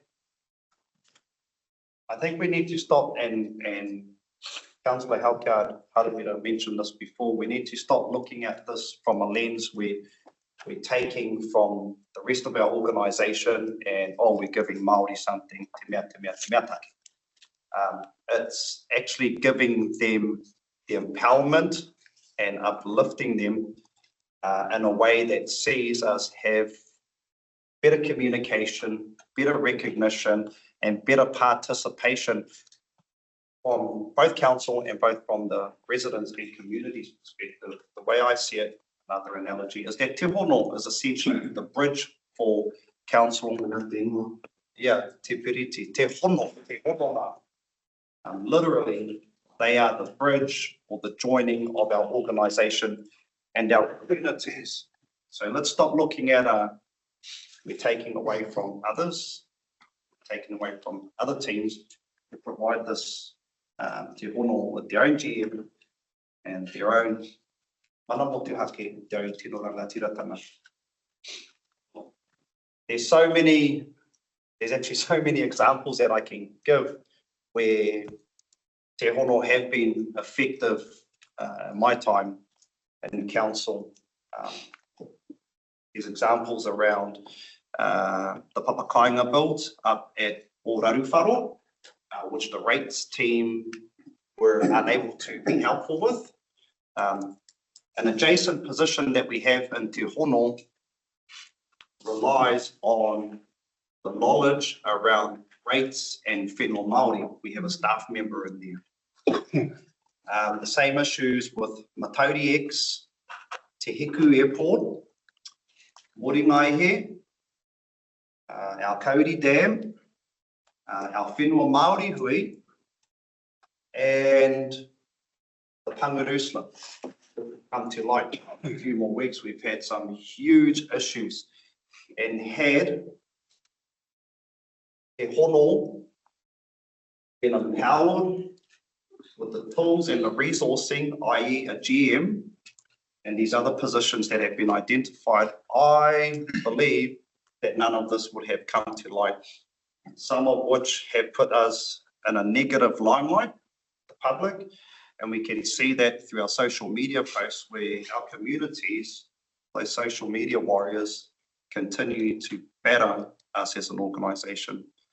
So I really do look forward, Mr. Chair, to something being done about the mōtini that has been put forward today. And whether or not the Part C carries through, or we request or we direct to the CEO to carry through with the directive from Te Kuaka and from Councillor Kleskovich, I would hope that that is not prolonged like the other position in Te Hono that has been outstanding for over 6 months now. I won't say too much about that. Toina no mō tēnei wā. Thank you all for your time. Kia ora. Kia ora. I will go to Councillor Radich. You there? Good. Yes, we've got you. Thank you. Like the recommendation to allocate a budget of 700,000 per annum to Te Awamoa Maori Committee. The reality is, and let's be honest, we as a council can't afford that. We just can't afford it. I mean, we only need to look at our budget, at our debt. It's huge. You know, I'm not going to be in favour of this. The other thing too, Kelly, you mentioned in your little speech regarding Quarry Road. And that's in regard to the bridge and how upset people were. They weren't upset because we all knew 3 months ago in the two papers, Northern Advocate and The Age, and even on Facebook, this was going to happen. No one was upset. Thank you. Yes, they be meeting. We're going to councillor McNally. Thank you. Working alongside our Marywood councillors, we resolved some long-standing issues, and councillor Racken has listed a few just a moment ago, including the airport and things like that. I think it's important. I'd just like to support Pinatauri, Mr. Rakana, Kappa, Halkart, you know, you're elected to lead, and you're doing exactly that. And I congratulate you on that. This resolution simply highlighted the need to ensure the Maori lens is applied to council business by Te Hono in this particular instance. The CE has indicated he has a resolution, and I'm not that comfortable about the figure up there, but he's heard it, and I'd like him to have the opportunity to come back with that resolution. Oh, that may not please the Marywood councillors, but there's a group of us here. I'll be supporting it, bar that one can't, I think, bar C. So, you know, I'd just like to say thanks for your efforts, thanks for your leadership, and thanks for standing up. It's great. I mean, asking for it all day, asking for it for months. Thank you. Councillor Kleskovic, right of reply. We should change the name of the Kuaka committee, because it's like a strong migratory bird, but actually that committee is like a flightless bird, so we should call it Kiwi Protein all my dogs. Hey, so that's what we should do. And actually, I'm happy to make a change to that nominal figure, but we need a figure up there, right? Otherwise, the whole reason why that figure's there is because I knew the staff in this organisation would say, we don't have the money, we don't have the budget. The budget's right there. That's the budget. So I'm happy to make a change. Maddie, you've had your turn. Keep quiet, please. I'm happy to make a what you're change. talking about, mate. Someone muted me. Order, councillor Ardich, you've already spoken. So I'm happy to make a change to the nominal figure, absolutely. And no, actually, what we'll do, Mr. Moore, I don't have anything more right of reply. I just want to have a vote by. I intend to vote by division and by section. Yeah. You see. Change it to D.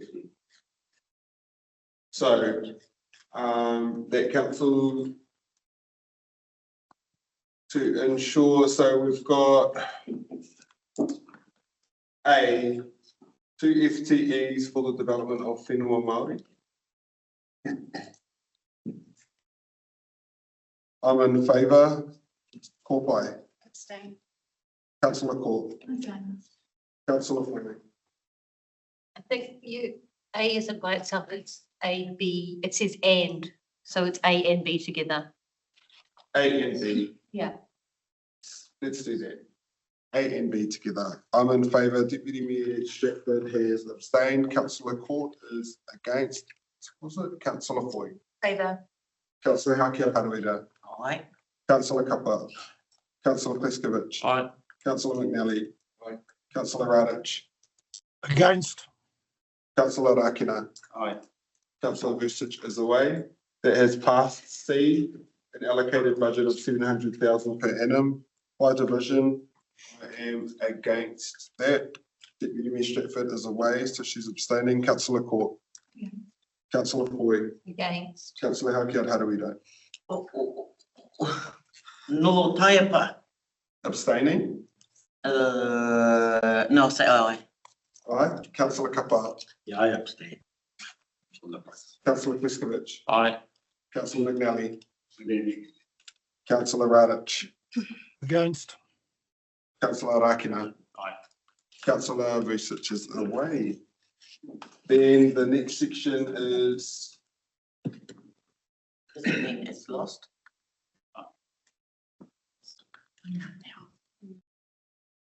Sorry, ladies. That is, I don't even know. That has lost 4 to 5. C, that Te Anau have their own general manager at senior leadership level. And D, that council do those separately. C, that Te Anau have their general manager at senior leadership level. I'm in favour. Kōwhai is an abstention, is absent. Councillor Court. Aye. Councillor Foy. Favour. Councillor Haukiard Haruida. Aye. Councillor Kapa. Aye. Councillor Kleskovic. Aye. Councillor McNally. Aye. Councillor Radich. Support. Councillor Akina. Aye, Marika. That has passed. And that the final one, please. GG's, oh no, it's over here. That council makes submissions to central government to support the removal of regulatory barriers to the cost of consenting and development of whenua Māori. I'm in favour. Deputy Stratford is absent. Councillor Court. Oppose. Councillor Foy. Favour. Councillor Haukiard Haruida. Aye. Councillor Kapa. Aye. Councillor Kleskovic. Aye. Councillor McNally. Aye. Councillor Radich. Yep. Councillor Akina. Aye. Yep. Yeah. That has passed. That now for all of that is that substantive. All right, we have finished with that paper. I will now move us into PX, but I've just got to find it in the book.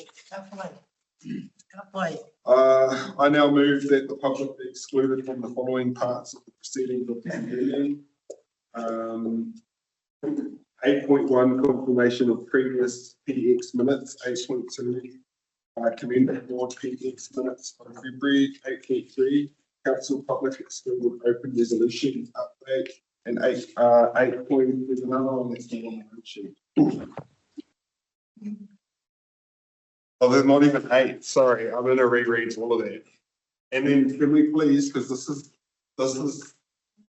important, but also the fact that it's missing from the run sheet that the public can see means that they don't actually know we're considering this stuff. So I don't know if we're still legally compliant to even consider these papers. Please, Carla, that it's missing from the public facing one. Say it before we do it as it can. The one that's missing from this, Carla, is 5.3 road renewals contract separable. That's missing from the public facing, but it's really in the agenda, the public is no one doesn't see any yellow pages or the run sheet for them. All they do this resolution to exclude them for the papers that are listed there. That paper is not listed whatsoever. You know what I mean? Yeah, what you mean. So, can we consider it if it's missing from there or not?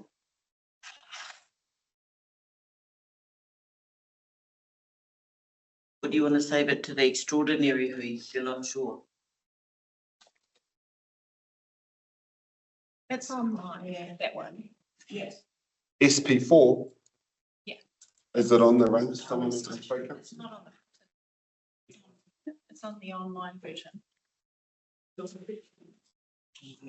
I'm gonna get it checked. It's not on it. It's not listed anywhere. It's not on the online version. Unplug it. Yeah. All right. Do you know what? Our yellow pages. It's not table on public excluded. So there is a notification that would be up for discussion.